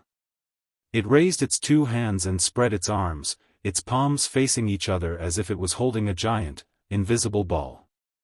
The next moment, the color of its eyes suddenly changed, one becoming yellow, the other blue. Their colors weren't constant either and were instead rapidly changing. At any given moment, the color of its eyes flickered back and forth.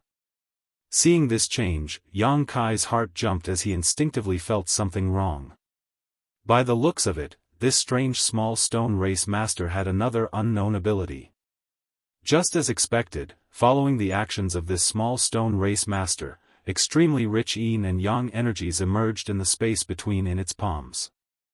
The two forces rapidly circled around each other before merging together like a spinning top, rapidly expanding and transforming into the size of a wash basin in the blink of an eye. As the two energies rotated, the yellow and blue colors also began to blend and change. Not far away, Yang Kai stopped and observed, sensing the fluctuations from the ball of energy formed by the fusion of Yin and Yang, quickly deducing the power of this move. This kind of attack was definitely not inferior to a full power strike from a ninth-order master. From the moment the small stone race master halted and began using this mysterious technique, less than a breath of time had passed. Once the Yin-Yang ball was fully formed, the small stone race master hurled it straight towards Yang Kai. The recoil from this move even pushed the small stone race master a few steps back. Yang Kai raised his brow. This power was even greater than he had expected. Nonetheless, the way it used this secret technique was far too crude. Although this attack was exceptionally strong, it couldn't hit him. Yang Kai simply sidestepped and easily dodged the incoming projectile. Be that as it may, the small stone race master clearly didn't intend to stop. After stabilizing its footing, it repeated its actions. As such, the small stone race master fired several Yin-Yang balls one after another while Yang Kai continued dodging them casually. Is that the only attack it knows? Yang Kai muttered in his heart. After waiting for a while and confirming that the small stone race master had no new tricks, he decided to end this. He didn't want to kill this small stone race master. No matter how it was born, it should be closely related to Zhang Ruoxi, Big Brother Huang, and Big Sister Lan. Furthermore, this small stone race master would be of great help to the human race. It would be a pity to kill a helper as strong as a ninth order master. Yang Kai wanted to subdue it. In order to command a race with such low sentience like the small stone race, the fastest and most convenient way was to activate the great sun and moon marks. Immediately, Yang Kai stretched his hands towards it, directing the power of the great sun and moon marks towards the small stone race master. Unfortunately, the infallible control method actually had no effect this time. The small stone race master who was attacking Yang Kai with Yin-Yang balls was dazed for a moment but then resumed attacking immediately after. Yang Kai couldn't help frowning. The great sun and moon marks had always been a foolproof way to command the small stone race. In front of these two marks, even the 8th order small stone race members had always been extremely obedient. This method seemed to have lost all effectiveness with this 9th order small stone race master. This was the first time such a thing had happened. But after giving it a thought, Yang Kai vaguely understood what was going on. The former small stone race soldiers had all been cultivated by either Big Brother Huang or Big Sister Lan, so their marks naturally had a suppressive effect. However, this 9th order one not only had Big Brother Huang and Big Sister Lan's energies, but also Zhang Ruoxi's ability to harmonize them. It had already become a brand new kind of power, so the great sun and moon marks effects were almost negligible. Although he had come to such a conclusion, Yang Kai was not willing to just give up and tried to activate the power of his mark several more times, but to no avail. Ultimately, he had no choice but to abandon this plan. Damn it! It wasn't easy for a 9th order small stone race master to appear, yet it refused to listen to his orders. Yang Kai wanted to bring it to the battlefield to use as a surprise trump card against the Black Ink clan. Apart from anything else, if such a small stone race master didn't care about its life or death, it wouldn't be a problem for it to battle a royal lord for a short time. Of course, because its attacks were simple and its intelligence was low, it wouldn't end well for it if it were to fight for too long. While many thoughts were flashing across Yang Kai's mind, the small stone race powerhouse seemed to have used up too much of its energy as the yellow and blue color in its eyes gradually became dimmer after sending out so many Yin-Yang balls. Immediately, it turned around and flew towards the direction it had come from. This situation was very much like going back to find food after a fight, not caring if Yang Kai would do anything to it. Yang Kai couldn't help but worry about the intelligence of this being. Although it had extreme strength, if it was let loose on the battlefield without any method to control it, it would likely cause just as much disturbance to the human side as the Black Ink clans. Oh well, Yang Kai relaxed. There was only one such small stone race master, so even if he couldn't subdue it, he wasn't too distressed either. But this joy only lasted for 3 breaths before Yang Kai looked in the direction of the returning small stone race powerhouse as 2 more identical small stone race masters emerged from the mist. Martial Peak, Chapter 5886, Stand Aside. In the void, half a day later, Yang Kai was using Thunder Shadow's innate divine ability to conceal his aura and figure, staring at the egg-shaped mist from afar with a frustrated look on his face. Originally, he did not regret the fact that he could not subdue the 9th order small stone race master, believing that there was just one such anomaly.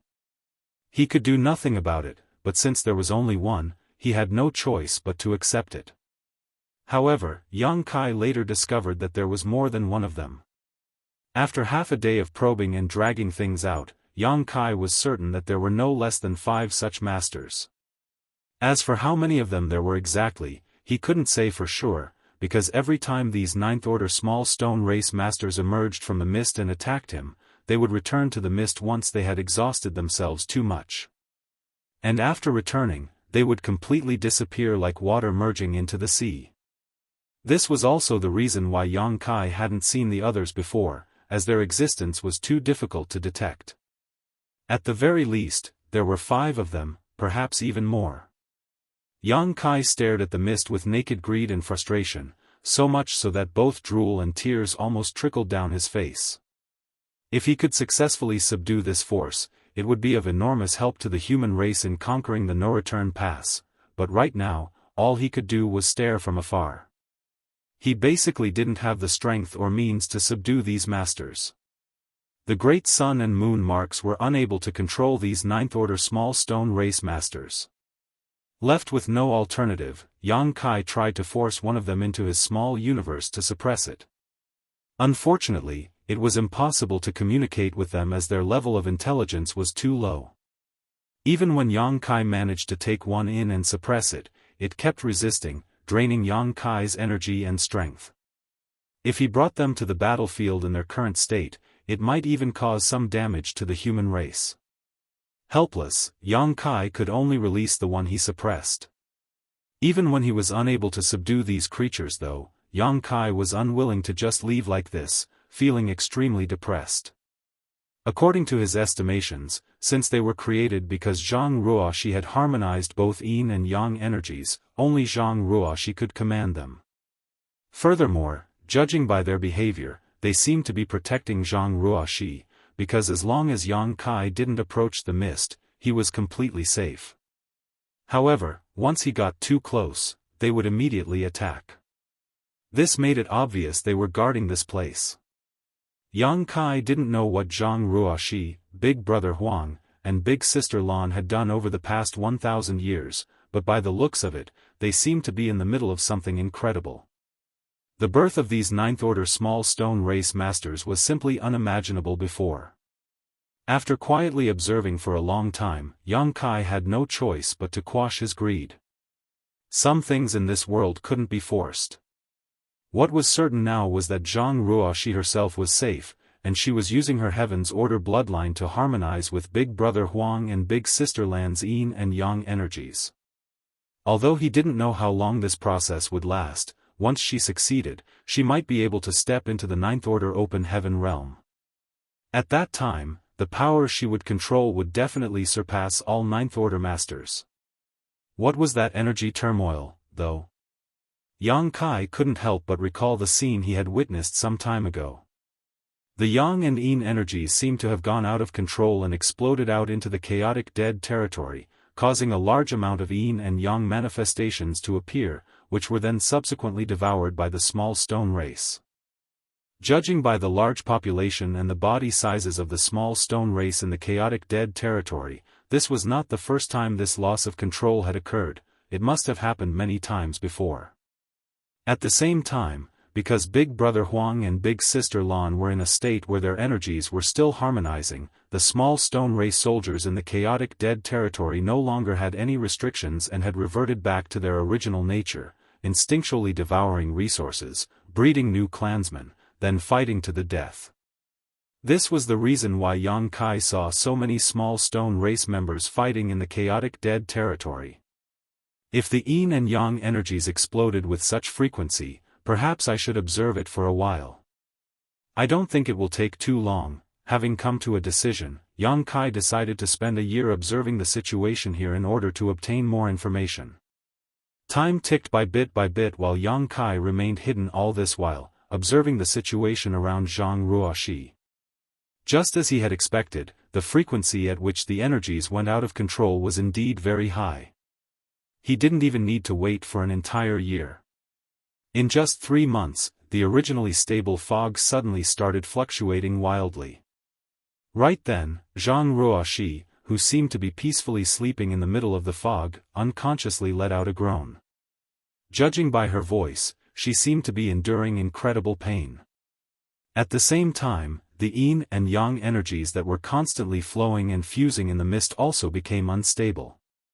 In the blink of an eye, a dazzling light began to spread outward with the fog egg as the center. A moment later, just like what Yang Kai had seen 3 months ago, the entire chaotic dead territory was filled with the manifestations of Yin and Yang energy, causing countless small stone race members to flock towards them. After personally witnessing this scene, Yang Kai finally understood the cause behind it. The Yin and Yang energies had rampaged out of control simply because Zhang Ruoxi was too weak. Of course, her current cultivation in the Eighth Order could in no way be considered weak in general terms, but compared to Big Brother Huang and Big Sister Lan, she was still a slightly bigger ant at best. Even though she possessed the Heaven's Order bloodline, it was still difficult for her to fully control the power of beings that were born at the creation of the universe. So, when she tried to harmonize the primordial Yin and Yang energies, some situations would occur that were difficult to control. Once such a situation occurred, she would lose control of the Yin and Yang energies, which would then disperse into the surroundings, resulting in the massive increase of the small stone race in the chaotic dead territory. Fortunately, the Heaven's Order bloodline was truly amazing, especially when it came to harmonizing Yang and Yin. Every time the energies went out of control, they would be stabilized once more in short order. After observing the loss of control of the energies from a close distance, Yang Kai was finally able to determine the exact number of Ninth Order small stone race masters. When the energies went out of control, the Ninth Order small stone race masters who were hidden in the fog also became visible, at which point Yang Kai counted 8 of them. How many Ninth Order masters did the human race have attacking the no-return pass? Including Shi Dezhuang and Tang Tao, who had recently broken through in the last 20 years, there were only 10 of them in total, but there were actually 8 Ninth Order small stone race masters. If Yang Kai could somehow drag these 8 small stone race masters to the battlefield, who knows how many lives they could save. Wiping the corner of his mouth, Yang Kai ruthlessly squashed his greedy thoughts again before turning around and flying towards the depths of the void. He had come here intending to bring Zhang Ruoxi out so that she could play some role on the battlefield, but by the looks of it, this plan would not work. At the very least, it would be impossible for her to emerge until she had successfully harmonized the Yang and Yin energies. Until then, Yang Kai could not take these Ninth Order small stone race masters to the battlefield either, he could only look at them from afar. Since that was the case, Yang Kai decided to take some regular small stone race soldiers, especially the Eighth Order ones. This was the main reason he had come here. His speed was extremely fast, and in the blink of an eye after activating his space principles, Yang Kai arrived at a nearby battlefield. At this moment, as the Yin and Yang energies had erupted not too long ago and a group of small stone race soldiers happened to have surrounded a manifestation of Yang energy and were constantly devouring it. Yang Kai teleported over, opened his small universe, and activated the great sun and moon marks, shouting, "Stand aside." He didn't care if the small stone race understood or not, he just wanted to vent his frustrations. The great sun and moon marks might have no effect on the Ninth Order ones, but it was always successful in commanding these ordinary small stone race soldiers. With a single command, the small stone race members stepped aside, revealing the Yang energy manifestation they had surrounded. The manifestation originally bore a resemblance with Big Brother Huang's true form, albeit much smaller in size, but after being eaten by the small stone race members, it now looked like a Phoenix clan member with broken wings. Yang Kai didn't mind and directly took it into his small universe and suppressed it. Immediately after, he rushed to the next location.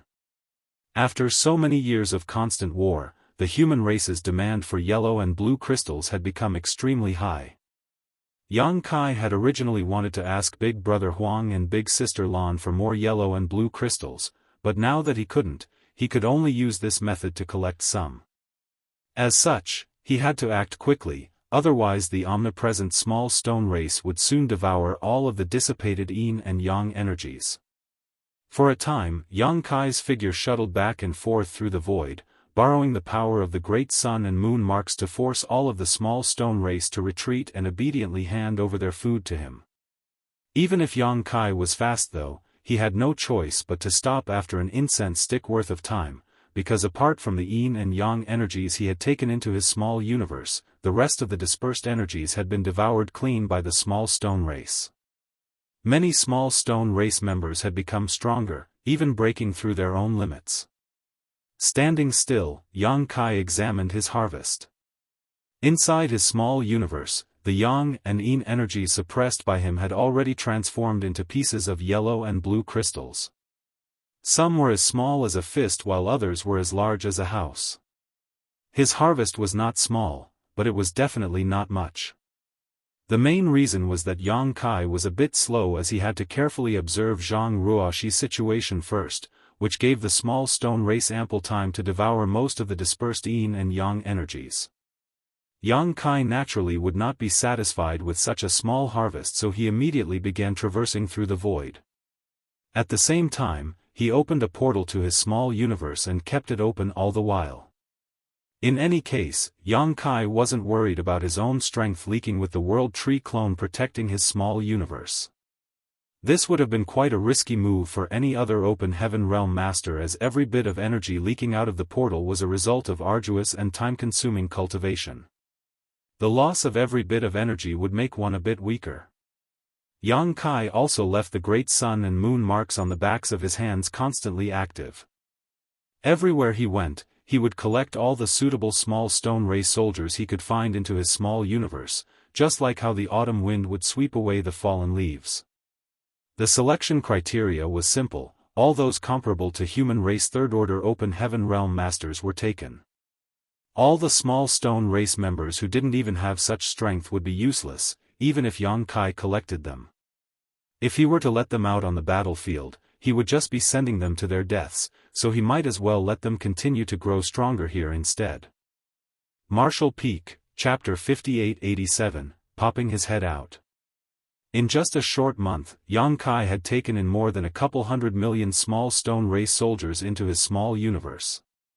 Such a terrifying number put even Yang Kai's small universe under a great deal of pressure. Although he could still take in more, after carefully weighing the pros and cons, he decided to temporarily put aside this unrestrained method of collecting small stone race soldiers and instead focus on taking in the elites. As such, he continued to wander through the chaotic dead territory's various battlefields for the next 2 months, specifically looking for the 8th Order ones. He might not be able to subdue Zhang Ruoxi's 9th Order small stone race masters, but with the help of the great sun and moon marks, it wasn't a problem to subdue some 8th Order ones. Right now, the 8th Order ones in the chaotic dead territory were in quite a large number, and with the constant dispersion of the Yang and Yin energy, this number would only continue to increase. As such, Yang Kai's actions didn't have much of an impact on the population of the small stone race. All he needed to do was grasp the balance between the two sides. While he was subduing a certain number of Great Sun small stone race, he also needed to subdue an equal number of Great Moon small stone race members. This way, he wouldn't break the balance in the chaotic dead territory, which would naturally prevent a situation where one side completely suppressed the other and would eventually wipe it out. 3 months after the last energy burst, a dazzling light once again appeared in Zhang Ruoxi's direction, followed by the dispersal of Yin and Yang energies in all directions, filling the chaotic dead territory. Yang Kai was well prepared this time. He immediately began competing with the small stone race armies for the manifestations of Yang and Yin energies. As such, his harvest was much greater than last time. When the energy went out of control, he would collect the manifestations, and after the energy stabilized, he would search for the 8th Order small stone race members. Only after more than a year did Yang Kai finally leave the chaotic dead territory. The small stone race members he had subdued were enough, and he had also collected a large amount of yellow and blue crystals, enough to sustain the human race for 1,000 years. Although there was still some time left, Yang Kai didn't dare to stay any longer. According to his and Mi Jingluan's plan, after the human race's first attack on the no-return pass, they would launch their second attack 2 years later regardless of the previous results. However, sometimes plans couldn't keep up with sudden changes in the status quo and accidents might occur, causing the second battle to be brought forward ahead of schedule. As such, he had to return to the barren territory as soon as possible. The return trip was uneventful, and Yang Kai returned to the barren territory after 3 months. Yang Kai had taken 3 months to reach the chaotic dead territory as well, because he wasn't in a hurry, and he was injured as well. He was using the journey to slowly recover from his wounds, so he hadn't used his full strength. Yang Kai didn't stop for even a moment on his way back, but the reason why he had spent the same amount of time was because his top speed had fallen. He had taken in too many small stone race into his small universe, which made it difficult for him to circulate his strength. To put it simply, the small universe's burden had affected his strength, lowering his speed. The moment Yang Kai returned to the barren territory, he immediately looked in the direction of the territory gate. He could vaguely see the magnificent no-return pass, but there seemed to be no sign of a battle. Yang Kai immediately breathed a sigh of relief after confirming this. However, just to be safe, he still entered the territory gate and poked his head out to take a closer look at the no-return pass. As far as the eye could see, the entire no-return pass was in an extremely tense state, with soldiers flinching up at the slightest sound. The dense black ink strength was like a thick layer of dark clouds that covered the sky. Compared to the last battle, the current no-return pass had obviously undergone some changes in its defensive arrangements. With the help of the damaged Great Passes, the Black Ink clan's perimeter had shrunk, and a large number of artifacts had been placed on these damaged Great Passes. The entire no-return pass was filled with a sense of danger. By the looks of it, the last battle had clearly made the Black Ink clan aware of their own disadvantages. Although occupying the no-return pass gave them the defender's advantage, correspondingly, it made them a fixed target. The human race's strategy of using universe worlds to attack them was a perfect example of how their fixed position could be taken advantage of. As such, even though the Black Ink clan's forces were still strong, they had still shrunk their defensive perimeter, greatly increasing their defensive strength. Under normal circumstances, it would be impossible for the human race to obtain similar results after the Black Ink clan had made such changes. In the last battle, the Black Ink clan was caught off guard when the universe worlds came flying at them. Hundreds of universe worlds had various spirit arrays arranged on them, so the damage from this assault was immense. Once the Black Ink clan's defensive line was broken, the human race army wrought havoc by flooding in through these breaches. With the current deployment of the Black Ink clan, even if the human race used their previous tactics of launching universe worlds, they wouldn't be able to easily breach the defensive line. Yang Kai couldn't help but click his tongue. Although he knew that taking back the no-return pass would not be an easy task, he found that it was even more difficult to deal with than he had expected after seeing that the Black Ink clan had gathered all of their forces. Just as he was thinking of continuing to observe, more than a dozen fearsome auras suddenly appeared in his vicinity as numerous secret techniques came flying towards him from all directions. Yang Kai hastily withdrew his head. The commotion here quickly attracted Emo Na Ye's attention and he instantly rushed out, arriving near the territory gate. He took a glance around before coldly asking, "What is it?" One of the pseudo-royal lords who was stationed here for a long time replied, Yang Kai's head just popped out. Yang Kai was currently in the barren territory with the two giant spirit gods, so how could Emo Na Ye not be on guard against him? Therefore, he had arranged more than a dozen pseudo-royal lords to monitor the territory gate after the last great battle, in case Yang Kai suddenly attacked. According to his understanding of Yang Kai, he knew that this bastard wouldn't just sit back and do nothing. When Yang Kai had not recently appeared, much to his surprise, Emo Na Ye guessed that Yang Kai was probably healing himself. His head popped out. Hearing the pseudo-royal lord's explanation, Emo Na Ye furrowed his brow. "It's like this," the pseudo-royal lord explained as he made a gesture like a turtle stretching its head. Emo Na Ye's face twitched as he watched the pseudo-royal lord imitate Yang Kai. Well, this could certainly be described as his head popping out. The pseudo-royal lord continued, "I guess he wanted to investigate the situation here and had no intention of actually coming over. I also don't think he would dare to." Emo Na Ye coldly snorted before exhorting, "Be careful, if Yang Kai dares to pop out his head again, knock him back." Emo Na Ye didn't say anything about killing Yang Kai, because that was impossible. Last time, Yang Kai had still managed to escape in that kind of situation, so how could this menace give the Black Ink clan another chance to kill him? Yes. The pseudo-royal lords nodded. Mo Na-yi clenched his fists and lightly coughed before turning around and returning to his black ink nest. He had also suffered some minor injuries in the last battle. His wounds weren't serious, at least not to the point where he needed to enter a black ink nest to recover, but he knew in his heart that as long as the battle continued, his injuries would continue to accumulate. Sooner or later, they would develop to the point where he needed to enter a deep slumber to heal, and once that happened, the Black Ink clan would not be far from defeat. The fact that the Black Ink clan needed to enter black ink nests to recover from serious injuries had always been the greatest flaw of their entire race. The human race, who long ago figured this out, never let such opportunities slip by. After so many years of war, the human race had used this flaw to stir up trouble more than once. When the Black Ink clan invaded the 3,000 worlds, they had a clear and absolute advantage on the 12 frontline battlefields, but they had never been able to defeat the human race army. The main reason was because the humans fought back doggedly, putting their lives on the line to trade injuries with the enemy, forcing many Black Ink clan masters back to their black ink nests to slumber. When the humans were injured, they could quickly recover with the help of secret techniques or pills, but what about the Black Ink clan? Once their injuries accumulated to a certain degree, they would either be killed or forced to return to the no-return pass to recuperate. As such, their advantage in numbers was greatly diminished.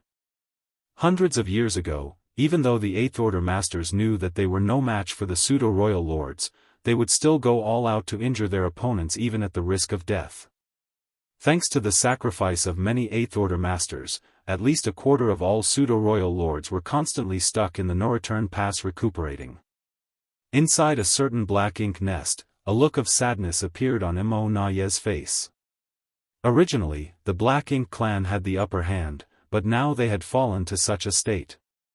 In the entire Black Ink clan, perhaps no other Black Ink clansman could clearly see the turning point of this battle besides him. Even Mo might have no idea. In fact, back when the Black Ink clan was forced by Yang Kai to withdraw all their claws and fangs and retreat to the no-return pass, Mo Na-yi had already anticipated this day. Prior to this, the Black Ink clan held the initiative in terms of overall strength, so all of Mo Na-ye's plans and arrangements were extremely reliable.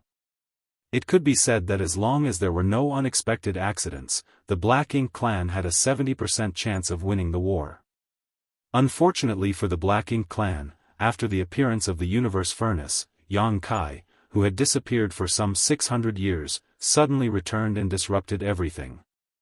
Under his domineering intimidation, Mo Na-yi had no choice but to recall all of the pseudo-royal lords and territory lords who had been fighting on the front lines. The abandoned Black Ink clan armies were naturally wiped out by the humans, causing the Black Ink clan to suffer further heavy losses.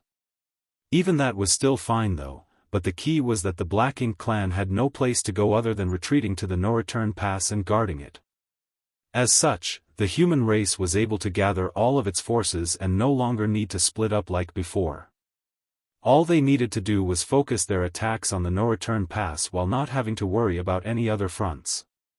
The true turning point of the war between the human race and Black Ink clan was when Yang Kai, who had disappeared for hundreds of years, suddenly reappeared.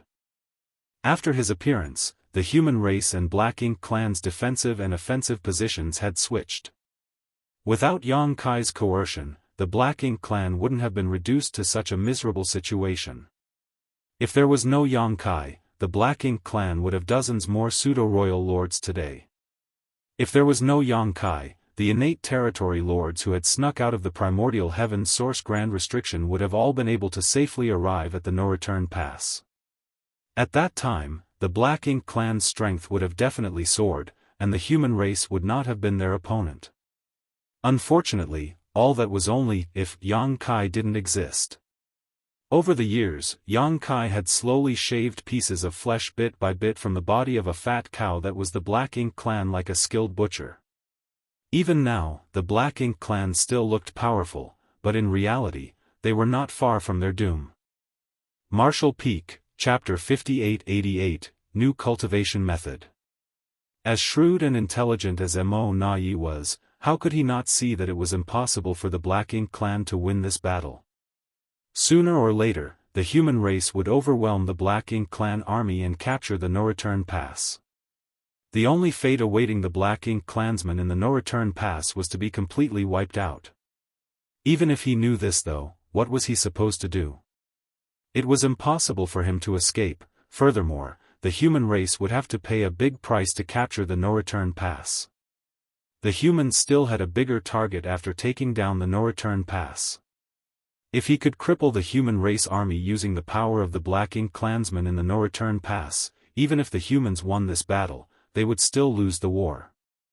As long as the Black Ink clan could unify all under the heavens and allow Imo to rule supreme, it did not matter if all the Black Ink clansmen in the No-Return Pass were sacrificed. The human race had already revealed all of their cards, but the strength the Black Ink clan had shown until now was still just the tip of the iceberg. This war that concerned the survival of the two races would ultimately end in the defeat of the human race. Mo Nai firmly believed this. At the same time, the space-time river stretched across the void in the barren territory. Wind and clouds were surging on the surface of the river as Dao strengths undulated. Inside the long river, Yang Kai was pushing the time Dao strength to its utmost limit, deriving its endless mysteries. He had borrowed the strength of the star boundary and the myriad monsters world for the last 20 years to cultivate, which allowed his strength to soar, but he still had room for improvement. According to his own classification of the Ninth Order Open Heaven realm, he was currently only in the mid-stage. Now, there was no longer a suitable universe world to rely on to cultivate. If he wanted to simply rely on the accumulation of time to increase his strength, even with Yang Kai's cultivation speed and his small universe's innate advantages, 2,000 years would likely be the minimum he needed to reach the peak of the Ninth Order Open Heaven realm.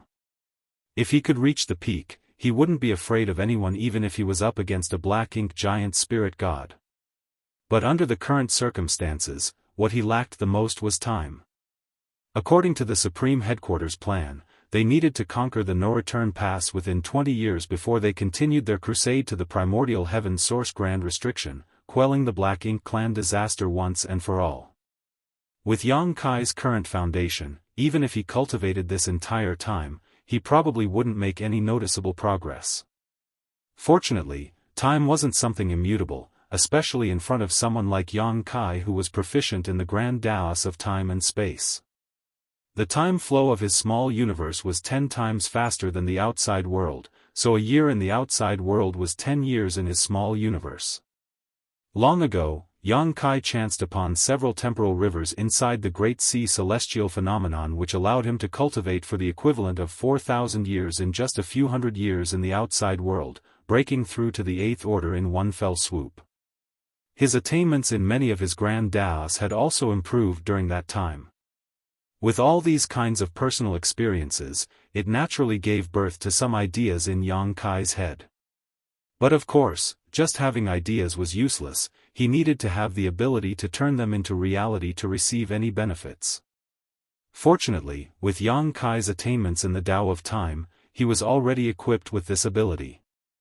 He had once built 3 sealed worlds in High Heaven Palace that were related to the 3 primary grand Daos he cultivated, respectively space, time, and spear Dao sealed worlds. Not to mention, the space and spear Dao sealed worlds, the time Dao sealed world had a similar effect to his small universe. Cultivators who entered it to gain experience would experience a faster flow of time compared to the outside world, but the ratio wasn't as exaggerated. It was only about 1 to 4. Even so, the soldiers still flocked to this place, as only 1 year passed on the outside while one cultivated for 4 years in the time Dao sealed world. It was equivalent to increasing the efficiency of their cultivation by 4 times. Therefore, among these 3 sealed worlds, the time Dao sealed world was the most popular because even if one wasn't proficient in the Dao of Time, they could still use this sealed world to cultivate, while a few who were proficient in the Dao of Time could comprehend the mysteries of the Dao of Time and improve the mastery of their own grand Dao.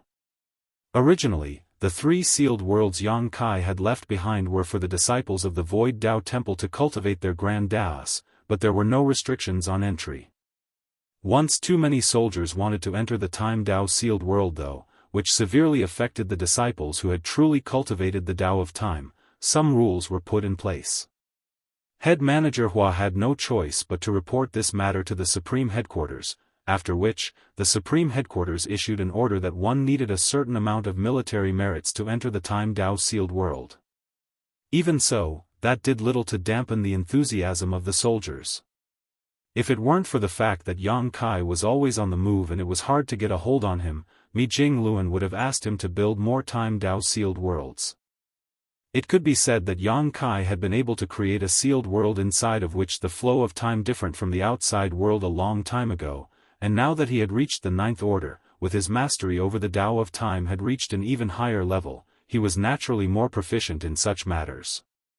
In fact, when Yang Kai had escaped from the universe furnace and was on his way back from the edge of the universe, he had already started working on this. Yang Kai had not just been hurrying along during his 600-year journey, he had also realized that time was not on his side. No matter how quickly his strength increased, it was unable to keep up with the progress of the war. If he wanted to completely solve this problem, he had to find a way to gain more time. After 600 years of painstaking research and many improvements, he had developed a certain method to do exactly that. At this moment, the Tao strengths in the space-time river stretched across the void were astir under Yang Kai's control. Soon, Yang Kai had stripped away thousands of Tao strengths, leaving behind only the last Tao strength of time. This was not difficult for the current Yang Kai. Although his mastery of the Tao of Time had yet to break through to the highest 9th level, he had reached the very peak of the 8th level. With this, the space-time river transformed into a temporal river. It was exactly the same as the temporal rivers he had seen in the Great Sea celestial phenomenon all those years ago, but its effects were even more amazing. Using his full strength, Yang Kai was able to create a flow of time that was 30 times faster than that of the outside world. In other words, while 1 year passed in the outside world, 30 would go by inside the temporal river. Back when he was cultivating in the Great Sea celestial phenomenon, Yang Kai would have to search for new temporal rivers after exhausting the time Tao essence in his previous temporal river. But now that the temporal river was created using his own Tao strength, it would be much more convenient and faster than before. As long as Yang Kai was willing, he could use this temporal river and enter a state of cultivation at any moment. Of course, cultivating like this and continuously using his time Tao strength was quite taxing on him, but compared to his gains, this was a minor concern. With the problem of time resolved, Yang Kai now had another problem, which was resources. This kind of cultivation required an enormous amount of resources, and Yang Kai didn't have many on hand. He had plenty of yellow and blue crystals, but he lacked 5 elements materials. As such, compared to his previous worry about the human race declaring war early, Yang Kai was now more than happy to see the human race go to war sooner. While he was cultivating in the temporal river, Ada and Air were eating a dead universe world. This universe world had been given to them by Yang Kai after he returned from myriad monsters' territory. Giant spirit gods fell asleep after they were full, so Yang Kai did not dare to feed them too much at once. As such, although Yang Kai still had a lot of world beads on hand, he didn't plan on taking them all out at once. In the long temporal river, a large number of materials were refined by Yang Kai as time passed by, building up the foundation of his small universe and allowing him to slowly expand his heritage. After an unknown period, Yang Kai suddenly felt a shockwave and immediately ended his cultivation, exiting the temporal river. The shockwave was an agreement between him and the 2 giant spirit gods. He had asked them to inform him right away if something happened at the no-return pass. After all, he was deep in meditative cultivation inside a distorted spacetime, so his ability to sense outside movements was quite restricted. At this moment, he jumped out of the river and shot a glance towards the no-return pass. As expected, he noticed that the situation there wasn't quite right. A large number of black ink clansmen had been mobilized to form a defensive line, as if they were preparing for a war. The war has finally resumed. Yang Kai let out a sigh of relief. The supplies he had on hand had almost been exhausted, and if the human race did not start fighting soon, he would ultimately have to end his cultivation anyway. At this moment, seeing the no-return pass Black Ink clan's response, Yang Kai knew that the human race army was on the move. However, because they were separated by a territory gate, he couldn't clearly see the exact situation of the no-return pass, let alone what was happening further away with the human army. However, he was both bold and talented. In a flash, Yang Kai arrived at the territory gate using instantaneous movement and, just like last time, popped his head out and looked into the distance. Although he was knocked back by the pseudo-royal lords who were standing guard nearby the next moment, he was still able to catch a glimpse of the human race army approaching from the distant void. Yang Kai immediately rubbed his palms together. In the battle 2 years ago, the human race had gained the upper hand and killed countless enemies. After 2 years, the human race would be able to obtain a significant advantage in the second attack as well. Of course, the most important thing was that he was no longer the same person he was 2 years ago. He had only cultivated for a short time and his strength had not changed much, but he was no longer fighting alone, he now had many helpers. This battle will definitely shock the Black Ink clan. Contrary to Yang Kai's itch for action, Mo Nai had an extremely solemn look on his face. The human race army was approaching, and there was also Yang Kai and the 2 giant spirit gods eyeing them from the barren territory. The 2 giant spirit gods could basically be ignored for the moment as neither side would easily deploy their strongest forces before the final confrontation began. Both sides had a tacit understanding about this. However, Yang Kai was different. Mo Nai was certain that this bastard wouldn't be willing to sit still and would definitely kill his way out of the barren territory and stir up trouble. How annoying. We need to restrain him. Once this guy steps onto the battlefield, all of the pseudo-royal lords of the Black Ink clan would be in danger. Thinking so, Mo Nai called out, Dia Luo. Standing beside him, the new royal lord shot a glance at him. What instructions does Sir Mo Nai have? I need you to block Yang Kai, don't let him come to the no-return pass. Mo Nai concisely stated. Dia Luo's expression slightly changed as he hesitated. If it was just me, I'm afraid, the pseudo-royal lords guarding the territory gate will cooperate with you, Mo Nai interrupted. Are you confident? Dia Luo was silent for a moment before quickly replying, I will do my best. Martial Peak, Chapter 5889, The Second Battle. From this answer, it was clear that Dia Luo didn't have much confidence. Mo Nai was well aware of this as well. In fact, even Mo Nai did not have confidence even if he personally took action. Unfortunately, since the situation had come to this, what more could he say? Actually, ever since the 4 Gates 8 Palaces Great Pagoda array had lost its effect on Yang Kai, the Black Ink clan no longer had the ability to deal with him at all. This was also the reason why Mo Nai knew that the Black Ink clan in the no-return pass would definitely be defeated. A powerful Ninth Order master, who could appear and disappear like a ghost and couldn't be killed or even contained, brought too much pressure to the Black Ink clan. Sighing, he could only say, do your best. Assisted by a dozen pseudo-royal lords, even if Dia Luo could not stop Yang Kai from entering the no-return pass, it shouldn't be a problem to keep him busy. As long as they could restrain him somewhat, the other pseudo-royal lords on the battlefield would be able to use their full strength and not have to worry about sneak attacks. This was also an acceptable outcome.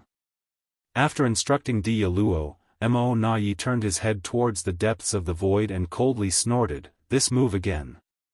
Similar to what had happened 2 years ago, the human race army was attacking from left and right, while in the center, massive universe worlds could be seen flying over from a distance. The human race's strategy of using universe worlds to attack was too dirty and despicable, but it was an undeniable fact that although this strategy was simple, it was extremely effective.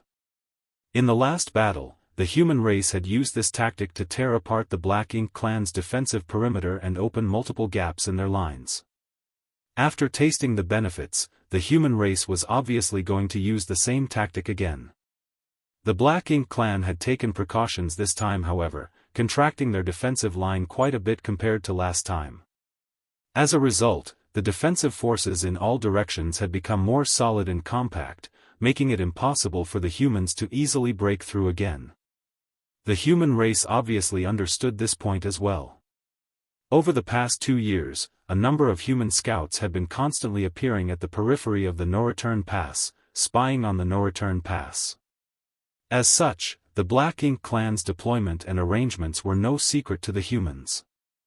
Since the human race was employing the universe world attack strategy once again, they must have something to rely on. As the first universe world approached, Mo Nai quickly discovered that something was wrong. This was because he only saw one universe world shooting towards them. It wasn't like last time when many came flying over together, overwhelming the Black Ink clan forces in the area where they would strike. But what could one universe world do? Although seeing a universe world come shooting at them was extremely oppressive, a single pseudo-royal lord could easily destroy it with a single blow. After taking a closer look though, Mo Nai suddenly realized that there was indeed more than one universe world. In other words, he could only see one universe world, but there were definitely more universe worlds hidden behind the first one. If all the universe worlds were lined up, shooting towards the no-return pass one after another, it would be possible to create the illusion of there being just one. It's a single-point attack. Mo Nai immediately understood the human race's strategy. This time, they were clearly aiming at just one spot in the Black Ink clan's defensive line. The Black Ink clan's defenses were undoubtedly more condensed than last time, but if the humans focused all their attacks in just one place, even the strongest of defensive lines would be broken. Mo Nai's heart was gripped with a chill as he secretly cursed the slyness of the human race. He quickly redeployed his troops and powerhouse from both sides of the defensive line to the center, preparing to face the incoming universe worlds. The battle was about to begin. The atmosphere was extremely tense. The flow of time seemed to have significantly slowed down. While countless Black Ink clansmen were waiting anxiously, the universe worlds flying over from the depths of the void finally arrived. Mo Nai's arrangements had the desired effect. Thanks to deploying a large number of masters from the Black Ink clan to the location where the universe worlds were going to strike, the first universe world was blown to smithereens before it could even get close. Just as Mo Nai had expected, a second universe world was revealed right after the first was destroyed. The second universe world was also destroyed by the endless secret techniques, followed by the third. Then, nothing. Mo Nai was dumbfounded as he stared at the empty void littered with universe fragments, unable to understand how there were just 3 universe worlds. Why weren't there any more universe worlds shooting over now? The next moment, his expression drastically changed as his black blood turned cold and goosebumps rose all over his body. He suddenly turned his head towards the direction of the human race army on the left, just in time to see it smoothly change its formation as it sailed forward. The vast number of warships parted to the sides, revealing the void behind them which had previously been concealed by the massive fleet. Much to Mo Nai's horror, numerous universe worlds were rapidly shooting over from that direction. He could already see at least a dozen of them, but there were obviously more, most of them hidden from his sight. It was hard to tell exactly how many universe worlds there were. Mo Nai then turned to look at the human race army on the right, only to see a situation that was identical to the one on the left. He had fallen into a trap. Mo Nai instantly understood what had happened. The human race had deliberately arranged a few universe worlds in a straight line to mislead him into deploying more troops to reinforce the center of their defense line. However, once he did this, he would fall into the human race's trap. The 3 universe worlds in the center were just a distraction, while the real killing blow was hidden behind the human race's left and right armies. At this moment, the human race's 2 armies had already closed to firing range of the no-return pass, and the universe world's assault was about to arrive. Even if Mo Nai understood the human race's schemes at this moment, there was nothing he could do to stop them. All he could do now was issue orders at the fastest speed possible and send back the forces he had deployed from the left and right sides. Immediately, numerous powerhouses shuttled back and forth across the no-return pass, seemingly in complete chaos. Of course, the oncoming universe worlds didn't wait for the Black Ink clan to get back into position. Massive shockwaves swept through the left and right side of the no-return pass as the artifacts hummed and countless secret techniques burst out from the no-return pass, blowing many universe worlds to pieces. If the Black Ink clan had the same arrangements as 2 years ago, this kind of attack would have been enough to completely tear apart the defense perimeter on both their flanks. Once that happened, the human race army would have driven straight through the breach and caught them off guard. As long as they could gain an absolute advantage on any of the fronts, the human race would then be able to continuously expand their advantage. The last battle had gone exactly like this. However, the new deployment of the Black Ink clan's defenses had a certain effect. Even though Mo Nai had made some mistakes in his initial response this time, at least he had some experience in dealing with the universe world attacks, so by the time all the universe worlds were destroyed, the Black Ink clan's defensive line was still holding. The Black Ink clan did not need much time to stabilize their defensive line back again, a cup of tea's worth of time at most. After that, they would still be impregnable. Nonetheless, how could the human race give the Black Ink clan such an opportunity? Time was a critical factor that affected victory and defeat in war, and clearly, the human race had calculated the timing of their every move from the very start. Otherwise, it would have been impossible for the left and right armies to make way for the universe worlds at just the right moment. While the Black Ink clan was still trying to reorganize their defense line, the human race's left and right armies had already arrived. In a flash, a fierce battle broke out. On the human race side, divisions were used as a unit, gathering large fleets of warships that shuttled through the void as one, bombarding huge swaths of the no-return pass. Lives fading away could be felt from all over the battlefield. The masters of both sides charged across the battlefield, killing each other with fierce determination. Xianxia still went looking for Mou to continue their unfinished battle. Ouyang Lai also clamored for Mo Nai to come out and die, but he didn't obtain any results. This time, Mo Nai didn't participate in the battle at all, instead just standing at the center of the no-return pass, observing the entirety of the battlefield. The Black Ink clan still had a large number of pseudo-royal lords, but in such a grand battlefield, having one more royal lord wouldn't change anything, so it didn't matter if he actively fought or not. By the looks of it, the Black Ink clan was at a disadvantage because they had suffered more casualties than the human race, but it wasn't a big problem. With the current strength of the Black Ink clan, they still had the ability to defend themselves. Mo Nai also believed that the human race didn't have any intention of taking down the no-return pass in this battle. Their strategic intentions were clear at a glance. They would continue to grind down the Black Ink clan's forces until they were confident they could wipe them out. However, Mo Nai still felt a little uneasy. He knew where this uneasiness came from. Yang Kai. The battle at the no-return pass had already started, so Yang Kai in the barren territory would certainly not be willing to be left out. Although Mo Nai had arranged for Di Luo and a dozen pseudo-royal lords to restrain Yang Kai, no one could say for sure how effective they would be.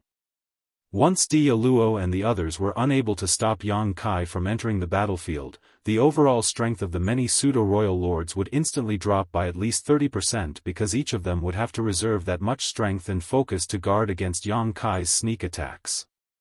Under such dire circumstances, that would be a huge blow to the Black Ink clan. As such, Mo Nai was prepared to personally stop Yang Kai, which was one of the reasons why he had not participated in the battle. While the flames of war had enveloped the entire no-return pass, Yang Kai was also palming his fists in the barren territory. Through the barren territory's territory gate, Yang Kai could vaguely see the various strategies employed by the human race and knew that this was definitely Mi Jingluan's handiwork. Because even he came to the same conclusion as Mo Nai when he saw just a single universe world shooting towards the no-return pass, that it wasn't just a single universe world, but a line of them aiming to break through the Black Ink clan's defensive line. But who could have ever known that the universe world surprise attack from the center was just a decoy and the real killing blow was hidden behind the two armies? This method of deception was truly masterful. War, in the eyes of some people, was nothing more than a barbaric slaughter, but in the eyes of others, it was an intricate form of art. Yang Kai sighed with relief in his heart. The human race had met Jingluan, allowing them to reduce the number of losses they suffered in many previous battles. Thinking so, Yang Kai stepped towards the territory gate. It was time for him to act. Martial Peak, Chapter 5890, Now it's my turn. A dozen pseudo-royal lords with Dia Luo in the lead stood near the no-return pass territory gate leading to the barren territory. When they saw Yang Kai's blurry figure through the territory gate, they knew that this guy was not willing to be left out and was about to come through, looking for trouble. This was already within their expectations. The next moment, all the masters from the Black Ink clan started gathering their strength, preparing to attack. A ripple appeared in the territory gate as a head suddenly emerged from the opposite side, revealing the face much hated by all the Black Ink clansmen. Attack! Dia Luo shouted before taking the lead and launching secret techniques towards the territory gate. The next moment, the dozen pseudo-royal lords following suit right after. Yang Kai had obviously anticipated this scene, so he simply stretched out his head before immediately withdrawing it. If it was someone else, they really wouldn't be able to do such a thing. An ordinary cultivator, even if they were a ninth-order master, the moment he or she stepped into a territory gate, would immediately pass through it and arrive on the opposite side. Only those who were proficient in the Tao of space could voluntarily interrupt this process, allowing them to advance or retreat at will. As such, when the group of masters from the Black Ink clan had their attacks reach the territory gate, Yang Kai was nowhere to be seen. One after another, the attacks fell into the territory gate and traveled to the barren territory. However, the attacks had become weak after moving through the folded space of the territory gate, and Yang Kai was easily able to block them with a wave of his hand. Immediately after, he stuck his head out of the territory gate and smiled at the nearby Dia Luo, so fierce.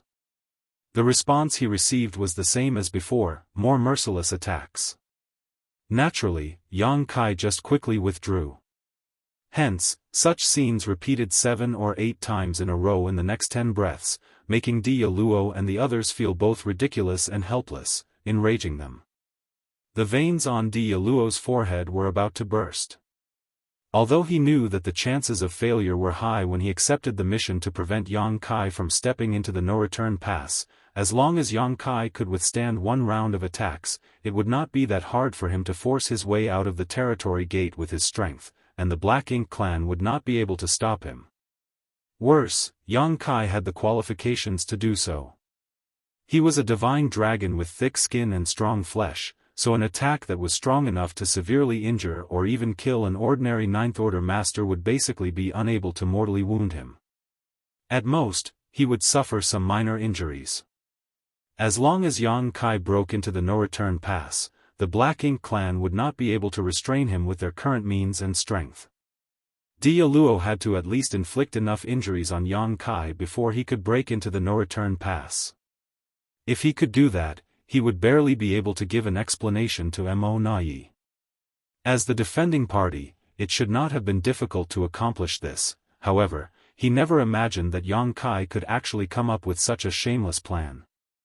Every time he revealed his head, the masters from the Black Ink clan would attack him with all their might, because if they didn't do so, no one could guarantee that he wouldn't really leap out of the territory gate. Unfortunately, once they attacked, Yang Kai would just retreat to the barren territory and easily neutralize their attacks. Dia Luo was disgusted by Yang Kai's tactics.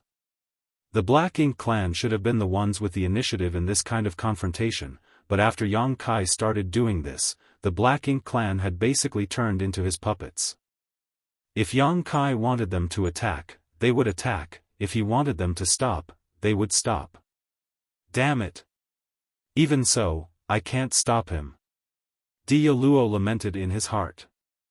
Although he and the other pseudo-royal lords could use this method to temporarily block Yang Kai, they couldn't use it indefinitely as they were exhausting their energy every time they launched an attack. In fact, they had used up a great deal of their strength in just a few rounds of attacks. Although it was a brief confrontation, it felt as if they had been engaging other human race masters for several days. They were both physically and mentally exhausted. Facing the killing star, Yang Kai, if they didn't have enough strength to protect themselves, they might be caught off guard once he saw an opening. With this thought in mind, Dia Luo raised his hand slightly and made a gesture, whereupon the dozen or so pseudo-royal lords immediately moved towards him. Soon, Yang Kai's head emerged from the territory gate again. There was no attack this time, so he wasn't in a hurry to withdraw and gazed at the nearby Dia Luo, grinning, not attacking again. Dia Luo remained silent, staring dead straight at Yang Kai and secretly circulating his strength. Since you're not planning on attacking, I'm coming, okay? Yang Kai said as he took a step out of the territory gate. I'm really coming over. Yang Kai stated again with a teasing look on his face, as if he was playing some kind of interesting game. Dia Luo still didn't take any action while the pseudo-royal lords too remained silent. Good, Yang Kai didn't waste any more time and walked out of the territory gate before taking a long, deep breath. Clearly, he was in the void and there was nothing he could smell, but he still wore an intoxicated look on his face, as if he had arrived at a wonderful place that he could only dream about. Attack! Dia Luo really couldn't bear it any longer. Knowing that it was the best chance to strike, he took the lead and charged straight towards Yang Kai with the dozen pseudo-royal lords in tow. The next moment, powerful secret techniques rained down on Yang Kai one after another, instantly engulfing his figure and tearing it to shreds. Be that as it may, no joy could be found on Dia Luo's face, because he could tell at a glance that it was just an afterimage. His powerful divine sense swept out like a tide as he kept emitting his aura, locking onto Yang Kai's erratic movements. While at it, he also led the dozen pseudo-royal lords to chase after their target. The pseudo-royal lords' auras had also locked onto Yang Kai's figure and were constantly shelling the nearby space in order to prevent him from suddenly using his space secret techniques to escape. Everything that was happening here did not escape from Mo Na Ye's eyes, but after observing for a while and confirming that Dia Luo had Yang Kai pinned down, he finally relaxed a little. In truth, he had no choice but to let Dia Luo be in charge of dealing with Yang Kai. If possible, he would rather personally deal with Yang Kai, but the Black Ink clan army needed someone to coordinate it, so it was really out of his hands. Unless it was absolutely necessary, Mo Na Ye would not make a move, as it would just make him waste his strength. Although he had been a little worried about this matter, by the looks of it, Dia Luo was doing a pretty good job. Although there was nothing they could do to stop Yang Kai from stepping into the no-return pass, a momentary hiccup was nothing. As long as they could successfully restrain Yang Kai, tasking Dia Luo with this would be meaningful. After the last battle, Mo Na Ye had a rough estimate of Yang Kai's true strength. He knew that a newly promoted royal lord like Dia Luo was definitely not his opponent, but with a dozen pseudo-royal lords supporting him, it was impossible for Yang Kai to escape from their blockade. In fact, if Yang Kai wasn't careful enough, he might even get seriously injured. After watching for a while longer, Yang Kai's situation became more and more difficult. He was unable to use his instantaneous movement, and as the no-return pass was Black Ink clan's home ground, he didn't just need to deal with Dia Luo and the dozen pseudo-royal lords. There were also many other pseudo-royal lords stationed near the high-rank Black Ink nests, charged with blocking the fallout from the battle to protect the Black Ink nests. Although they wouldn't participate in the pursuit, if Yang Kai passed by them, these pseudo-royal lords wouldn't mind attacking him once or twice. Yang Kai, who was getting attacked from every direction, had no choice but to flee like a rat. He was in such a tight spot that he had already summoned his space-time river and had it circling around him like a dragon. Many of the attacks landed on the river, causing it to rock and tremble. When this scene entered Dia Luo's eyes, he was a little bewildered. Logically speaking, Yang Kai shouldn't be so weak. He was even mentally prepared for a bitter battle, but after Yang Kai was surrounded by so many masters, all Yang Kai could do was take the beating. He rarely had the strength to fight back. Have his injuries not yet healed? Considering the severe wounds Yang Kai had suffered at the last moment in the battle 2 years ago, it was understandable if his injuries hadn't healed. In fact, Yang Kai's poor performance was not because of his injuries. After 2 years of recuperation, whether it was the damage to his physical body or the instability in his Dao strengths, he had already completely recovered. There were multiple reasons why this was happening. First, Yang Kai needed to conceal his true strength. Second, the number of small stone race soldiers he had taken into his small universe in the chaotic dead territory was simply too great, with them numbering more than 100 million.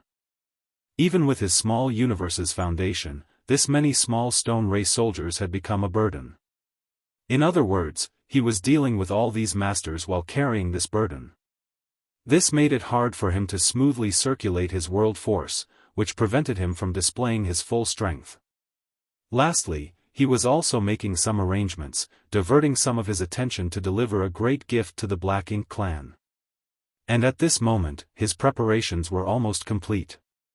The next moment, Dia Luo was shocked, because Yang Kai, who had been fleeing all this time, suddenly switched his strategy.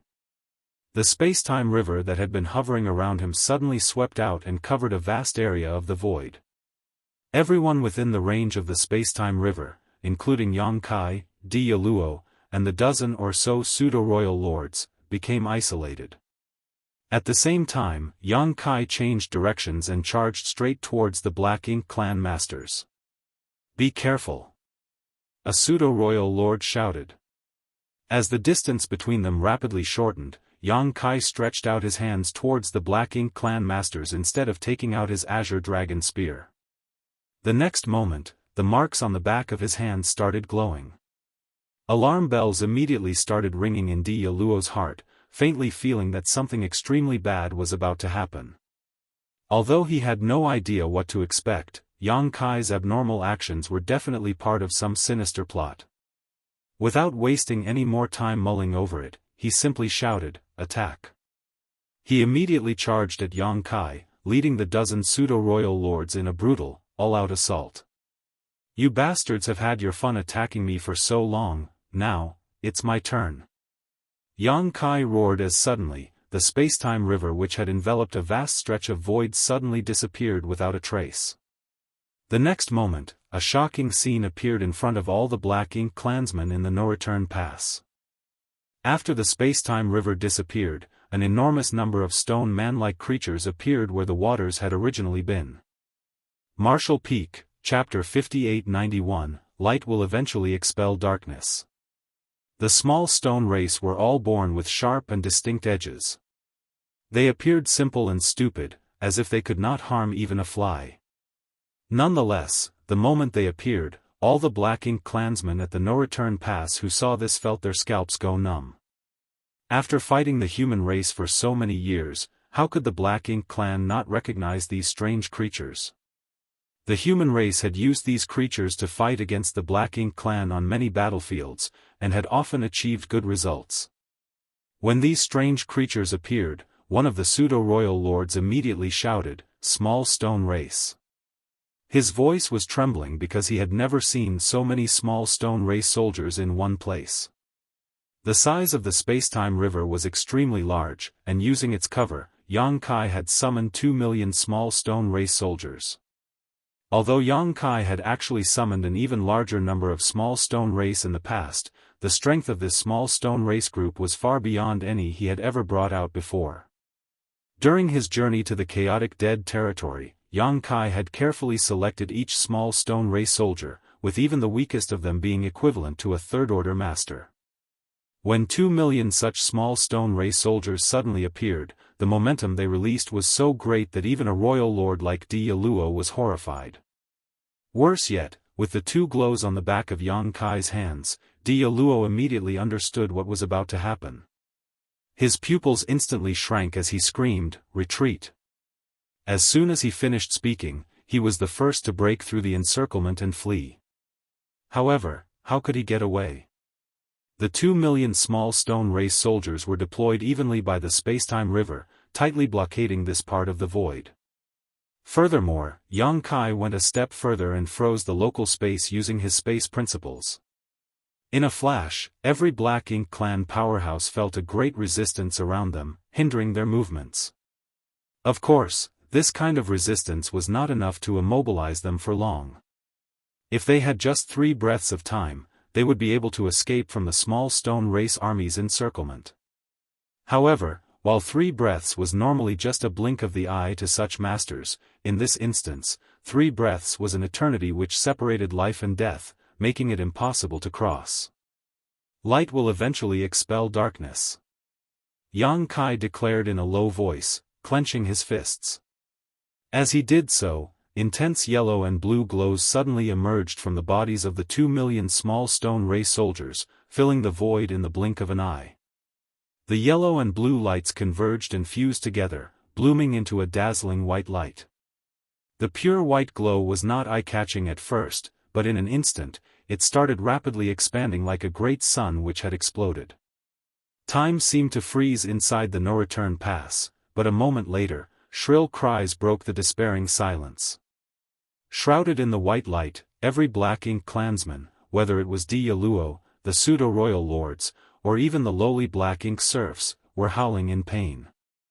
Even the distant Black Ink clansmen who were bathed in this white light were shrieking in horror. Purifying light had always been the greatest nemesis of Black Ink strength, and the Black Ink clan's power was basically entirely derived from Black Ink strength. When the Black Ink clansmen were exposed to the purifying light, the pain they felt was no different from an ordinary human's thrown into a boiling pot of oil. This kind of torture was simply unbearable. While the pure white light was blooming, Yang Kai didn't remain idle. His figure shuttled through the battlefield like he was walking in his backyard, appearing and disappearing like a ghost, and each time he flickered, a powerful aura would disappear. After 10 breaths, the pure white light finally faded away. At this moment, the originally chaotic battlefield had been cleared away. In the void, Yang Kai stood alone, holding a hideous head in his hand. The cut on the head was uneven. It didn't appear to have been made by a sharp weapon, but rather looked like it had been torn apart with his bare hands. Jet-black blood was still gushing out from the neck. More importantly, the head was very much alive. It was grimacing in pain and a trace of confusion could be seen in its eyes, as if it was still a little dazed about its current state. Regardless, this trace of life was destined to disappear soon. On the battlefield, several other mutilated corpses were lifelessly floating about, all of them belonging to powerful pseudo-royal lords. The surviving pseudo-royal lords looked completely terrified, their eyes filled with horror. The reason they were able to survive was not because they were stronger than their dead comrades, but because they were luckier. Yang Kai simply didn't have time to kill them. Originally, the entire no-return pass was filled with a massive amount of Black Ink strength, giving the impression as if it was shrouded in one enormous Black Ink cloud. But at this moment, in this environment in which every nook and corner was filled with Black Ink strength, there was now a spherical zone where the Black Ink strength was completely purified. On this battlefield, although Yang Kai was alone, he was like an army of thousands, putting enormous pressure on the entire Black Ink clan. Standing right across him was Diyaluo, his face filled with fear. Mo Nai, who was supposed to be commanding the Black Ink clan army, was also standing beside him, staring at Yang Kai with a solemn expression. "Are you alright?" While Mo Nai was asking this, his eyes remained completely fixed on Yang Kai. As soon as Yang Kai activated the great sun and moon marks on the backs of his hands, Mo Nai realized what was about to happen and immediately rushed over to help. Fortunately, he had reacted fast enough, otherwise, it would not have ended well for Diyaluo. After the purifying light burst, Yang Kai casually took the lives of several pseudo-royal lords before directly attacking Diyaluo. Originally, he had planned to use this opportunity to eliminate a royal lord. Under the cover of the purifying light, Yang Kai was confident that he could accomplish it without anyone's notice. However, Mo Nai had come to interfere at the critical moment. This forced Yang Kai to fall back for the time being. It was still understandable to kill Diyaluo by borrowing the intense purifying light, but if he were to eliminate even Mo Nai, who had come to rescue the former, it would surely raise flags, which would cause the black ink giant spirit gods to become vigilant. As such, he could only kill 2 more pseudo-royal lords to vent his anger. Nonetheless, the current situation was still acceptable. Dialuo had been enveloped by the purifying light, which had affected his strength. Furthermore, he was a newly promoted royal lord, so his foundation was probably unstable now. Unless the Black Ink clan used some kind of sacrificial secret technique to restore his strength, he wouldn't be much more useful than a pseudo-royal lord on the battlefield in the future. Half of the dozen pseudo-royal lords who had besieged Yangkai had died, while the remaining half had their foundation severely damaged, causing their strength to plummet. Trading 2 million small stone race soldiers for the life of half a dozen pseudo-royal lords was an acceptable price. After staring at Mo Na-Yi for a moment, Yang Kai coldly snorted before tossing the severed head away and taking a step forward, heading towards the no-return pass. Yang Kai's speed wasn't fast, but Mo Na-Yi didn't seem to have any intention of stopping him. He did not even issue an order to stop him. He couldn't determine how many small stone race soldiers Yang Kai had left, and until he did, it would be unwise to continue provoking him. But the main reason was that the Black Ink clan no longer had the ability to restrain Yang Kai. Originally, they could still rely on Dialuo, but now that the latter was injured, confronting Yang Kai would be tantamount to suicide. From the start, Mo Na-Yi didn't want to have any kind of confrontation with Yang Kai, so, since he wanted to leave, all he could do was let him go. Thus, while the 2 armies were engaged in a fierce battle, Yang Kai leisurely made his way from the back of the Black Ink clan's defensive line to the battlefield without any hindrance. Immediately after, a scene appeared that sent all the Black Ink clan soldiers into despair. A portal to Yang Kai's small universe suddenly opened up as an endless small stone race army rushed out. This time, Yang Kai didn't use the great sun and moon marks to control their movements at all. Under the stimulation of Black Ink strength, the small stone race soldiers immediately charged towards the Black Ink clan army the moment they came out of Yang Kai's small universe, without any fear of death. Attacked by the small stone race army, the Black Ink clan's defense line, which was originally quite sturdy, immediately saw countless casualties. Not long after, Yang Kai strolled along the defensive line, which resulted in small stone race armies appearing on every front.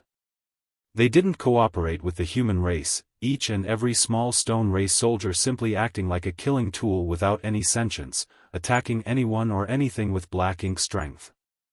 Inside the no-return pass, Mo Na-Yi watched the entire debacle from a distance, gloom and despair gripping his heart.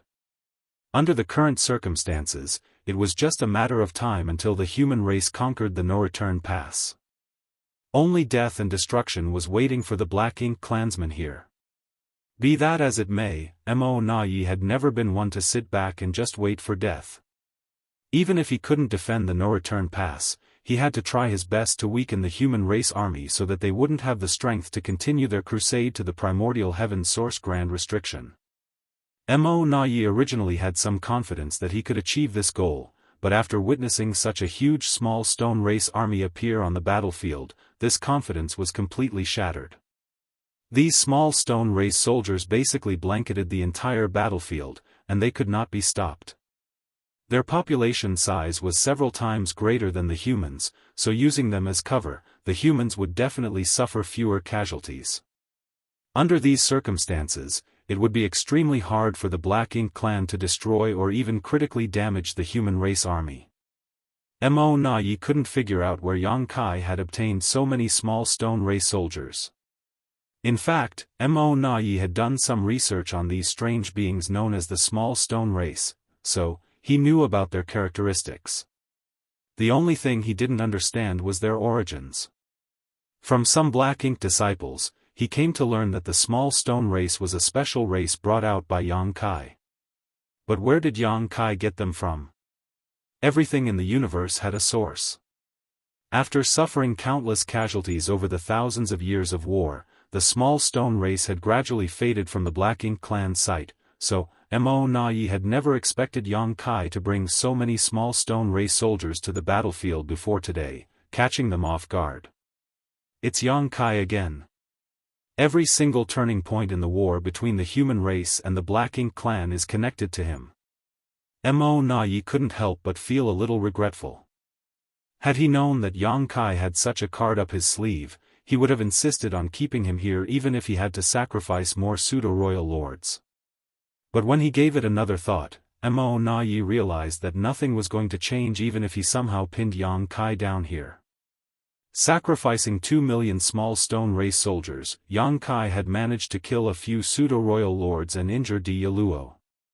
Even if they managed to pin him down, the Black Ink clan would have to mentally prepare themselves for even heavier losses.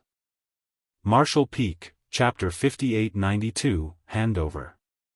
What Mo Na couldn't figure out was why Yang Kai didn't use this method in the battle 2 years ago and instead chose to use it today. It was simply unreasonable.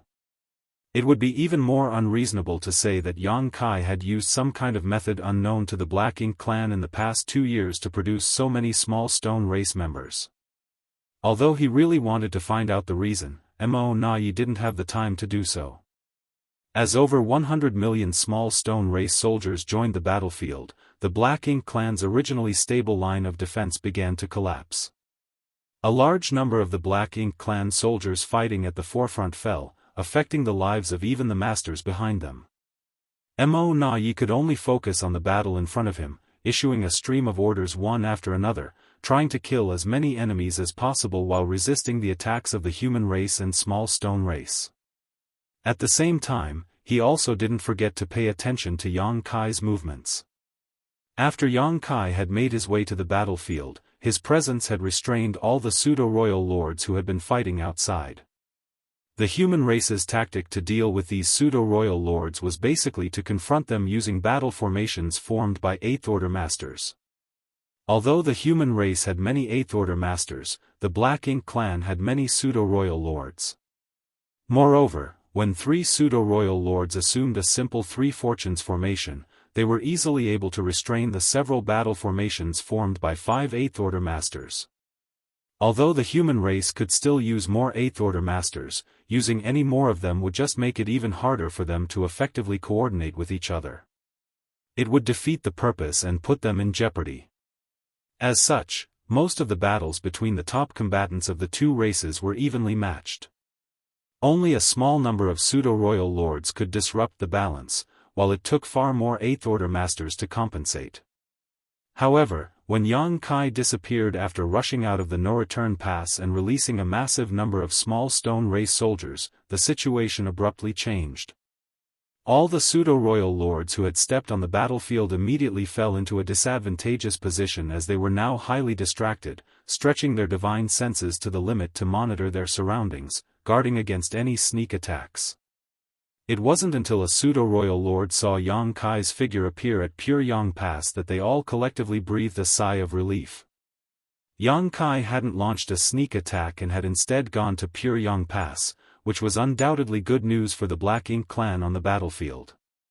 Be that as it may, they couldn't figure out why Yang Kai had gone to Pure Yang Pass at this time. Just like the last battle, Pure Yang Pass, the only great pass occupied by the human race, was located away from the battlefield, acting as a coordination center to control the overall situation. Mi Jingluan was standing on the city wall with a feather fan in his hand, like a weak scholar, quietly observing the battlefield and issuing precise orders. In a flash, Yang Kai appeared beside him. Mi Jingluan shot a glance at him and asked, "Did you go to the chaotic dead territory?" The small stone race in the hands of the humans had almost been completely exhausted after all these years of war. Since Yang Kai could suddenly summon an army of 100 million small stone race soldiers to participate in the siege of the no-return pass, it was obvious that he had been to chaotic dead territory. Yang Kai nodded. "Isn't this too wasteful?" Mi Jingluan asked, feeling a bit distressed. Since Yang Kai bestowed a large number of small stone race members to the various armies of the human race, these strange creatures had made great contributions in many battles. In many small-scale battles, the human race had been able to win with their smaller numbers because of the small stone race's fearlessness. Years of war had depleted the small stone race, and deprived the human race of this huge support. Mi Jingluan's heart ached when he witnessed Yang Kai throw so many of the small stone race members into the battlefield in one go. It had to be known that all these small stone race soldiers that were deployed on the battlefield could never be recovered, because they would fight until their bodies were crushed to pieces. Only when a humans used a beast-taming technique or an artifact refining technique to refine them would they be able to command these creatures with low intelligence. If the human race was like a huge family, then Yang Kai would definitely be the prodigal black sheep. His extravagance made Mi Jingluan, who was in charge of the daily budget, feel a great deal of pain. Yang Kai grinned at him, "Don't worry, I've collected a lot this time." "A lot?" Mi Jingluan raised his brow. "A lot." Yang Kai repeatedly nodded. Even if he had released 100 million small stone ray soldiers, he still had about 3 times as many left in his small universe. Mi Jingluan was relieved after hearing this. "Senior brother, please open a portal to your small universe," Yang Kai requested. Mi Jingluan naturally knew what he wanted to do and immediately opened the portal. The next moment, Yang Kai also opened a portal to his small universe. The two portals quickly overlapped, as if they were about to merge into one. Soon after, an enormous number of small stone race soldiers were transferred into Mi Jingluan's small universe.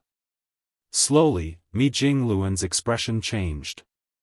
Although he had some inkling from Yang Kai's answer that he had indeed brought back a lot of small stone race members, he had never expected this number to be so exaggerated. A moment later, Mi Jingluan raised his hand and stated, "Enough. I can't take it anymore." After all, his small universe's foundation was not as strong as Yang Kai's. He had almost reached its limit after accepting 100 million or so small stone race soldiers. At this moment, the circulation of his world force was strained so much that if he were to fight the Black Ink clan in this state, even a territory lord could take his life. "How many more?" Mi Jingluan asked. "About twice as many as I gave you." Mi Jingluan was rendered speechless, wondering if Yang Kai had completely raided the Burning Light and Serene Glimmer's treasury this time. Otherwise, how could he have obtained so many small stone race members? Helpless, he could only send out a command, "Call Ouyang Lai and Wei Junyang back." A messenger immediately sent out the message. Somewhere on the battlefield, Ouyang Lai happened to be facing 3 pseudo-royal lords in a 3 fortunes formation. He was fighting to his heart's content, but after receiving the message, he was shocked and quickly withdrew from the battle, rushing towards Pure Yang Pass. Although the pseudo-royal lords wanted to stop him, how could they?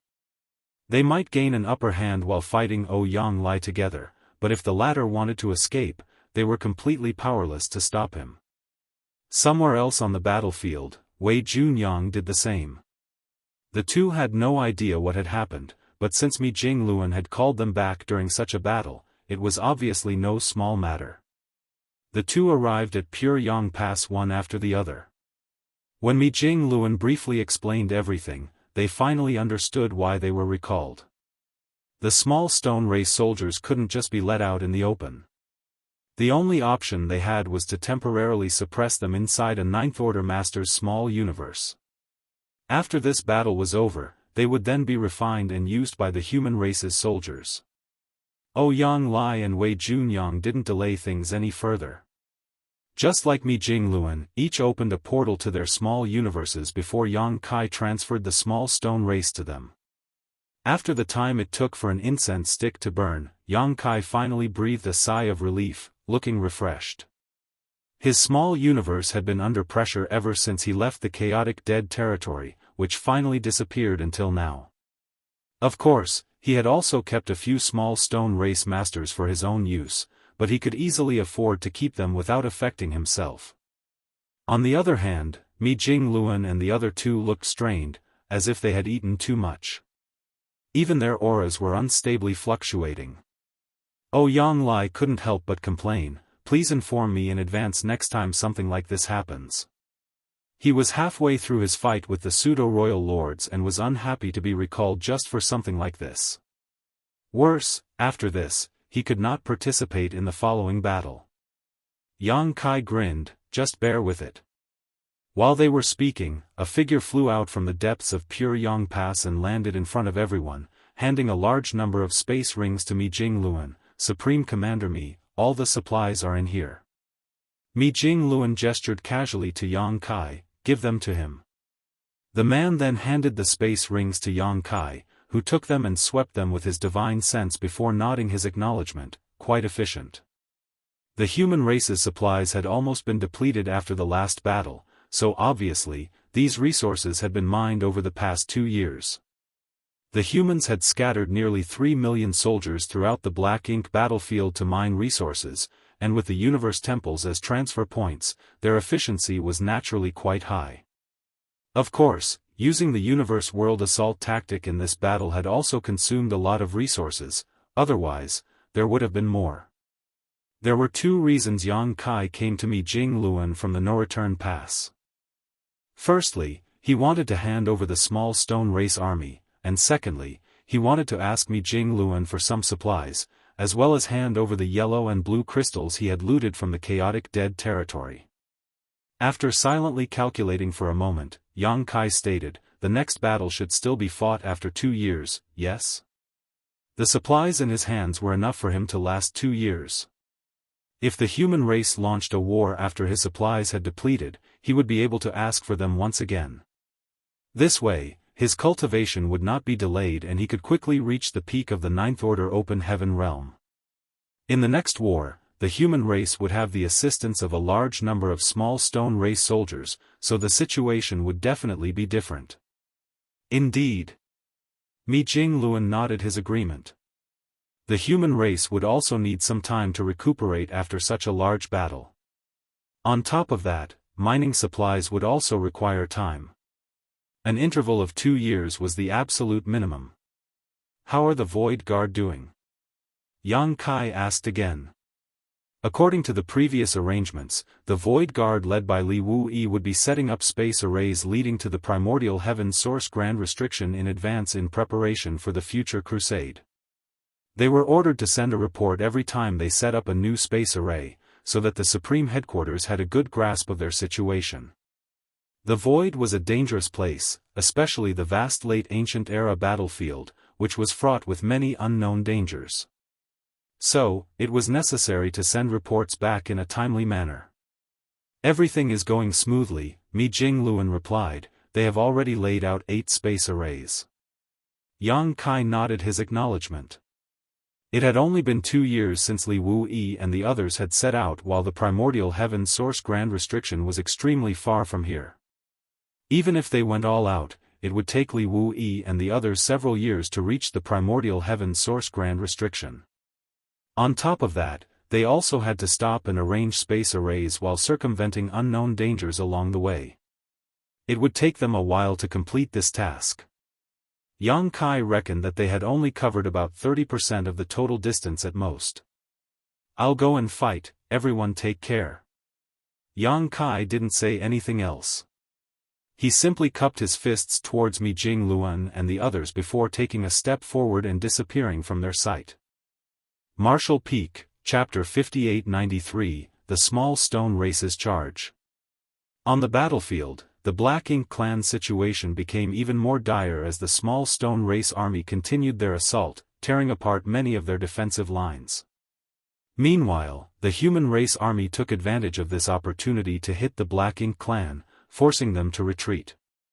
On the top combatants' battlefield, the pseudo-royal lords were still holding their ground. However, when Yang Kai used Thunder Shadow's innate divine ability to suddenly appear behind one of the pseudo-royal lords, and pulled him and 2 other pseudo-royal lords who were in battle formation with him into the spacetime river, the rest of the pseudo-royal lords lost their will to fight.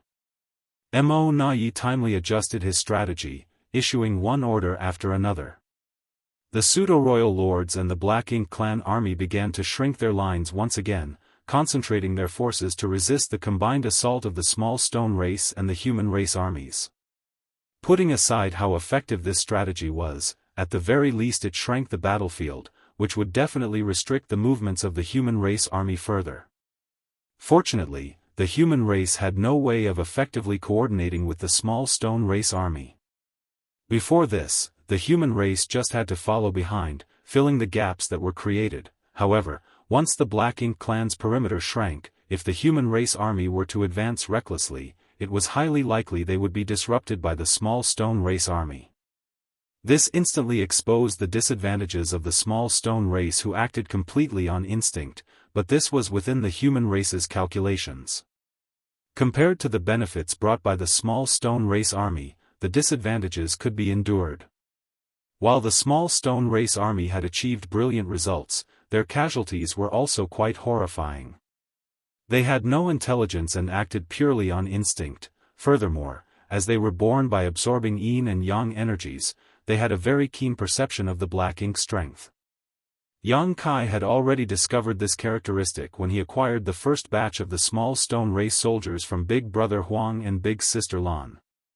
On the battlefield, as long as the small stone race sensed the existence of Black Ink strength, they would immediately swarm towards it like cats smelling the scent of a fish and fight to death. Advancing like this would inevitably result in a large number of casualties among the small stone race.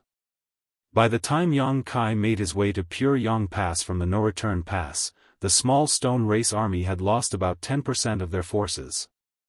By the time Yang Kai returned to the battlefield, that number had grown to 30%. If this continued, the 100 million small stone race soldiers wouldn't last for more than half a day. Had these small stone race members been refined and controlled by the humans, this kind of situation would have never occurred. Unfortunately, Yang Kai had brought too many of them from the chaotic dead territory this time, so many that even if each person was given 10, they wouldn't be able to use all of them up. Rather than leaving many small stone race soldiers idle, it was better to deploy a massive batch to the battlefield to catch the Black Ink clan off guard. Although the small stone race army suffered heavy casualties, the results they produced were excellent. The Black Ink clan would have never imagined that such a variable would appear in the second attack of the human race on the No-Return Pass. Caught unprepared, all of their previous arrangements and contingencies had failed to achieve the desired effect.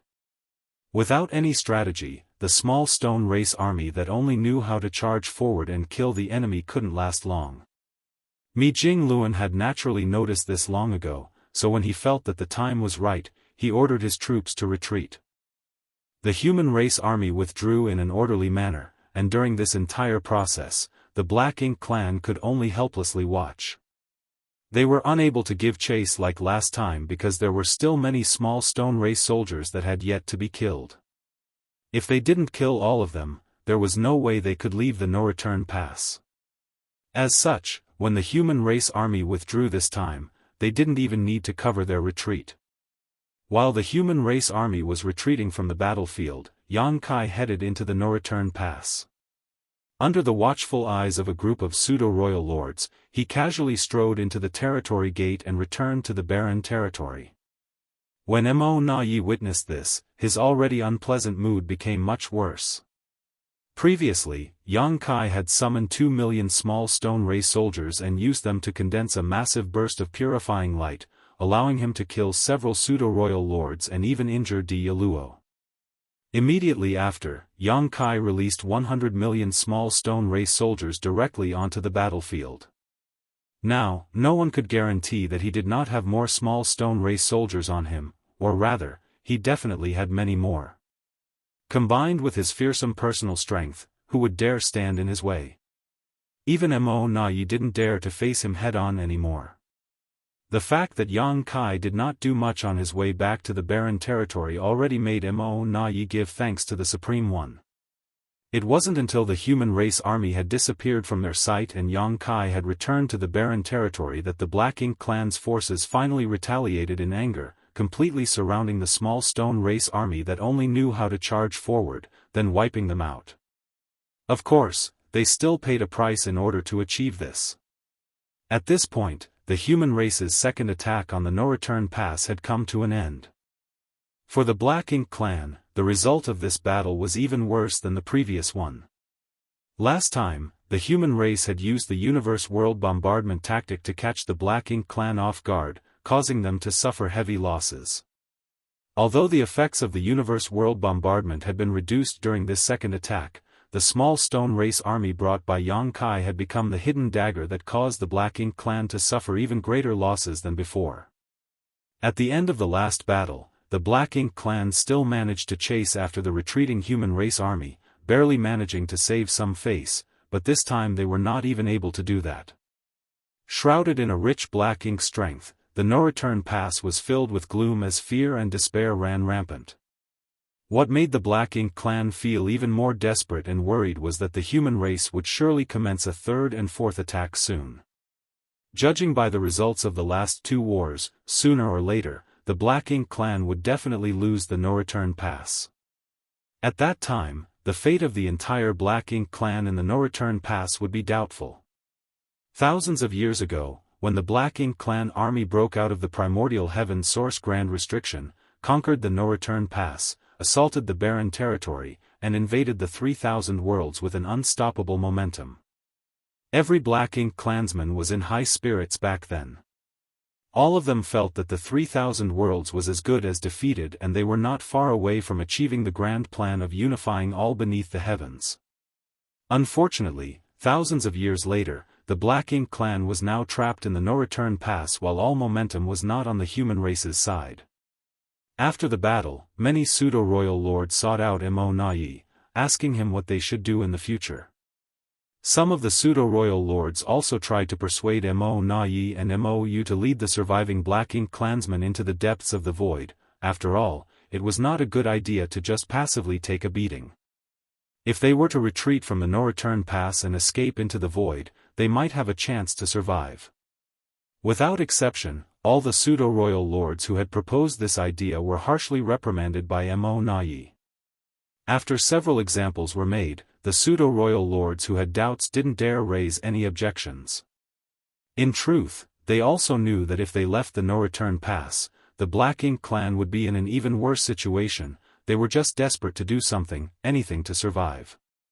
In the barren territory, the spacetime river had evolved into a pure temporal river with a 30-fold difference in the flow rate. Inside the river, Yang Kai was refining the various materials he had obtained from Yi Jingluan at a terrifying speed, steadily strengthening his small universe's foundation. The final battle was approaching, so he didn't have much time to cultivate. Naturally, he was eager to improve his strength. On the other side, after the battle, the human soldiers were all recuperating and refining the small stone race soldiers that had been distributed to them at the temporary camp of the human race. The few divine spirits who controlled the great sun and moon marks had also been given tens of thousands of small stone race soldiers each because they were able to control them to a certain extent using the great sun and moon marks and didn't need to spend any time or effort on refining them in advance. It could even be said that each of these divine spirits would be able to form an army on their own with these small stone race soldiers. In the next battle, they would definitely play an extraordinary role on the battlefield. At the same time, outside the primordial heaven source grand restriction, the huge suppressing Black Ink fortress sat in the void, facing the opening in the grand restriction. During the human race's first crusade, this opening had been made by Tsang, who had been guarding this place for millions of years. He had opened this gap mainly to alleviate the increasing pressure inside the primordial heaven source grand restriction. However, Mo was also waiting for this opportunity to escape, and its subsequent plans caused the entire situation to nearly spiral out of control. In the end, Tsang was forced to rely on the hidden card left behind by Mu, which put Mo into a deep sleep, finally sealing the gap in the grand restriction with his remaining strength. However, in that battle, the human race suffered a great loss due to their lack of intelligence on the inside of the primordial heaven source grand restriction. The human race were dealt heavy casualties under the pincer attack of two Black Ink giant spirit gods, and had no choice but to retreat. It was also after that battle that Tsang, who had been guarding the primordial heaven source grand restriction all alone for hundreds of thousands of years, had fallen.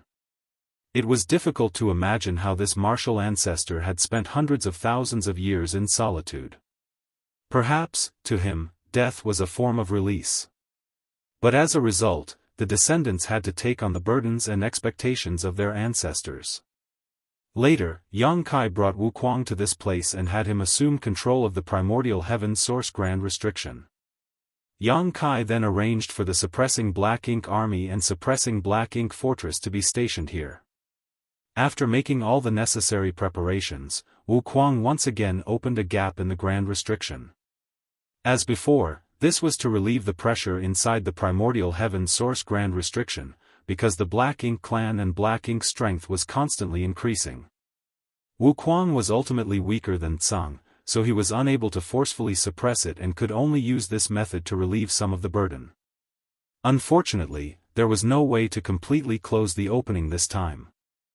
The Primordial Heaven Source Grand Restriction was set up in an era long ago, and had been opened a few times now, which had ultimately caused some irreparable damage to it. It was further worsened by Wu Kuang's lack of ability to control it. Fortunately, the Suppressing Black Ink Army was stationed outside the opening. Ever since the Suppressing Black Ink Army arrived here, they had fought countless battles against the Black Ink clansmen that rushed out of the Primordial Heaven Source Grand Restriction. Although the situation had nearly spiraled out of control several times, Wu Kuang and the Suppressing Black Ink Army had worked together to resolve these crises. As Wu Kuang's cultivation increased day by day, so did his control over the Primordial Heaven Source Grand Restriction. In terms of cultivation speed, perhaps no one in this world could compare to Wu Kuang. When Yang Kai sent him to this place, he had only been a 7th Order master, but now, his cultivation may be higher than Yang Kai's. Thanks to the heaven-devouring battle law complemented by the flawless purifying golden lotus, and the inexhaustible black ink strength, Wu Kuang's cultivation had improved by leaps and bounds ever since he had arrived here. His cultivation had quickly risen from the 7th Order to the 9th Order, and was still continuously rising.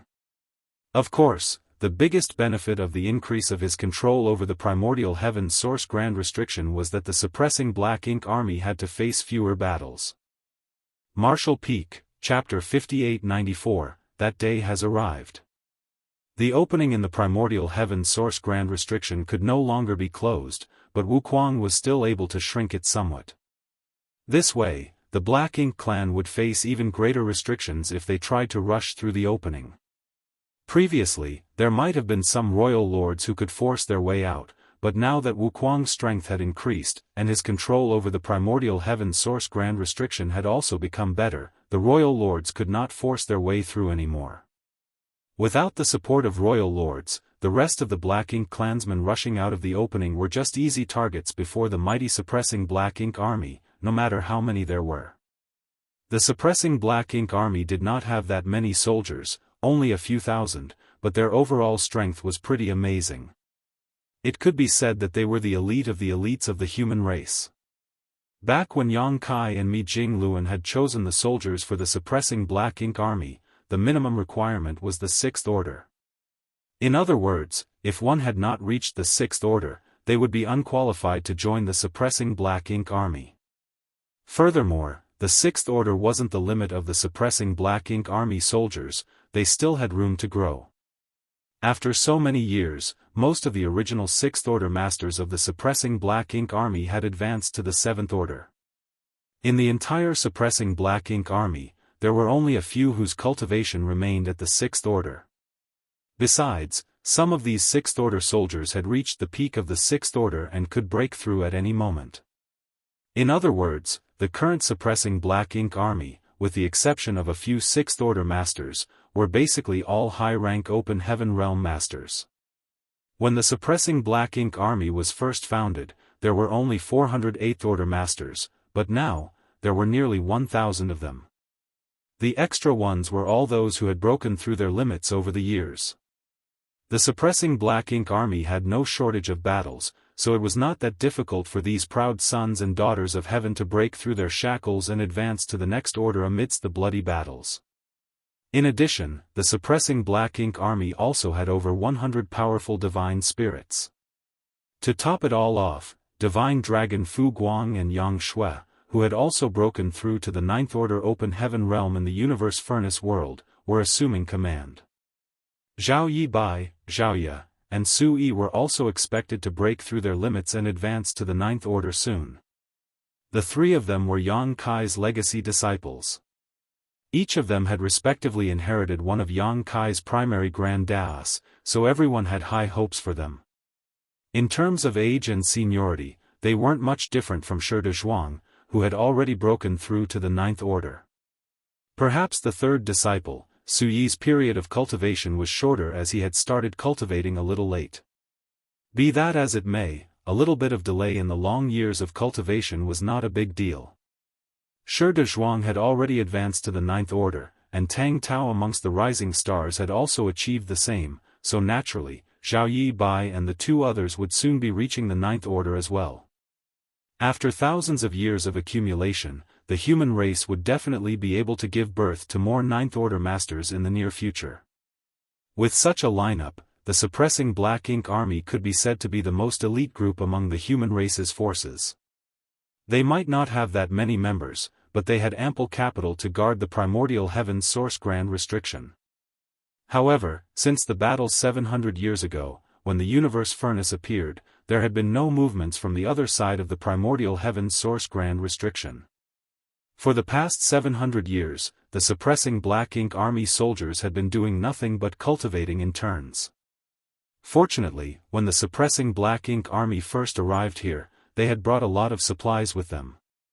Although most of their supplies had depleted over the years, they still had a bit left to use. On the suppressing Black Ink Fortress, the silver-haired Fu Guang looked towards the opening in the darkness and sent a message via his divine sense. "Wu Kuang, how is the situation?" It wasn't that he had discovered anything unusual, it was just a routine inquiry done once a month. Judging by this, it was obvious that Fu Guang was an extremely cautious person. As usual, Wu Kuang's lazy voice echoed in Fu Guang's mind, "Some small fish are spying on the opening, but they probably don't dare to rush out." He had already closed the opening to its utmost limit, so if a royal lord tried to force his way through, there was a high chance he would die along the way. Even if he didn't die, he would definitely be severely injured. In light of this, no royal lord was stupid enough to attempt to force their way out of the primordial heaven's source grand restriction. And without a royal lord to keep Fu Guang in check, how could the Black Ink clansmen inside the primordial heaven's source grand restriction dare to challenge the suppressing Black Ink Army? Although they had been sealed inside the primordial heaven's source grand restriction, they were not completely ignorant of the outside world. After having fought with the suppressing Black Ink Army for so many years, they were well aware of their enemy's strength. "Stay alert," Fu Guang exhorted as usual. Wu Kuang replied, "I know, you all just." "Huh." Halfway through his words, he suddenly let out a startled cry. Fu Guang's expression became serious as he shouted, "What's wrong?" However, he didn't receive any response from Wu Kuang even after waiting for a while. This had never happened before. Fu Guang's heart immediately jumped to his throat as a great sense of crisis suddenly enveloped him, prompting him to quickly check upon the primordial heaven source grand restriction. The entire primordial heaven source grand restriction was like an enormous beast lying in the void, covering a truly vast area. It was basically impossible to see its end at one glance.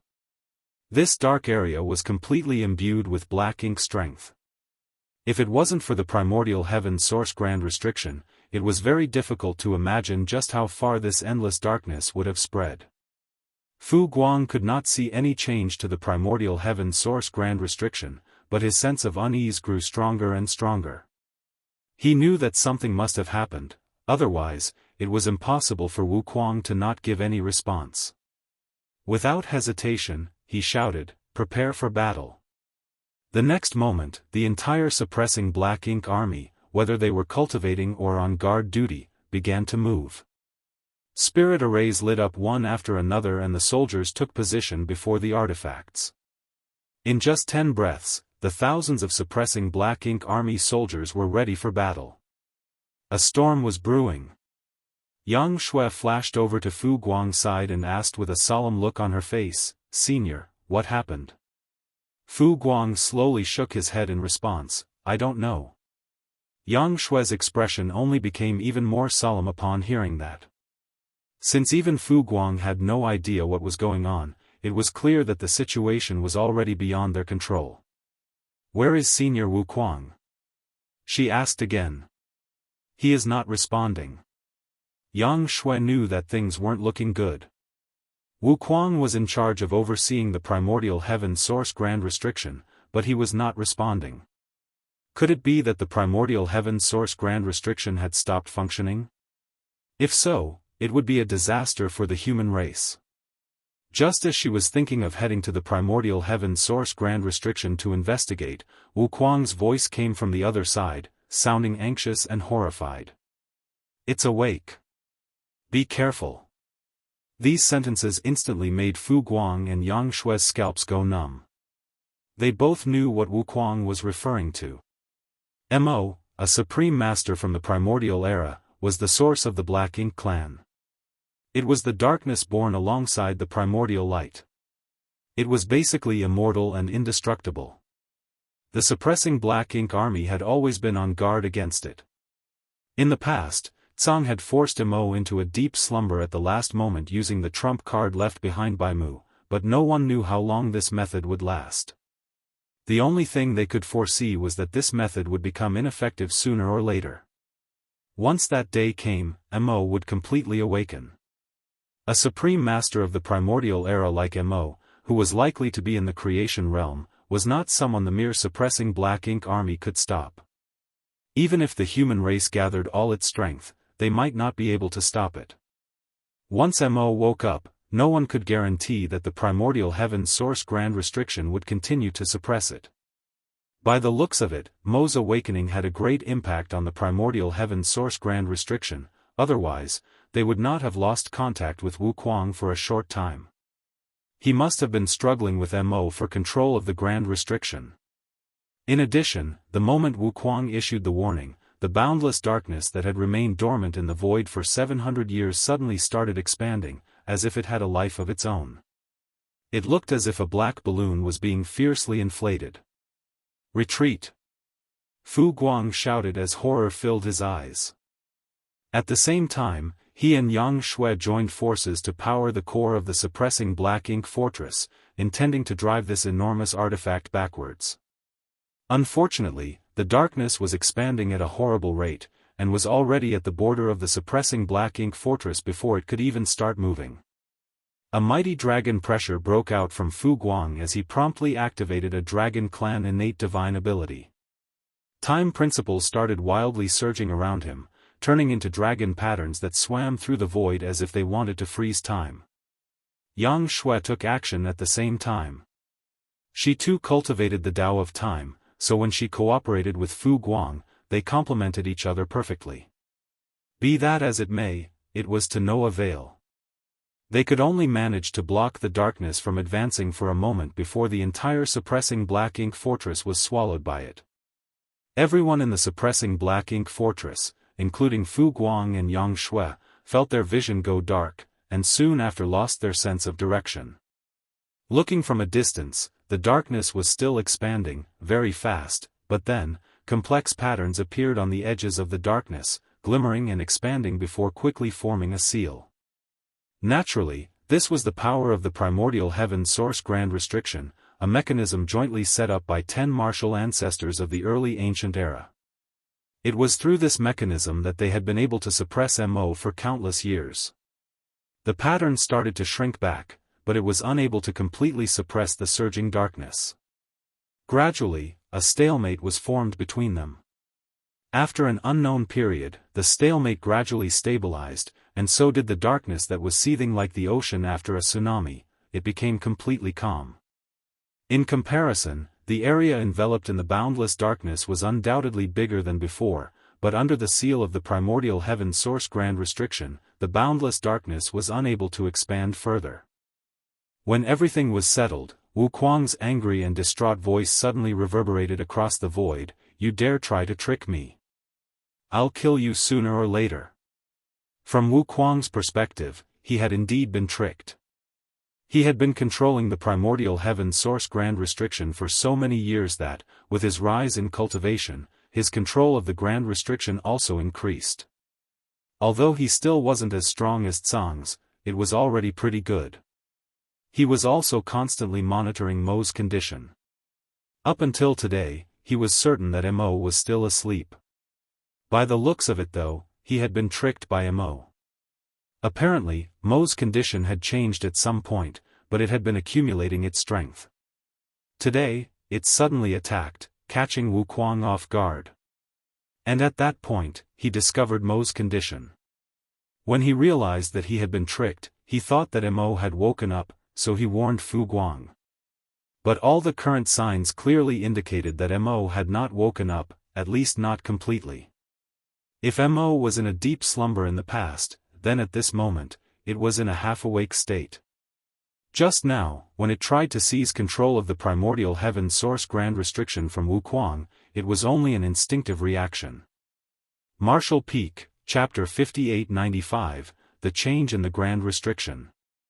It was only an instinctive reaction while it was just half awake, but it had nearly caused Wuquang to lose control of the primordial heaven source grand restriction.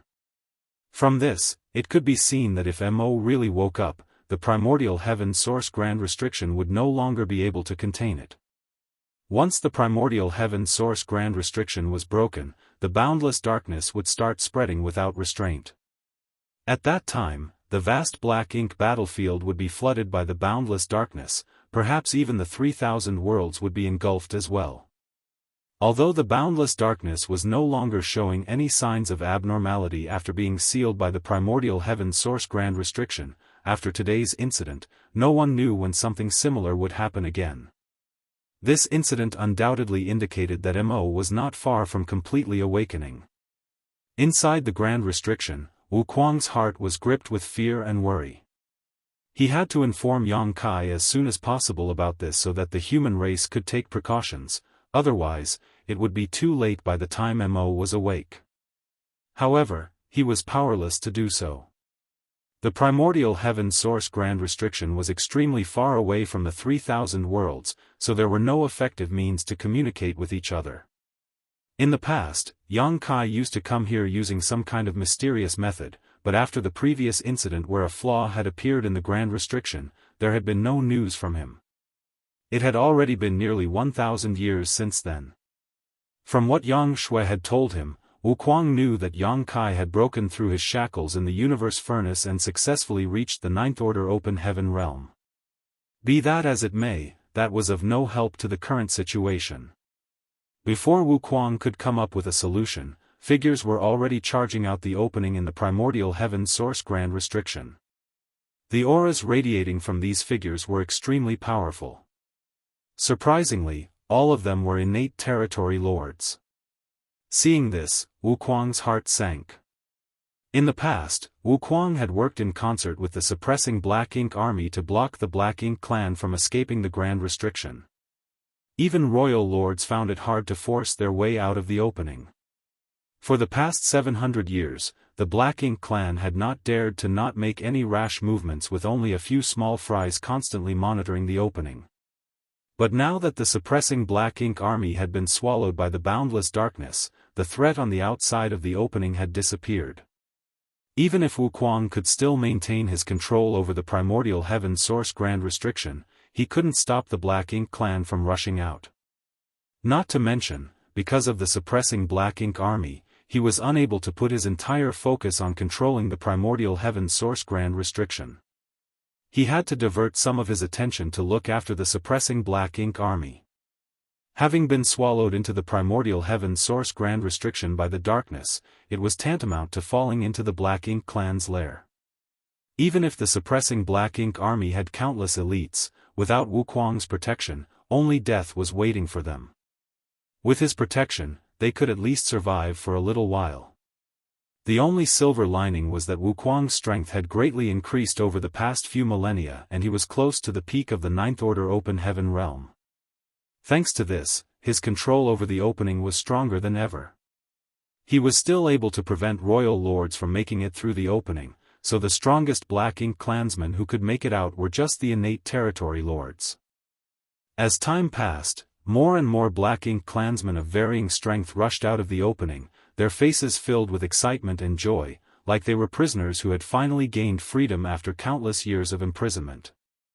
A portion of the Black Ink clansmen remained near the opening, while the rest quickly flew deeper into the void under the leadership of the innate territory lords. When Wuquang witnessed this, his gloomy mood suddenly lifted. He had been having a headache over how to send a warning to the human race, but he had been unable to come up with a viable plan. But apparently, he didn't need to deliver any news. The Black Ink clansmen who had left this place must have gone to support their allies who were fighting the humans. Such a huge amount of reinforcements joining the battlefield would definitely draw the human race's attention, especially the appearance of so many innate territory lords. And as long as the human race's reaction wasn't too slow, they should be able to quickly identify the root of the problem. At that time, the human race would definitely know that something had happened to the primordial heaven's source grand restriction. This was the case when the innate territory lords snuck out from the primordial heaven's source grand restriction last time. At that time, Wuquang's control over the primordial heaven's source grand restriction was not nearly as firm, and he did not even have an inkling about it before Yang Kai came to inform him about it. Thus, when he saw a group of Black Ink clansmen heading deeper into the void, Wuquang knew that in at most 20 or 30 years, the human race would know that something had happened to the primordial heaven's source grand restriction. At that time, not to mention others, Yang Kai would definitely come here to investigate. Nonetheless, Wuquang couldn't help but feel worried. Whether the human race came to know about the mishappening of the primordial heaven's source grand restriction sooner or later, it was not going to help him in his current situation in the slightest. Right now, there were two important tasks ahead of him. Firstly, he had to do his best to ensure the safety of the suppressing Black Ink army, allowing them to hold on for as long as possible. Secondly, protecting himself. The Black Ink clansmen who stayed behind did not remain idle. These Black Ink clansmen took out unhatched Black Ink nests one after another, before innate territory lord took position in front of every Black Ink nest. Afterwards, these innate territory lords put their hands over the unhatched Black Ink nests and started infusing their strength into them, allowing them to rapidly grow bigger. Not counting the years he had spent guarding the primordial heaven's source grand restriction, Wuquang hadn't had many dealings with the Black Ink clan. The first time he had fought with the Black Ink clan was after the human race retreated to the barren territory. As a human, he had participated in the war against the Black Ink clan.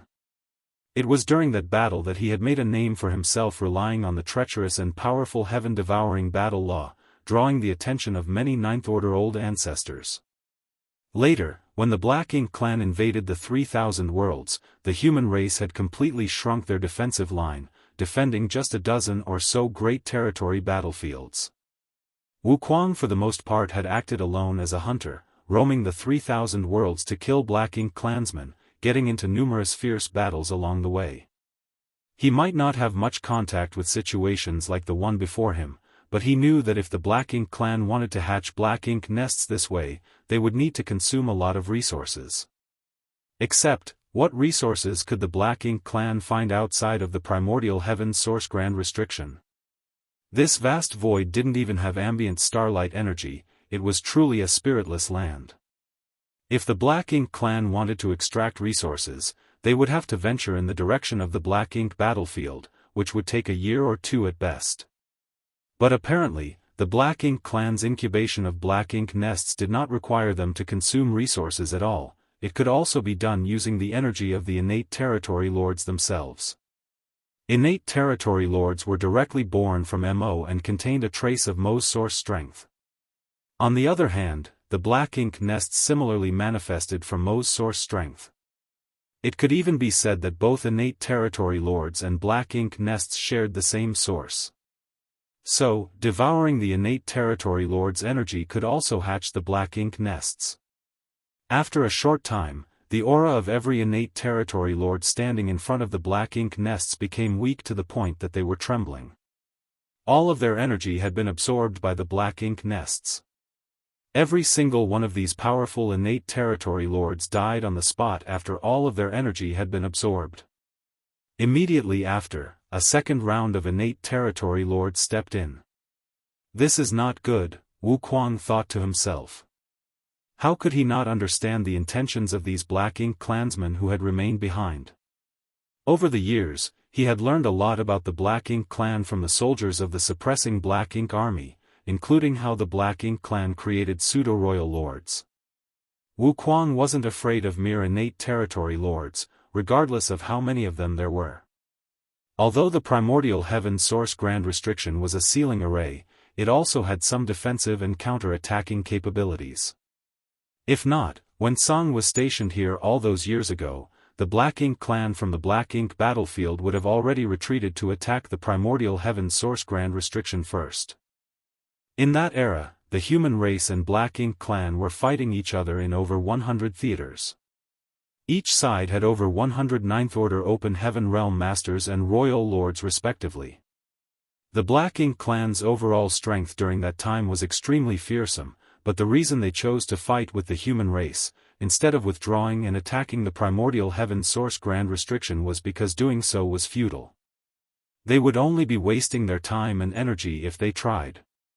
During the era when Song was overseeing the primordial heaven source grand restriction, the Black Ink clan would have had to gather several hundred royal lords if they wanted to breach the grand restriction from the outside. During that time, the Black Ink clan clearly didn't have such capital as they were always entangled with the human race. The two races had been irreconcilable enemies since ancient times and could not coexist, but it was not just about mutual blood hatred. Each race was a deadly threat to the other. Only by completely destroying the human race would the Black Ink clan have a stable space to develop and produce more royal lords, which in turn would provide them the capital to threaten the primordial heaven source grand restriction. As for the humans, the Black Ink clan literally fed upon them and the worlds they were born from, so there could be no compromise. When Wuquang took over the primordial heaven source grand restriction after Tsang's demise, the overall strength of the Black Ink clan had drastically fallen. They simply did not have any capital to attack the primordial heaven source grand restriction. Until now. No matter how many innate territory lords attacked the grand restrictions, Wuquang would not care. Although the primordial heaven source grand restriction had been in disrepair for many years, this was the essence of the 10 martial ancestors' wisdom and strength, it was not so easy to breach. But if these innate territory lords became pseudo-royal lords, that would be another matter. The Black Ink clan did not need too many pseudo-royal lords either, just 500 pseudo-royal lords working together would be able to pose a threat to the primordial heaven source grand restriction. Once the primordial heaven source grand restriction was breached from the outside, the situation would become extremely dire. So, when he witnessed the actions of these Black Ink clansmen, Wuquang knew that things had taken a turn for the worst. Nonetheless, he was in an absolutely passive position at the moment. Even if he could see through the intentions of the Black Ink clan, it was difficult for him to do anything about it. All he could do was wait and watch. As time passed, and one innate territory lord after another sacrificed themselves, the Black Ink nests grew bigger and bigger at an astonishing speed. Just as Wuquang had expected, these Black Ink nests were all high-rank Black Ink nests. In just a few days, almost 300 fully matured high-rank Black Ink nests stood tall outside of the primordial heaven source grand restriction. During this time, Black Ink clansmen kept pouring out from the opening in the primordial heaven source grand restriction in a steady stream. Although the number of Black Ink clansmen coming out each time wasn't great, adding them all up made for a terrifying number. These newly emerged Black Ink clansmen also split into groups like before. Most of them flew towards the depths of the void, heading towards the 3,000 worlds, while the rest stayed behind to prepare to attack the primordial heaven source grand restriction. Inside the primordial heaven source grand restriction, Wuquang let out a sigh of relief after confirming the number of high-rank Black Ink nests. This number was still within the limits of what he could bear, but he did not underestimate the situation. After all, he still had to divert a portion of his attention to watch over the suppressing Black Ink army, which would make it difficult for him to respond to the attacks from outside of the grand restriction. In the face of adversity, having good news like this was not too bad. As a large number of Black Ink clansmen had rushed out from the primordial heaven source grand restriction, things had become less dangerous for the suppressing Black Ink army. Now, as long as he was paying close attention to the movements of the royal lords, Wuquang could basically ensure the safety of the suppressing Black Ink army. Meanwhile, outside the primordial heaven source grand restriction, after the high-rank Black Ink nests had been erected, the innate territory lords who had rushed out of the primordial heaven source grand restriction began entering them one after another, willingly walking to their deaths with a smile. Martial Peak, Chapter 5896, Auspicious days are coming to an end. After having been fighting with each other for so many years, both the human race and Black Ink clan knew very well about each other, apart from a few confidential pieces of information that only a few authoritative figures knew about. For instance, the Black Ink clan was able to create a pseudo-royal lord borrowing the strength of innate territory lords and a high-rank Black Ink nest. This was no secret to the human race, and Yang Kai had even personally investigated this matter. Be that as it may, even Yang Kai was unable to figure out how the Black Ink clan used innate territory lords and high-rank Black Ink nests to create pseudo-royal lords specifically. All he knew was that the birth of a pseudo-royal lord was accompanied by the demise of many innate territory lords and a high-rank Black Ink nest. It was only today that this secret was being played out right under Wuquang's nose. While he was watching on, the innate territory lords entered the high-rank Black Ink nests one after another, their auras continuously undulating before disappearing. The high-rank Black Ink nests standing tall in the void were like starving beasts that kept devouring all the innate territory lords who walked inside. As innate territory lords kept pouring in, a tremendous amount of energy accumulated inside each high-rank Black Ink nest. At some point, when a certain number of innate territory lords had walked into one of the Black Ink nests, the aura of the last innate territory lord suddenly soared, while the accumulated power in the Black Ink nest rapidly disappeared. After a while, the Black Ink nest collapsed and disappeared without a trace. Whereas, the final innate territory lord had now become a pseudo-royal lord, their aura soaring to a whole new level. One pseudo-royal lord after another was born. Wuquang silently calculated for a moment. In order to create a pseudo-royal lord, at least 12 innate territory lords had to be sacrificed, with at most 16 being required. This number wasn't fixed, but it was always within this range. Furthermore, every time a pseudo-royal lord was born, a high-rank Black Ink nest would be consumed. Within days, almost 300 pseudo-royal lords had been created. These pseudo-royal lords didn't stop for a moment and immediately flew straight towards the primordial heaven source grand restriction, as if they had made a prior agreement.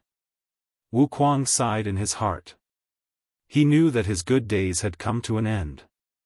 A few days ago, after the human race's second attack on the No-Return Pass, the upper echelons of the Black Ink clan were gathered in the main conference hall of the No-Return Pass. The three royal lords were standing in the forefront, while the pseudo-royal lords were lined up below. The atmosphere in the hall was heavy and gloomy.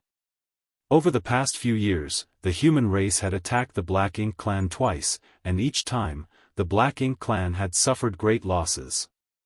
The first time was one thing, as the human race had caught the Black Ink clan off guard by attacking with universe worlds.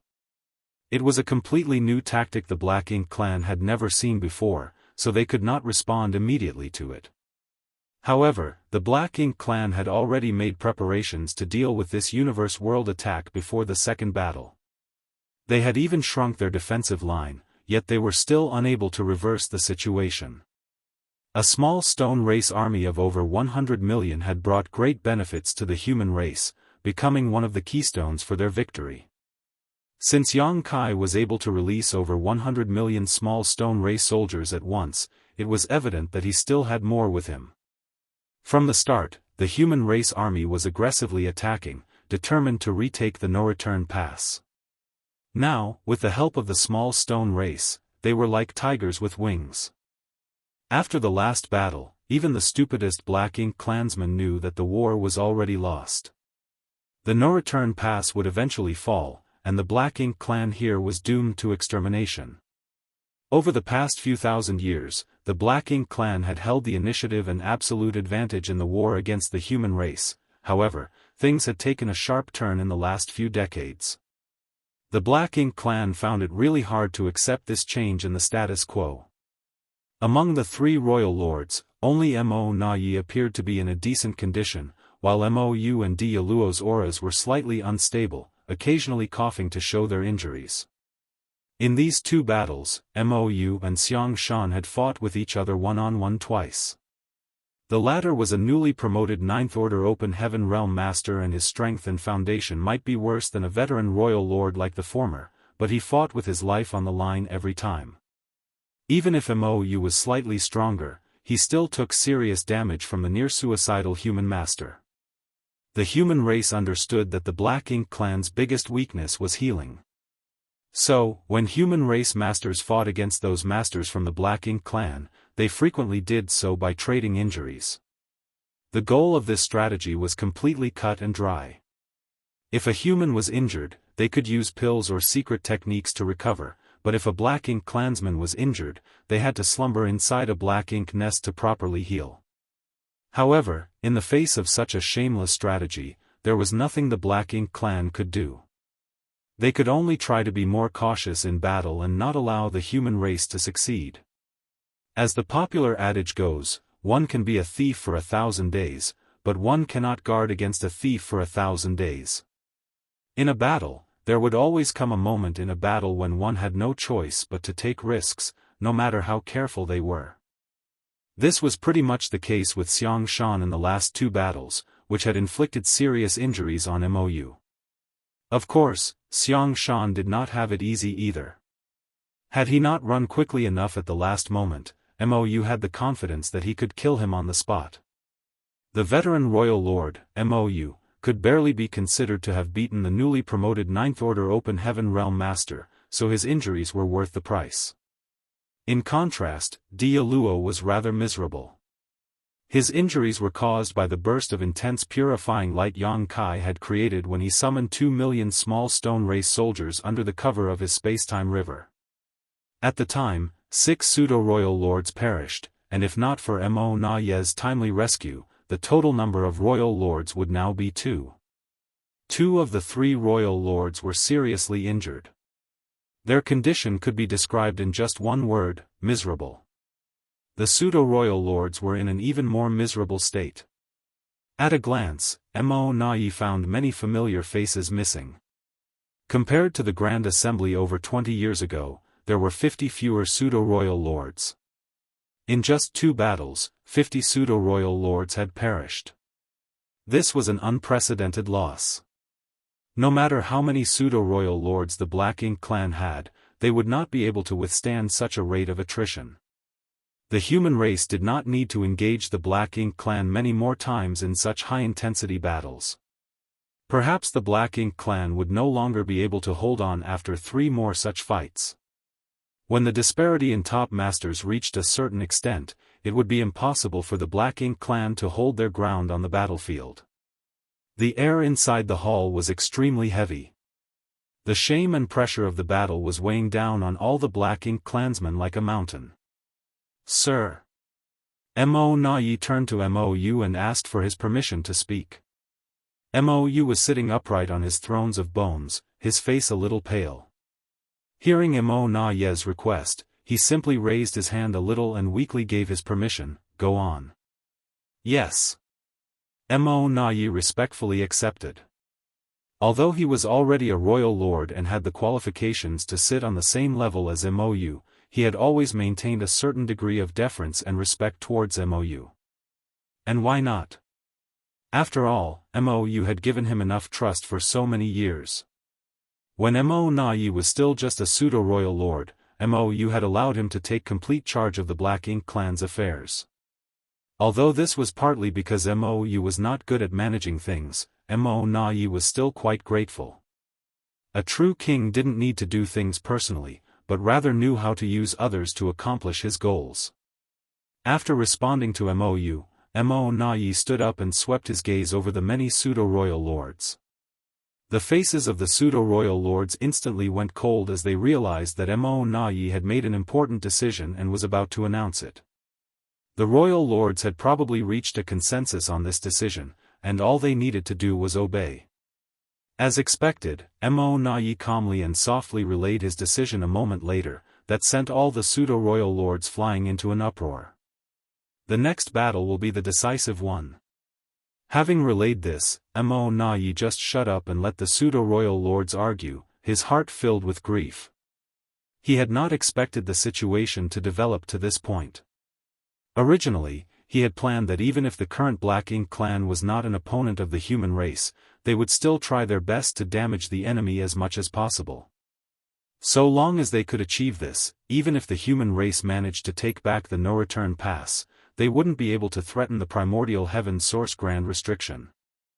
Even if the entire Black Ink clan army at the no-return pass was sacrificed, if that guaranteed the Supreme One's dominion, so what?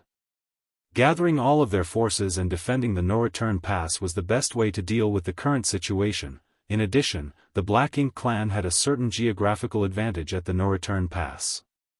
As long as they acted appropriately, it shouldn't have been difficult to accomplish this. Unfortunately, the intensity and development of the battle had gone beyond imagination.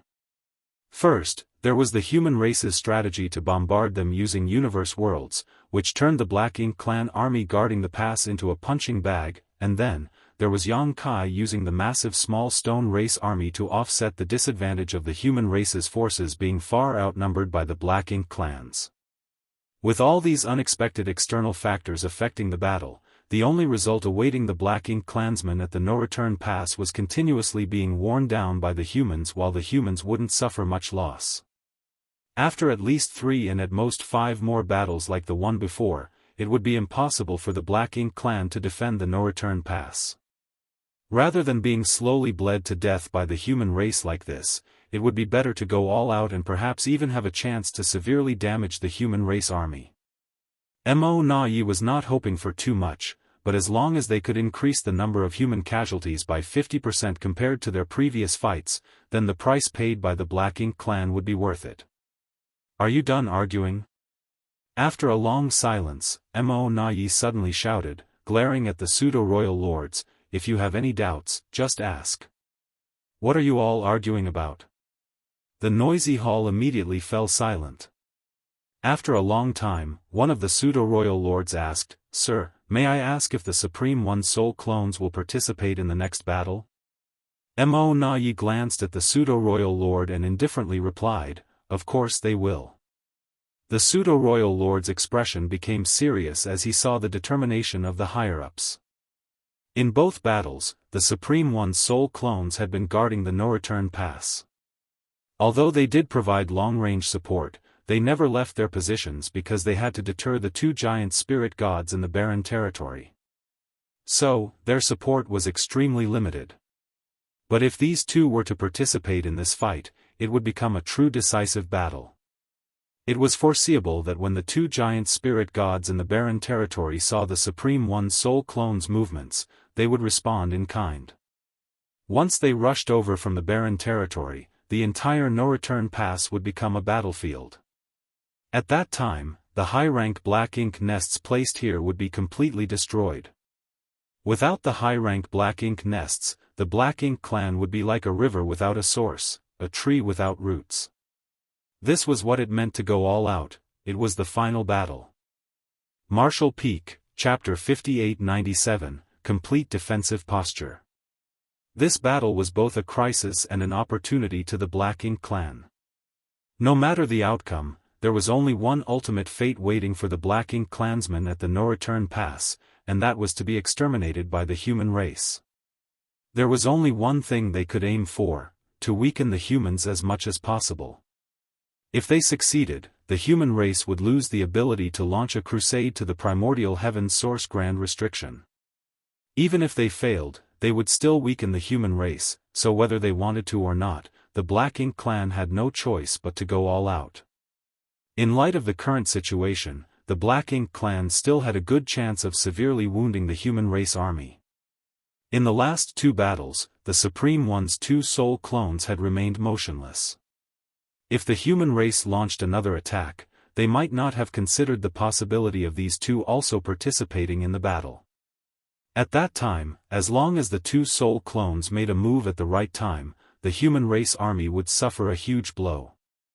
Of course, the two giant spirit gods in the barren territory would arrive shortly after, but that was now an inevitability, so it did not matter. Furthermore, it wasn't that Mo Na-yi had no plans to deal with these two giant spirit gods.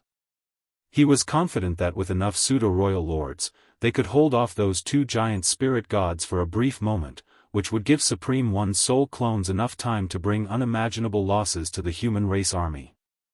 In the main hall, only one pseudo-royal lord asked a question, and after obtaining the answer, the pseudo-royal lords no longer spoke. Since the Supreme One Soul clones were preparing for war, the next battle would definitely be the last for the Black Ink clansmen at the No-Return Pass. Mo Na-yi continued, judging by the timetable of the last two battles initiated by the human race, the next one will probably happen 2 years from now. The decisive battle is imminent, but both Sir Mou and Di Luo are injured, putting them at a disadvantage. In order to ensure that the final battle will proceed smoothly, the two of them must quickly recover.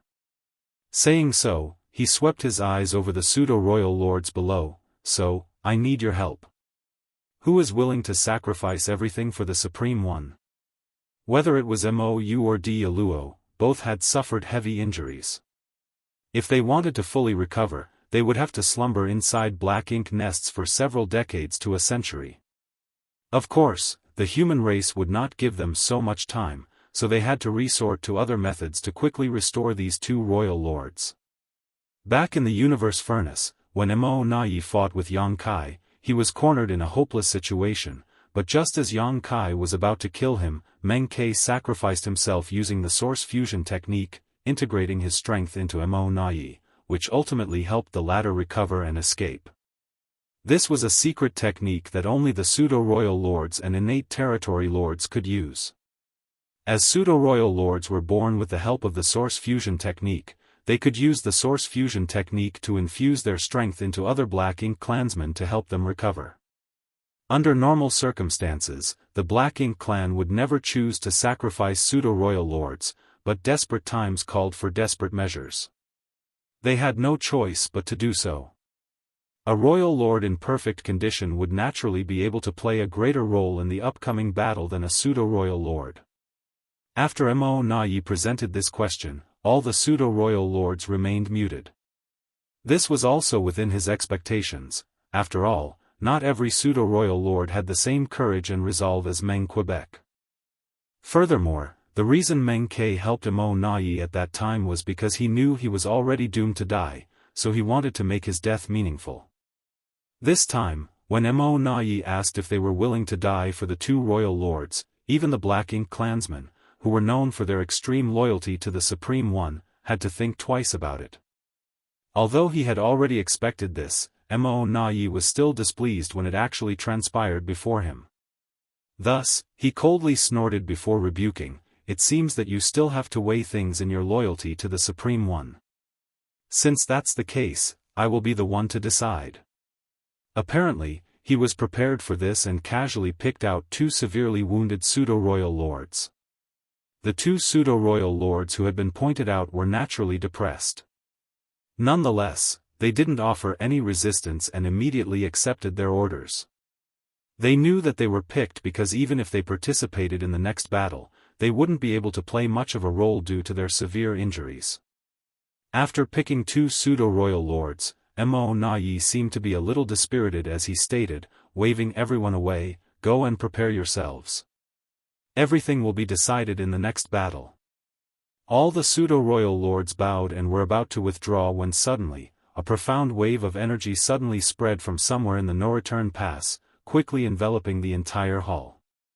The next moment, a scene involuntarily emerged in the royal lords and even the pseudo-royal lords' minds. They saw a massive shadow slumbering in the void, along with a massive number of Black Ink clansmen swarming out of the gap in the giant shadow. The Black Ink clansmen who had rushed out of the gap split into two teams. One team flew off into the depths of the void while the other stayed behind to hatch high-rank Black Ink nests. Furthermore, the majority of the figures shuttling back and forth were innate territory lords. The pseudo-royal lords who were about to withdraw were all dumbfounded, and the same went for the three royal lords. The expressions of each of the black ink clansmen began to fluctuate. Soon, they realized what they were seeing. This was the scene of the situation outside the primordial heaven source grand restriction. The huge shadow lying in the void was sealed by the primordial heaven source grand restriction, and that gap was the breach in the primordial heaven source grand restriction. The reason they were able to see this scene in their minds was all because of the black ink giant spirit gods. The black ink giant spirit gods were the Supreme One Soul clones, so even though they were far away from the primordial heaven source grand restriction, it was impossible to sever the connection between them and their true body. As such, whatever transpired at the primordial heaven source grand restriction, the Supreme One Soul clones were able to quickly sense it and then relay the scene to the minds of all the black ink clansmen. Witnessing their fellow clansmen bustling about outside the primordial heaven source grand restriction, the faces of the 3 royal lords and all the pseudo-royal lords in the main hall gradually looked excited and joyful. A moment later, the Supreme One Soul clone's voice rang in their ears, "Our true body is about to awaken." As this voice rang out, the image in their minds gradually faded away and disappeared. Inside the main hall, the pseudo-royal lords were still in bowing position. Mou, who was originally sitting on the bone throne with a dispirited look on his face, sat up straight. Dialuo, on the other hand, was filled with unrestrained joy. Mo Nayi remained in a daze for a long time before bursting into laughter. His laughter was filled with joy at being able to escape from a hopeless situation. Originally, he had planned to launch a decisive battle against the human race the next time they attacked. He had planned to sacrifice everyone and everything at the no-return pass to cripple the human race army, but now it seemed that there was no need to be so anxious. Moreover, judging by the current situation, the Black Ink clansmen at the no-return pass still had a slim chance of survival in the face of the human race's aggression. So long as the no-return pass could hold out for a decade or two, their allies from the primordial heaven source grand restriction would arrive to support them. When that time came, they might be able to pincer the human race army and turn the tide, ultimately emerging as the winners of the battle. Of course, even if they were defeated, it didn't matter. The Supreme One Soul clones had already said that the main body was about to awaken. Once the Supreme One was truly awake, no matter how strong and well-equipped the human race army was, it would be useless. This universe would eventually be ruled by the Black Ink clan, and Black Ink would rule eternal. "Sir." Mo Nayi turned around and looked towards Mou. Mou's face lit up as he nodded lightly, "I guess we need to change our strategy." After obtaining the news from the Supreme One Soul clones, the original plan had to be altered drastically. It could be said that it was the best news they had heard in many years since the Black Ink clan had withdrawn their forces from the 3,000 worlds. Among all the Black Ink clansmen present, only the two pseudo-royal lords who had been picked out by Mo Nayi did not show any joy, because no matter how the situation had changed, it did not alter anything for them. Since they had been selected, they had to sacrifice themselves to heal the two royal lords so that they could still fight in the next battle. It had to be said that this was truly a tragedy for them. Time ticked away, and soon 2 years had elapsed. As expected, the human race army launched their third attack. Similar to the last two attacks, they started the battle with a bombardment of universe worlds which cleared the way and asserted pressure on the Black Ink clan's defensive line. The humans then used this opportunity to press forward. However, compared to the last two times, the effect of the universe world's bombardment was negligible this time. The first time, they had caught the Black Ink clan off guard, and the second time, Mi Jingluan's tactics had proven superior, but how could the Black Ink clan not be prepared against this strategy after having suffered 2 serious losses? As such, no matter what kind of tricks the human race used this time, the Black Ink clan had an appropriate response to counter it. As the universe world bombardment tactic was not very effective this time, it all came down to a battle between the two armies to decide the situation. Fortunately, every human race soldier had refined some small stone race soldiers over the past 2 years. Some had refined only 2 or 3, while some had refined as many as several dozen. As for the divine spirits with the great sun and moon marks, each had several tens of thousands of small stone race soldiers under their command. Under these circumstances, not only would the Black Ink clan have to face the human race army, but also the small stone race army, which was several times bigger than the human race army. The current small stone race soldiers also did not haplessly charge straight towards the enemy's ranks like they did last time. All of them had been refined by the human race soldiers and controlled properly like artifacts that the humans could move like their own limbs. As such, the pressure on the Black Ink clan army was enormous. Yang Kai was also awakened by air from his cultivation and rushed into the territory gate to participate in the battle. This time, the Black Ink clan didn't deliberately try to stop him, only Di Yaluo was stationed at the vicinity of the territory gate with a group of pseudo-royal lords. They were responsible for restraining his movements and preventing him from destroying the nearby high-rank Black Ink nests. At a glance, Yang Kai could tell that the Black Ink clan's defensive line had shrunk further. Compared to the first battle, the current defensive line of the Black Ink clan could be said to have contracted by 50%. Since the defensive line had shrunk so much, the sturdiness of each position had greatly increased. Although the human race was assisted by the small stone race army, it was not going to be that easy to reproduce the same glorious results as the last two battles. On the battlefield of the top masters, Mou's opponent had changed to Wei Junyang. The injuries Xianxia had suffered in the last two battles weren't light either, so he was unable to completely recover after just 2 years and had no choice but to let Wei Junyang take his place. What surprised Yang Kai was that Mou had almost recovered completely. It was quite strange as Mou was grievously injured last time, and it was impossible for him to heal so quickly with Black Ink clan's recovery speed. Di Yaluo's situation was the same. Yang Kai couldn't help but recall his battle with Mo Nayi in the Universe Furnace and form some speculations in his mind. Martial Peak, Chapter 5898, Guess. Throughout the entire battlefield, the Black Ink clan had assumed a full defensive stance. Regardless of how aggressive the humans were, they just focused on defending themselves, unlike the previous 2 times where they would attack whenever they found an opportunity. Yang Kai found it a little strange. It was true that the Black Ink clan was able to reduce their own losses by completely abandoning offense and focusing on defense, but the Black Ink clan wasn't stupid.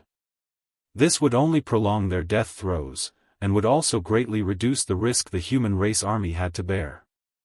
In a huge battle like this, being completely on the defensive would definitely significantly reduce Black Ink clan's losses, but the human race would suffer even fewer casualties as a result. This strategy was far worse than the last 2 battles, where they would still counterattack while defending, which would force the humans to be cautious in their actions.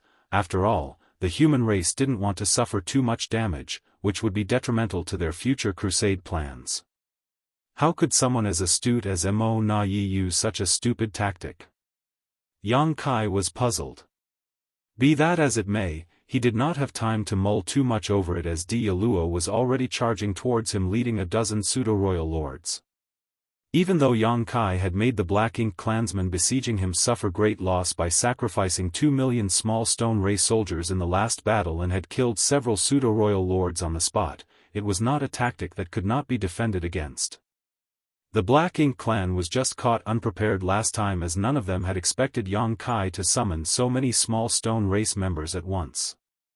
After having been caught off guard last time, they naturally wouldn't let Yang Kai succeed once again that easily. Yang Kai was entangled with these Black Ink clansmen for a while, only displaying his strength as an ordinary Ninth Order master. Nonetheless, he still failed to find a good opportunity to break through. Helpless, he could only kill his way to the no-return pass and then rush towards Pure Yang Pass.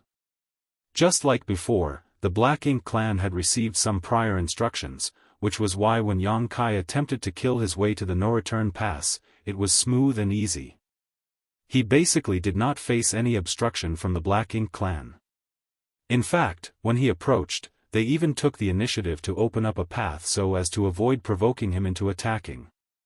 This left Yang Kai completely speechless. When he successfully arrived at Pure Yang Pass, Mi Jingluan, who was waiting for him, handed Yang Kai the space ring he had prepared in advance and couldn't help but ask, "Did you really finish all the supplies you took last time?" That was quite a lot. Although the amount he had given to Yang Kai last time wasn't excessive, it wasn't small either. After all, it should have been enough for even a ninth-order master to refine for 100 years. That amount of resources was enough for a human division to fight a local battle. My consumption is relatively fast compared to the norm. Yang Kai casually replied.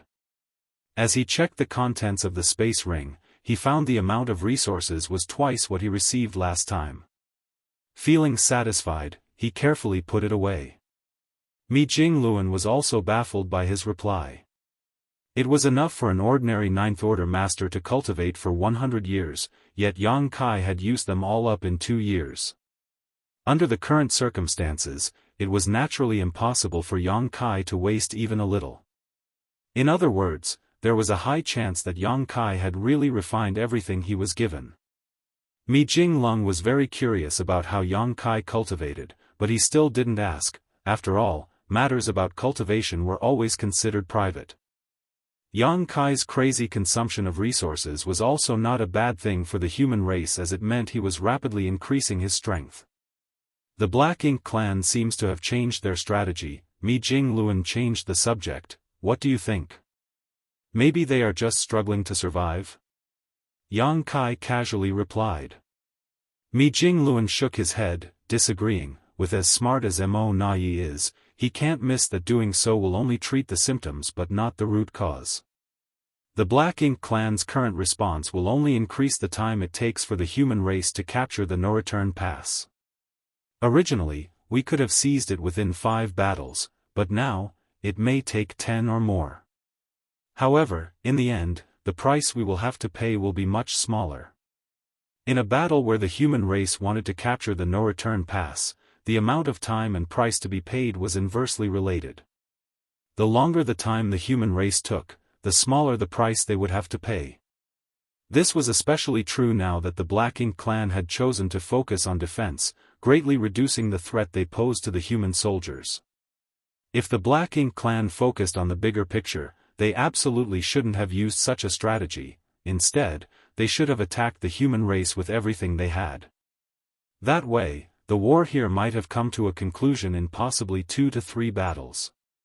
Of course, even if they didn't use such a decisive strategy, it would have been wise to respond defensively and aggressively as before. Since Yang Kai could see this, Mi Jingluan naturally could as well. Then, there's only one possibility, Yang Kai firmly stated. What possibility? Mi Jingluan asked. Yang Kai chuckled, Senior brother, since you already have a guess, why are you asking me?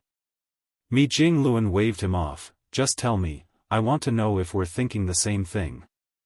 Yang Kai nodded his acknowledgement and replied, they're buying time. Mi Jingluan's expression became solemn as he nodded. It seems we're indeed thinking the same thing. He also felt that the Black Ink clan was simply stalling for time. If they were simply trying to prolong their last hour, it would be rather meaningless. However, if the Black Ink clan had other plans, it would be quite alarming. How's the progress of the Void Guard? Yang Kai asked in a solemn voice. They are about halfway there, with nothing unexpected. Ask them to remain vigilant. Mi Jingluan's expression slightly changed. Junior brother, you mean that the primordial heaven source grand restriction? Yang Kai added, I hope not, but the Black Ink clan's current strategy is quite worrying. He turned his head towards the depths of the void as a hint of concern flickered across his face. Just as he had said, the Black Ink clan's change in strategy made everyone think that something else was going on. If the Black Ink clan at the no-return pass was simply stalling out of fear of death, it would be meaningless, but the situation would be different if they had reinforcements coming. Where could such reinforcements come from though? The Black Ink clan currently had only one source of reinforcements, the primordial heaven source grand restriction. But if that was the case, something must have happened to the primordial heaven source grand restriction. What about the suppressing Black Ink army then? Su Yan and his other wives, his little sister Yang Shui, and his 3 legacy disciples were all in the suppressing Black Ink army. Even though Yang Kai knew it would be a dangerous mission when he arranged for them to travel there, he still couldn't help but worry now. Had Old Tree not fallen into a coma, Yang Kai could have traveled through the grand ancient ruins boundary to arrive at the universe world he had placed outside the primordial heaven source grand restriction with his help. Unfortunately, Old Tree had consumed too much energy assisting Yang Kai previously and he could no longer borrow the former's strength. In addition, Yang Kai still needed to remain in the barren territory, so that he could cooperate with Ada and Air at the critical juncture to take down the no-return pass. He could not leave the no-return pass until the battle here had ended. Now, all they could do was wait for news from the Void Guard. Since they were already halfway to the grand restriction, if something had gone wrong up ahead, they would presumably find traces of it soon. After bidding Mi Jingluan farewell, Yang Kai returned to the battlefield. Seeing Yang Kai coming back, Dia Luo promptly led the dozen pseudo-royal lords out of the no-return pass to meet him. The Black Ink clan's stance against Yang Kai was pretty clear: you can come and go anywhere you want as we can't stop you, but if you want to intervene in this battle, Dia Luo will lead our masters and respond accordingly. Yang Kai found it very annoying. If he really went all out, it wouldn't be a problem for him to take care of Dia Luo and these pseudo-royal lords with his current strength, but if he did so, it would definitely draw the Black Ink giant spirit god's vigilance. The losses outweighed the gains. Helpless, Yang Kai had no choice but to give up on getting entangled with Dia Luo. Fortunately, he still had Thunder Shadow's innate divine ability. Before Dia Luo could arrive leading the pseudo-royal lords, Yang Kai was already nowhere to be seen. Right that instant, all the pseudo-royal lords on the battlefield felt insecure. Dia Luo's divine sense surged as he searched for Yang Kai's whereabouts, but to no avail. A moment later, a violent battle suddenly erupted in a certain corner of the no-return pass, followed by the aura of a pseudo-royal lord vanishing. Dia Luo suddenly looked in that direction and happened to see Yang Kai's figure flashing past. What he saw next instantly made his eyes pop out. No one had any idea when Yang Kai had snuck back into the no-return pass, but when all the pseudo-royal lords were fighting, distracted by the opponents around them, he suddenly attacked and killed one who was stationed at the no-return pass, guarding the high-rank Black Ink nests while also destroying the surrounding nests in the process. In an instant, high-rank Black Ink nests were reduced to dust, and the mid-rank Black Ink nests and low-rank Black Ink nests that originated from them soon began to wither. Dia Luo cursed in his heart. He had already led his team over to intercept Yang Kai, so it was too late for him to return to provide aid. While it would only take a few breaths to return, Yang Kai could do unimaginable damage to the no-return pass in such a span of time. However, a tide of Black Ink strength surged towards Yang Kai's location at that moment, whereupon Yang Kai's disappearing figure strangely reappeared. Immediately after, a powerful aura locked onto him before reaching him and engaging him in battle. Mo Na Yi. Dia Luo and his team were specifically keeping a close watch on Yang Kai's movements. Mou and Wei Junyang were locked in a fierce battle, while Mo Na Yi had been overseeing the no-return pass, giving the latter a clear picture of the overall situation. When Yang Kai flew over from Pure Yang Pass and disappeared, Mo Na Yi went on high alert. Although he couldn't stop Yang Kai's initial attack, he had managed to interrupt his instantaneous movement technique at the right time moment and drag him out of the void. Annoyed and frustrated, Yang Kai could not help but click his tongue as he watched Dia Luo and the dozen pseudo-royal lords rush back towards him. He had no choice but to fight while retreating towards the territory gate. Mo Na Yi also withdrew his hand at the appropriate moment, facing off against Yang Kai from a distance. Soon, Dia Luo arrived and stood next to Mo Na Yi, his face filled with anger. Yang Kai had so easily cheated him, causing the no-return pass to lose a pseudo-royal lord and several high-rank Black Ink nests. This made him look incompetent. 2 royal lords and a dozen pseudo-royal lords, such a magnificent lineup was there just to keep an eye on one person. In the entire human race, only Yang Kai could receive such an honor. Martial Peak, Chapter 5899, Something Went Wrong. From the moment the human race army first launched an attack on the no-return pass, they basically had maintained the frequency of battles at every 2 years. In the first 2 battles, the human race managed to score huge wins and kill a large number of Black Ink clansmen thanks to the Universe World Bombardment strategy and the small Stone Race army. In each battle, they had managed to kill between 20 to 30 pseudo-royal lords. Although the human race had also lost many 8th Order masters in the process, it was well worth it. If the human race could replicate this kind of situation, they were confident in taking down the no-return pass within a decade. However, how could everything go smoothly in such a large-scale war which involves millions of lives? In the 3rd battle, the Black Ink clan completely changed their strategy, shrinking their defense line to its utmost limit and assuming a completely defensive posture. They were like a tortoise with its head and limbs tucked into its shell. In this kind of situation, it was difficult for the human race to achieve anything even with a wide range of tactics. The situation remained the same for the 4th and 5th battles in the ensuing years. The human race army even deliberately showed openings at certain places on the battlefield, trying to lure the Black Ink clan army into attacking. Nonetheless, the Black Ink clan remained as steady as a rock in the face of such temptation, completely unmoved by this seemingly easy victory. Although the human race could forcefully storm the defense line, that would undoubtedly result in massive casualties. The human race was left with no other choice.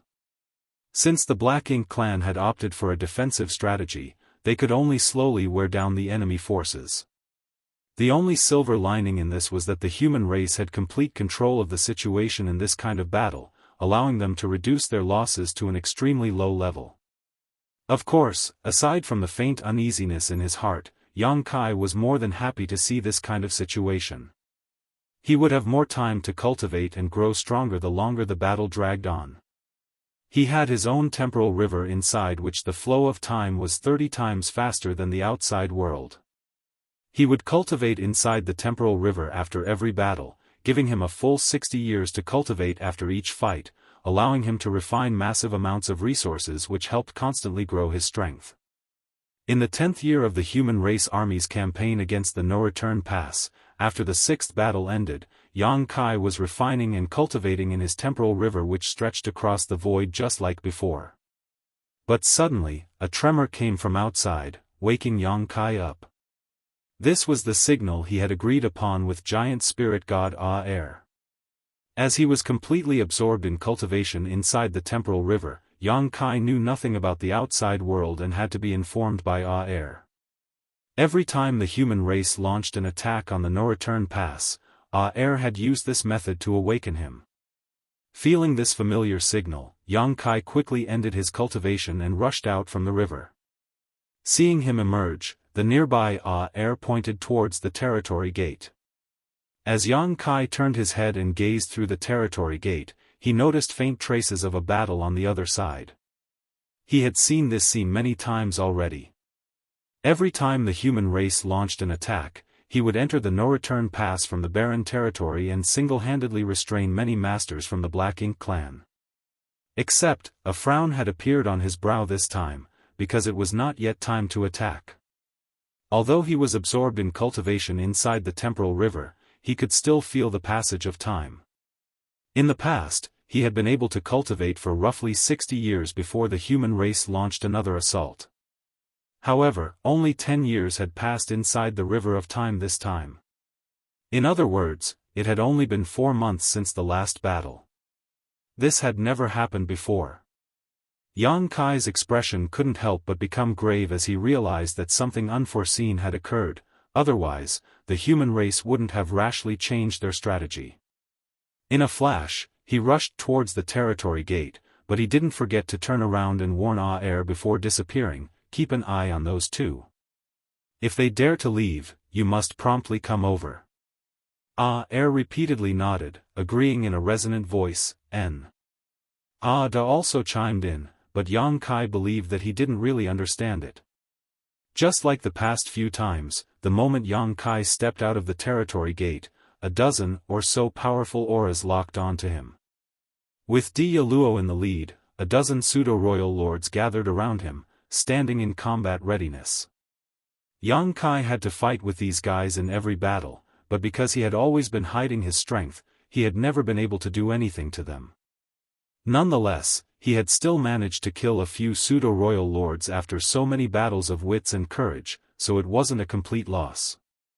Their main goal was to restrain Yang Kai to deprive him of the opportunity to launch a sneak attack on the other pseudo-royal lords. Furthermore, they were also afraid of Yang Kai's method of sacrificing small stone race soldiers, so they rarely had any direct confrontation with him.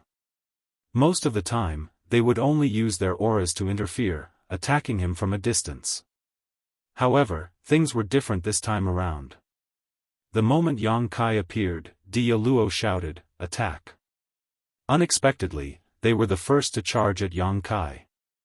Although the dozen pseudo-royal lords were clearly afraid of Yang Kai, they still braced themselves and followed after Dia Luo. The reason for this change was because of the human race army's strange movements. For the past 10 years, the humans had launched a battle every 2 years, with no exceptions. But this time, the human race army had actually launched an attack on the no-return pass just 4 months after the last battle. Obviously, something had gone wrong. There must be a reason for this deviation. Mo Nai, who commanded and deployed the Black Ink clan army, might not be able to figure out what the human race was up to, but it didn't stop him from changing his strategy.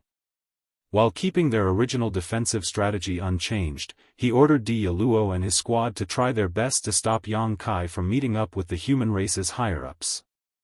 This was quite a difficult task, and if possible, Dia Luo would have declined this mission. In the past, all they had to do was restrain Yang Kai. So long as they were careful enough, they wouldn't be in too much danger. But this time, they would have to face him head-on if they wanted to prevent Yang Kai from meeting with the human race's upper echelons. This was not only a difficult task, but also a very dangerous one. Dia Luo still vividly remembered his first encounter with Yang Kai, and how he was severely injured by the latter. Nonetheless, this mission had to be carried out by him. Mou was entangled by Wei Junyang and was unable to escape. Mo Nai was responsible for coordinating the army and couldn't easily take action. Only he, the most inexperienced royal lord, could and had to face the killing star. Fortunately, Mo Nai had also assured that if the situation became critical, he would come to assist him at a moment's notice. A battle instantly broke out, the aftershock spreading in all directions. Fortunately, there were still pseudo-royal lords guarding the no-return pass. Otherwise, a large number of Black Ink nests would have been destroyed. Having fought with Yang Kai many times already, Dia Luo was well aware of his opponent's strength. This killing star was far stronger than any other Ninth Order master, and even with so many pseudo-royal lords working together, this battle was still extremely difficult.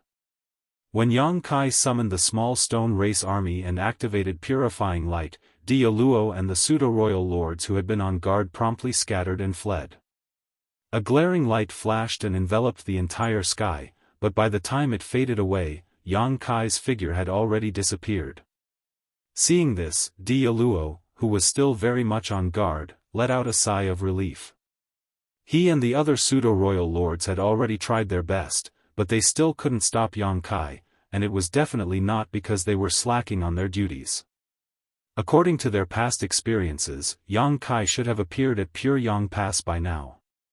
On the walls of Pure Yang Pass, Mi Jingluan, who was quietly waiting, suddenly noticed something nearby and immediately sent out a divine sense transmission, "Don't show yourself, just listen to me." Yang Kai, who had snuck in here with the help of the Thunder Shadow's innate divine ability, immediately stopped in place and sent a divine sense message back, "I'm here." Confirming that Yang Kai had arrived nearby, Mi Jingluan finally let out a sigh of relief. After a moment of deliberation, he continued, "Our previous worries have been confirmed." Yang Kai's expression suddenly became grave and solemn. "The primordial heaven source grand restriction?" Mi Jingluan stared at the battlefield and imperceptibly nodded, "The primordial heaven source grand restriction." When the Black Ink clan suddenly changed their strategy and completely focused on defense during the third battle, their actions had left Yang Kai and Mi Jingluan a little baffled, but it also caused them to become vigilant. In the following conversation, the two of them both agreed that someone as smart as Mo Na-yi was well aware that the Black Ink clan would not be able to defend the no-return pass, and would definitely not employ such a stupid strategy. Doing so would only delay the inevitable and would not affect the final outcome of the war. In fact, it would even allow the human race to win at a smaller price. Only if the Black Ink clan was waiting for reinforcements would such actions make sense.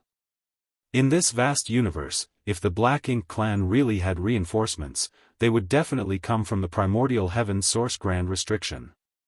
Unfortunately, no one had any inkling on the situation at the primordial heaven source grand restriction. The only thing the human race could do was wait for the Void Guard, who were laying space arrays along the way, to reach the primordial heaven source grand restriction and investigate the situation. According to the schedule though, the Void Guard should have yet not reached the primordial heaven source grand restriction. At best, they should be about 75% of the way there, so it should have been impossible for them to obtain any news. A message came from the Void Guard. They discovered a large number of Black Ink clansmen rushing towards the no-return pass from the direction of the primordial heaven source grand restriction. Mi Jingluan said, they should have all escaped from the primordial heaven source grand restriction. Furthermore, their overall strength is very high. Hearing this, Yang Kai's expression suddenly became serious. There really was something wrong with the primordial heaven source grand restriction. Otherwise, it would have been impossible for Black Ink clansmen to escape in such large numbers. Did Mo wake up? What about Wu Kuang? What about the suppressing Black Ink army? Yang Kai's emotions were suddenly in turmoil. Yang Kai had been considering when Mo would wake up for a long time, but he couldn't be certain of such a thing, nor had he gained anything from probing Mo Na-yi. Perhaps Mo Na-yi himself didn't know any more than he did. Right now, Yang Kai could not rely on the World Tree, so even if he wanted to go to the primordial heaven source grand restriction to assess the situation, he couldn't. His previous worries had come true, and the favorable situation of the human race had suddenly become uncertain. Suppressing his chaotic thoughts, Yang Kai stated, the problem with the primordial heaven source grand restriction should have occurred 5 or 6 years ago. Marshall Peak, Chapter 5900, Investigation. It should be, Mi Jingluan nodded lightly. During the third battle, the Black Ink clan suddenly changed their strategy and went into full defensive mode, which Yang Kai and Mi Jingluan found quite strange. However, if the Black Ink clan at the no-return pass got word from the primordial heaven source grand restriction that help was on the way, everything would make sense. Since they knew about the reinforcements coming from the primordial heaven source grand restriction, they had opted for an all-out defensive strategy. As long as they could hold on until reinforcements arrived, they might be able to execute a pincer attack on the human race and catch them off guard, thereby turning the tables on them. It wasn't hard for the Black Ink clan to get the news about the primordial heaven source grand restriction. Black Ink nests not only had the ability to spawn Black Ink clansmen, but this strange thing also held another advantage in transmitting information that could not be matched by any other known means. Judging by the situation, the Black Ink clan's response was undoubtedly correct. As long as they continued to defend at the no-return pass, they would be able to hold out for more than a decade until reinforcements arrived. The only way this wouldn't happen is if the human race decided to launch an all-out attack to take down the no-return pass at all costs before their reinforcements arrived. Does that mean that the Void Guard encountered the Black Ink clan's reinforcements? Was there a clash? Yang Kai asked. Mi Jingluan quickly replied, not for the time being. The Void Guard don't have many people, but each of them is a master who would be prudent in their actions. On the other hand, the Black Ink clan army is marching straight ahead, heading right towards their goal without trying to hide themselves. After the Void Guard discovered the situation, they immediately sent back a warning and then began monitoring the progress of the Black Ink clan reinforcements. However, the deployment of the space arrays will be delayed because of this. This was something that couldn't be helped. According to the original plan, the Void Guard under Li Wuyi's lead would set up space arrays all along the way to the primordial heaven source grand restriction. This way would make it much more convenient for the human race to attack the primordial heaven source grand restriction after conquering the no-return pass, saving them all the time which would have been wasted in transit. But now that they had encountered the Black Ink clan reinforcements halfway, setting up the space arrays had to be delayed. In fact, they even had to remove their own traces to prevent the Black Ink clan reinforcements from discovering anything. The moment Mi Jingluan received the Void Guard's message, he realized the gravity of the situation and immediately launched the 7th attack.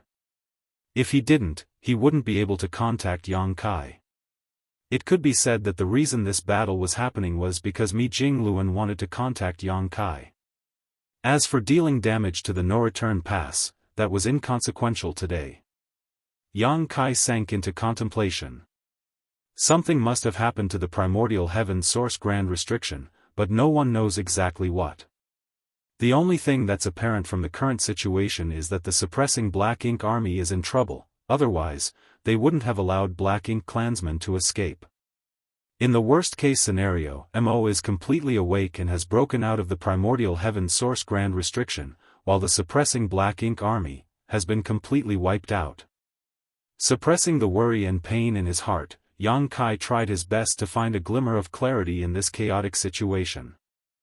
After a long time, he finally spoke. It should still take the Black Ink clan reinforcements over a decade more to arrive at the no-return pass, so the situation isn't that bad. But what will come, Mi Jingluan softly replied. We must seize the no-return pass before the Black Ink clan reinforcements arrive, otherwise, once they get here and the Black Ink clan at the no-return pass make a move, we will be facing attacks on 2 fronts. If that really happened, not to mention attacking the primordial heaven source grand restriction, it would be difficult to say whether the human race army would be able to make it out alive. Be that as it may, it was extremely difficult to take down the no-return pass in the current situation. The entirety of the no-return pass had been set up like a tortoise shell by Mo Nai, with no gap for the human race to exploit. Even after so many battles, the Black Ink clan had only suffered some superficial wounds. Mi Jingluan continued, on the bright side, the enemy is in the open while we are in the dark. Yang Kai nodded, this is indeed an advantage. It might not even have occurred to the Black Ink clan reinforcements that their movements have been exposed. One had to admit that establishing a special organization like the Void Guard before the war and making them lay space arrays along the way in advance was truly a stroke of luck. If it weren't for the fact that the Void Guard had set out in advance, and accidentally encountered the Black Ink clan reinforcements along the way, perhaps the enemy would have arrived without the human race's knowledge. That would have been a total disaster. Senior brother, Yang Kai called out, I want to check on these reinforcements. You're going personally? Mi Jingluan was slightly taken aback. I've already sent someone to investigate. Yang Kai asserted, I can only rest assured after checking them personally. I need to verify some things. I hope the situation hasn't reached a critical point yet. Mi Jingluan thought about it for a moment before acceding, okay, but if you don't show your face for a long time, there is no guarantee that Mo Nai won't notice your absence. That's fine, but senior brother still needs to devise a new strategy and prolong the battle until my return. Once I'm back we can end things here for the moment. That won't be a problem, Mi Jingluan readily agreed. Right now, the Black Ink clan is only focusing on defense. The initiative is in our hands, so we can decide when to end the fighting. I'll have to trouble you with this then, senior brother. As Yang Kai finished speaking, he surged his strength and flew away. A moment later, he arrived at the temporary human race camp located 3 days away, where there was a universe temple with a space array. Noticing Yang Kai's arrival, the 2 Void Guards who were stationed here were both stunned, as there shouldn't have been a reason for him to appear here at this time. Be that as it may, they didn't ask any questions. They just readied the space array under Yang Kai's instructions, and let him teleport away. With each teleportation, Yang Kai went deeper and deeper into the Black Ink battlefield. The Void Guard had left behind dozens of universe temples in the void over the years, and each was within the range of the previous space array. Each universe temple was further hidden by a grand array. So, in this vast void, if one did not specifically search for it, it would be difficult to find any traces of the space arrays. Furthermore, even if one of the universe temples was destroyed for some unknown reason, it was not that big of a problem. The Void Guard still had spare universe temples with them, and they could easily rush to the damaged location and re-establish the link. Having said that, this kind of long-distance teleportation using the universe temples was a little taxing on ordinary cultivators. If one's cultivation wasn't sufficient, they would need to rest for a while after a few subsequent teleportations. In addition, the space arrays themselves would also need frequent maintenance for such intense usage. Fortunately, it was not that troublesome for Yang Kai as he was proficient in the Tao of space, so this kind of teleportation posed no pressure to him. After dozens of teleportations, Yang Kai arrived at the leading temple less than 3 days later. There were quite a few Void Guards stationed there, numbering in dozens. Originally, they were tasked with arranging more space arrays further up ahead, but due to some unforeseen circumstances along the way, they had all been stuck here. Seeing Yang Kai, everyone, who had been a little anxious all this time, seemed to have found their pillar of support. All of them calmed down and bowed in unison. Tao Lord, Miao Fei Ping stepped forward to take charge. "Where's Li Wuyi?" Yang Kai looked around but didn't see Li Wuyi anywhere. Miao Fei Ping quickly explained, "Senior brother Li is monitoring the movements of the Black Ink clan reinforcements with a few junior brothers." Yang Kai nodded his acknowledgement. "Is the other party aware of you?" Miao Fei Ping shook his head in response, "I don't think so. Senior brother Li has given them a wide berth all this time." The moment he noticed the Black Ink clan reinforcements, he immediately ordered us to conceal ourselves while retreating to this position. The Black Ink clan probably never thought they would be discovered in such a place, so their vigilance is lacking. Although he had obtained some information from Yi Jingluan, after hearing it straight from Miao Fei Ping, Yang Kai was finally a little relieved. As long as the Void Guard's whereabouts were not discovered, there was still room to maneuver. "How do I find Li Wuyi?" Yang Kai asked again. Miao Fei Ping immediately took out a space beacon and stated, handing it to Yang Kai, "Senior brother Li has the corresponding space beacon on him." Yang Kai stretched out his hand and took it. However, he didn't immediately use it to teleport. After all, he was completely unaware of the situation on Li Wuyi's side. If he were to rashly teleport to his position, their whereabouts might be exposed. Yang Kai activated the space beacon for a brief moment before withdrawing his energy, giving Li Wuyi a sign that someone was about to teleport over. If it was safe, Li Wuyi would definitely respond. After patiently waiting for a moment, the space beacon in Yang Kai's hand flickered. Yang Kai nodded his acknowledgement and activated the space beacon. The next moment, space principles undulated before Yang Kai vanished. In the void, several figures were using their own space secret techniques to conceal their figures and auras.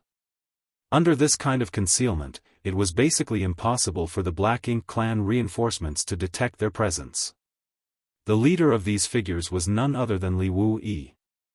At this moment, he was holding a space beacon in his hand, a little puzzled as to why someone from the nearest universe temple would send such a signal. But the next moment, he understood. As space principles fluctuated, a figure suddenly appeared beside him. When Li Wuyi saw who it was, he breathed a long sigh of relief. He knew that after he sent the news back, Supreme Commander Mi would send someone to investigate, but he had never thought that it would be Yang Kai himself. The Void Guard were about to bow to Yang Kai when he waved them off and instead asked Li Wuyi, "Where are they?" Li Wuyi pointed in a certain direction. Yang Kai looked in that direction and indeed noticed a billowing mass of black ink clouds. He also saw an army of Black Ink clansmen rushing forward. From a distance, it looked like a huge sea of darkness was racing through the void. Yang Kai was secretly shocked as there was a huge number of Black Ink clansmen, at least 10 million of them. This number might not be much compared to the number of Black Ink clansmen participating in the main war. However, if all of these reinforcements were masters rather than cannon fodder, it would be a terrifying force indeed. Marshall Peak, Chapter 5901, Not That Bad. The Black Ink clan's method of classification was different from that of the human race. The human race had distinct names for each cultivation realm, and although the Black Ink clan's classification was also based on strength, the divisions below the feudal lords were quite rough and broad. For instance, the low-rank Black Ink clansmen included all the Black Ink clansmen who were equivalent to Open Heaven realm humans at or below the Third Order. High-rank Black Ink clansmen corresponded to humans from the Fourth Order to the Sixth Order. Only when they became feudal lords would they be differentiated separately, which corresponded to the humans' Seventh Order Open Heaven realm. Territory lords were equivalent to the Eighth Order, and royal lords to the Ninth Order. As Black Ink clansmen below the low rank, they were all just lumped together as Black Ink serfs. Generally speaking, such Black Ink clansmen were just born recently from Black Ink nests and had not had much time for growth. In every battle between the human race and Black Ink clan, these serfs were basically just sent out to die. They were the Black Ink clan's cannon fodder, and their deaths would consume the strength of the human race while spreading Black Ink strength to create an advantageous environment for the main Black Ink clan army. Li Wuyi had no idea how strong the Black Ink clan army of 10 million that had rushed over from the primordial heaven source Grand Restriction was. After all, he couldn't get too close to investigate, but from the information he had gathered, the overall strength of this Black Ink clan army was probably the strongest that the human race had ever seen, because he could clearly feel terrifying auras coming from within this army, even from such a huge distance. This was undoubtedly the auras of the pseudo-royal lords. Is there a royal lord? Yang Kai asked via divine sense. Li Wuyi shook his head, I'm not sure. Because the pseudo-royal lords couldn't control their own strength, they couldn't restrain their auras. Royal lords, on the other hand, could do precisely that. So, even if there were royal lords in the midst of this army, Li Wuyi wouldn't be able to detect them. After pondering for a moment, Yang Kai suggested, you stay here, I'll go take a look. Li Wuyi immediately nodded, be careful. He was well aware of Yang Kai's capabilities, so there was nothing to worry about. In addition, with the help of Thunder Shadow's innate divine ability, it could be said that no one was more suited for scouting than Yang Kai. The next moment, Yang Kai activated Thunder Shadow's innate divine ability, concealing his figure and aura as he flew towards the rapidly advancing Black Ink army. Even from afar, this surging Black Ink army was extremely vast, and after approaching it, one could further feel its oppressiveness. A moment later, Yang Kai arrived near the Black Ink clan army, closing to a distance of just 1 million kilometers away. This was quite close, but also had a decent safety margin. Before confirming whether there was a royal lord present in this Black Ink clan army or not, this was already the limit. If Yang Kai moved any closer, even with the support of Thunder Shadow's innate divine ability, he might arouse the Black Ink clan's suspicion. The billowing Black Ink tide rapidly flowed across Yang Kai's field of vision, and upon closely investigating, Yang Kai was secretly shocked. From a distance, Yang Kai only knew that there were many pseudo-royal lords in this army, but it was difficult to estimate exactly how many there were. However, Yang Kai could clearly feel them at such a close distance. There were almost 300 pseudo-royal lords. An army of 10 million with 300 pseudo-royal lords, such a lineup was comparable to the entire Black Ink clan in the 3000 worlds when it was at its peak. Not only were there pseudo-royal lords, but there were also quite a lot of innate territory lords and even ordinary territory lords, as well as an astonishing number of feudal lords. Yang Kai didn't find a single low-rank Black Ink clansman.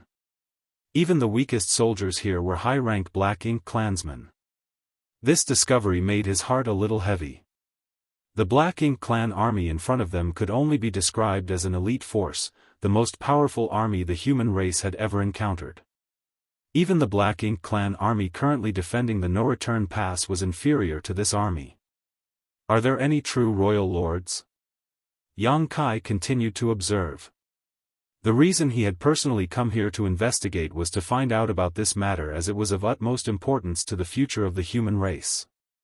Although the auras radiating from the pseudo-royal lords were almost the same as those of the real royal lords, if one observed carefully enough, they would still be able to distinguish the two. The auras of the pseudo-royal lords and the royal lords were almost the same in terms of the strength, but the pseudo-royal lords' auras fluctuated quite a lot, unlike true royal lords. Someone like Yang Kai, who often dealt with royal lords and pseudo-royal lords, could tell the difference at a glance. Maintaining a distance of 1,000,000 kilometers, Yang Kai kept pace with the huge Black Ink clan army while constantly observing. It took about half a day for Yang Kai to finally conclude his observation. He did not find any trace of a true royal lord. Still not at ease, Yang Kai closed the distance between himself and the Black Ink clan army and deliberately released a trace of his aura, ensuring that even if a royal lord noticed it, he could immediately conceal himself again. After a while, Yang Kai finally relaxed.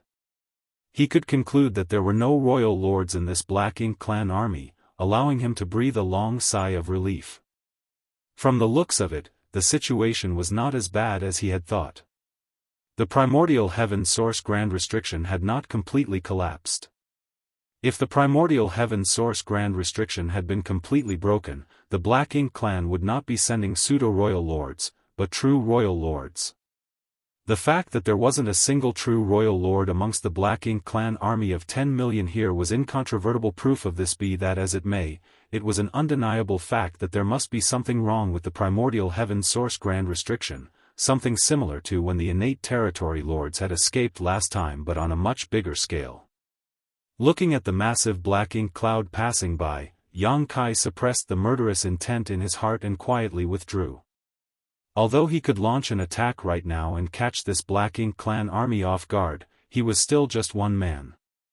Even if the nearby Li Wuyi and the others of the Void Guard came to support him, they would not be able to do much damage to this force. Furthermore, once Yang Kai made a move here, word would definitely spread to the no-return pass.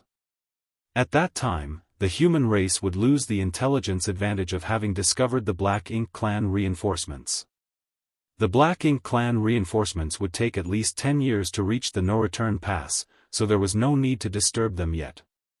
Returning to Li Wuyi's side, Yang Kai ordered, setting up the space array is temporarily postponed. The Void Guard's new mission is to monitor the movements of these Black Ink clan reinforcements. Yes. Li Wuyi replied solemnly. Also, leave a few people here to continue monitoring this place. Li Wuyi quickly understood Yang Kai's worries. Are you worried that there are other Black Ink clan reinforcements on their way? Right now, the human race had only discovered one batch of Black Ink clan reinforcements, but no one could guarantee that there wouldn't be more. Leaving behind some people here to monitor was a necessity to not be caught off guard. Yang Kai agreed with a nod. That's right, other than that, I need you to go to the primordial heaven source grand restriction and investigate the situation there. If possible, Yang Kai wanted to personally investigate the situation, but even though the Void Guard had already traveled about 75% of the way there, they were still quite far from the primordial heaven source grand restriction. Even with Yang Kai's top speed, a round trip would probably require several months. The battle in the no-return pass was still ongoing. Mi Jingluan could still cover his disappearance if it was limited to a few days, so he had some time to return yet, but a few months would be too long. It was hard to say if Mo Na Yi wouldn't be able to guess some things if that much time elapsed with no sign of Yang Kai showing up.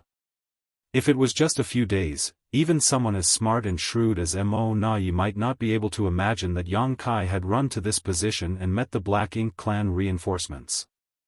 After all, the existence of the Void Guard was a secret to the Black Ink clan. Understood, Li Wuyi nodded. Be extremely careful on the way there, Yang Kai exhorted. Li Wuyi lightly chuckled, although your current cultivation is higher than mine, I've lived longer than you. Don't underestimate me. Yang Kai was speechless. I don't mean that. I know, Li Wuyi casually smiled, then I'll take my leave first. Saying so, he activated his own instantaneous movement technique and disappeared. After Li Wui left, Yang Kai gave a few more instructions to the remaining Void Guard before returning to the nearest Universe Temple. The Void Guard there promptly came to greet him, after which Yang Kai informed them of their new mission, which they all accepted in unison. After everything was settled, Yang Kai used the space array to teleport back to the No-Return Pass. The battle was still raging at the No-Return Pass as Mo Na Yi was paying close attention to every subtle change in the battlefield as lingering doubts built up in his heart. The human race had launched an attack on the No-Return Pass just 4 months after their previous assault, which had broken their established pattern greatly. He was unable to figure out what the human race was up to, but judging by the current situation, everything was proceeding normally. The human race was attacking the No-Return Pass as usual, and the Black Ink clan was defending as usual, just like the previous several battles. However, Mo Na Yi always had a nagging feeling that a layer of fog was clouding his vision, and behind this fog was a truth he couldn't figure out. Nonetheless, no matter how much he thought about it, he couldn't dispel this fog. The reason behind this was the lack of information. The human race had already sighted the Black Ink clan reinforcements and the Void Guard were now closely monitoring them. The Black Ink clan, on the other hand, believed that they had hidden themselves well. Even if Mo Na Yi was incredibly shrewd, it would have never occurred to him that the human race would actually have a special organization like the Void Guard that was setting up space arrays leading to the primordial heaven source grand restriction since 10 years ago. It would also not have occurred to him that the human race had launched the 7th attack only because Mi Jingluan wanted to get Yang Kai's attention to warn him of the Void Guard's discovery. There was simply no other hidden meaning behind it. Mo Na Yi's thoughts were clouded by first impressions. From beginning to end, he believed that the human race was up to something, so the more he thought about it, the more he spiraled in worry rather than simply assuming the simplest answer was the correct one. The only thing he got right was that it must have something to do with Yang Kai. Because after this battle had begun, Yang Kai disappeared without a trace after killing his way out of the No-Return Pass. At first, many of the pseudo-royal lords were still on guard against Yang Kai's sneak attacks, but since then the latter never appeared even when many good opportunities had appeared. The Black Ink clan had no idea where he had gone. Mo Na Yi had also been paying close attention to the situation at Pure Yang Pass. In the past, whenever there was a big battle, Yang Kai would run over to Mi Jingluan's side and communicate with him, but this time, even that did not happen. Martial Peak, Chapter 5902, Storming the No-Return Pass. Of course, if Yang Kai was intentionally hiding, Mo Na Yi would not be able to find his trace from such a distance. But Yang Kai was still nowhere to be seen even after several days of fighting. What is he doing?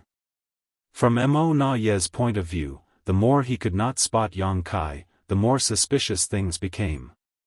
At this time, Yang Kai had already returned to Pure Yang Pass after a series of space array teleportations. Hiding near Mi Jingluan, Yang Kai began to give him a summary of what he had discovered on this trip and his own conjectures. Mi Jingluan's expression became extremely solemn after hearing Yang Kai's account of the situation. According to the information Yang Kai had gathered, once the elite Black Ink clan reinforcements reached the battlefield and coordinated with the Black Ink clan at the No-Return Pass, the human race army would not be able to resist.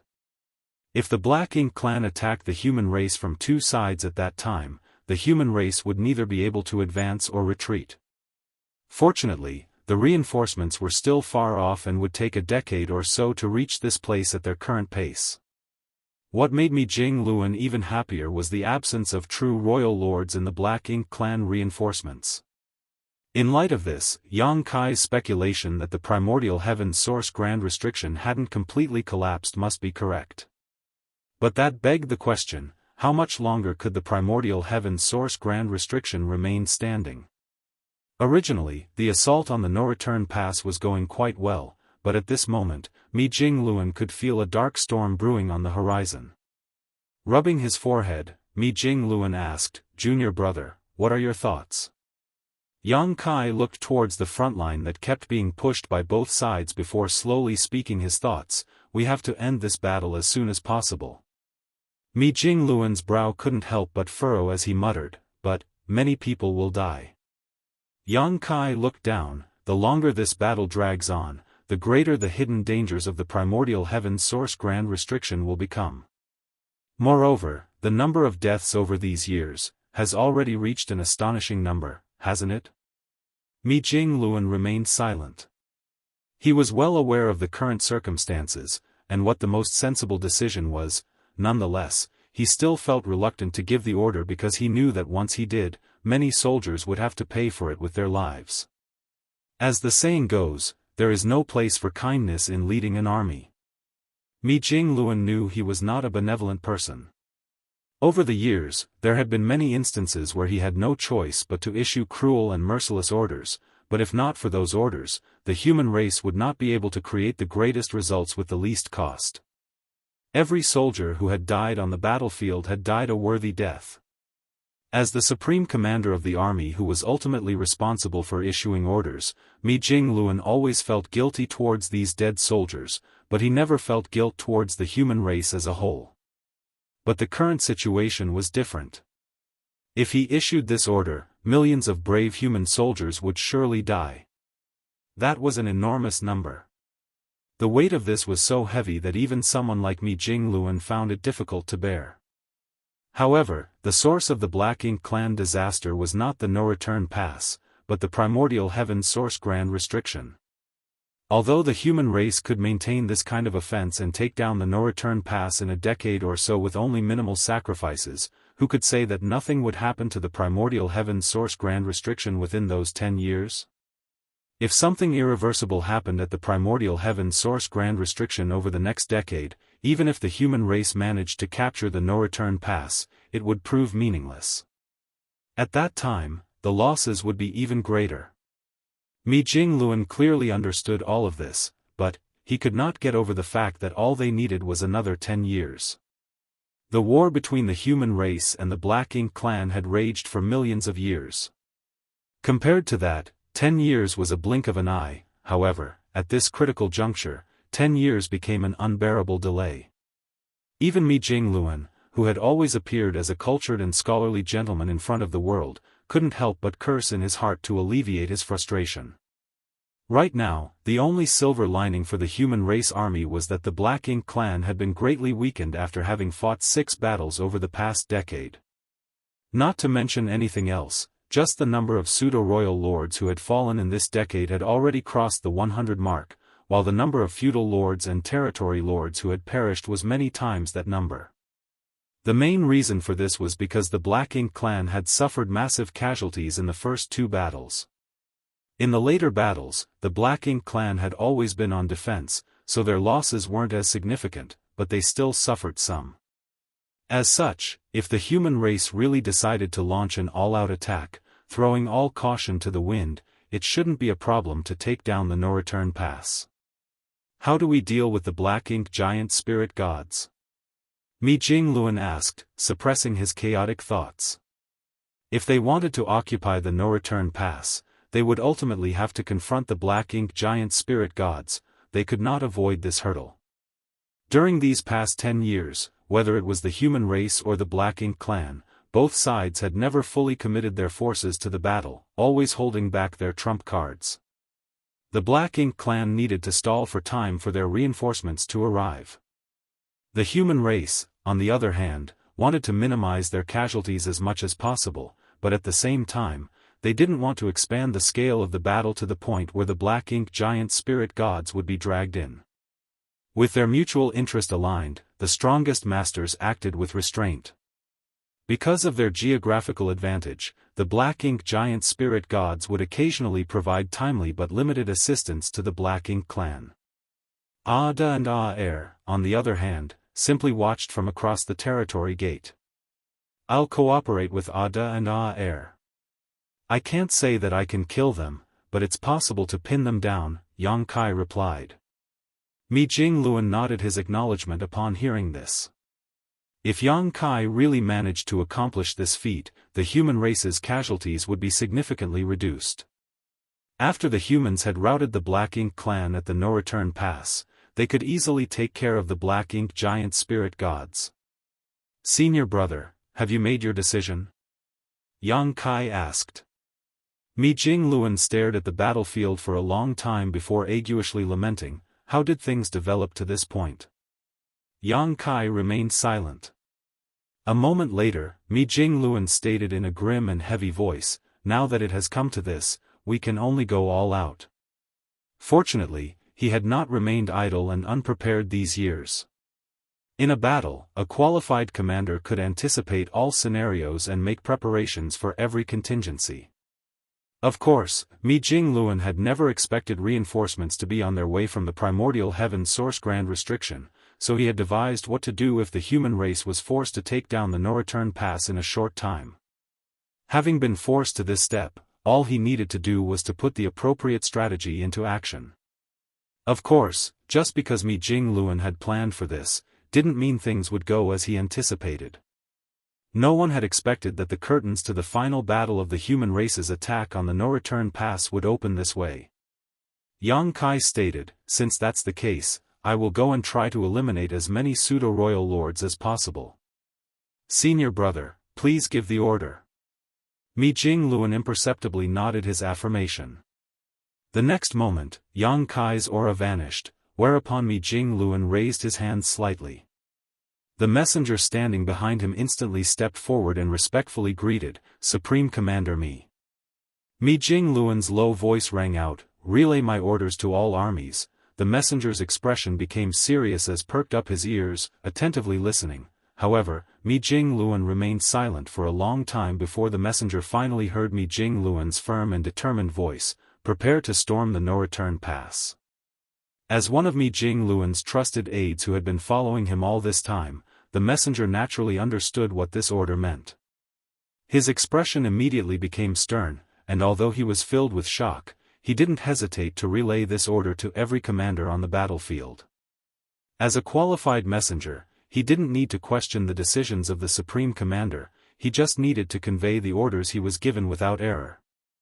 Having finished relaying Mi Jingluan's order, the Seventh Order messenger raised his head and looked towards the battlefield. The next thing reflected in his eyes was the human race warships nimbly shuttling back and forth on the battlefield, as well as a sky alight with the brilliance of various secret techniques and artifacts. He cupped his fists and requested in an earnest voice, Supreme Commander Mi, I want to participate in the battle. All this time, he had been responsible for relaying Mi Jingluan's orders. He witnessed with his eyes the human race's soldiers desperately fighting on the battlefield because of the orders he had passed down. He had witnessed the death of so many, too many to keep count of, but was powerless to do anything about it. He also knew that their deaths had nothing to do with him. He was just a messenger. He was only relaying Supreme Commander Mi's orders. As for the ensuing casualties and consequences of the orders, it was totally unrelated to him. Be that as it may, not everything in this world could be convinced with logic, such as the human heart. On the eve of the worst battle to have been fought in history, the messenger decided to follow his heart and make his request to the Supreme Commander. Mi Jingluan didn't even turn his head, and only spewed a single word, granted. The messenger bowed in gratitude. Within the walls of the no-return pass, Mo Na Yi was observing the battlefield with a furrow on his brow. His powerful cultivation and vast divine sense allowed him to clearly perceive the situation of the entire battlefield with a single flash of thought. He had seldom left the no-return pass to join the fighting over the years, but it was thanks to his leadership that the Black Ink clan army had managed to repel the human race at the smallest cost on every occasion. This battle was no different from the previous ones. The human race's attacks were tepid, which clearly indicated that they wanted to gradually wear down the Black Ink clan's strength. So, although it had been several days since the battle began, the losses suffered by the Black Ink clan were still within acceptable limits. As for the human race, ever since the third battle, the price paid by the humans in each battle could only be considered insignificant. This was because the Black Ink clan had never thought of making any move on the human race.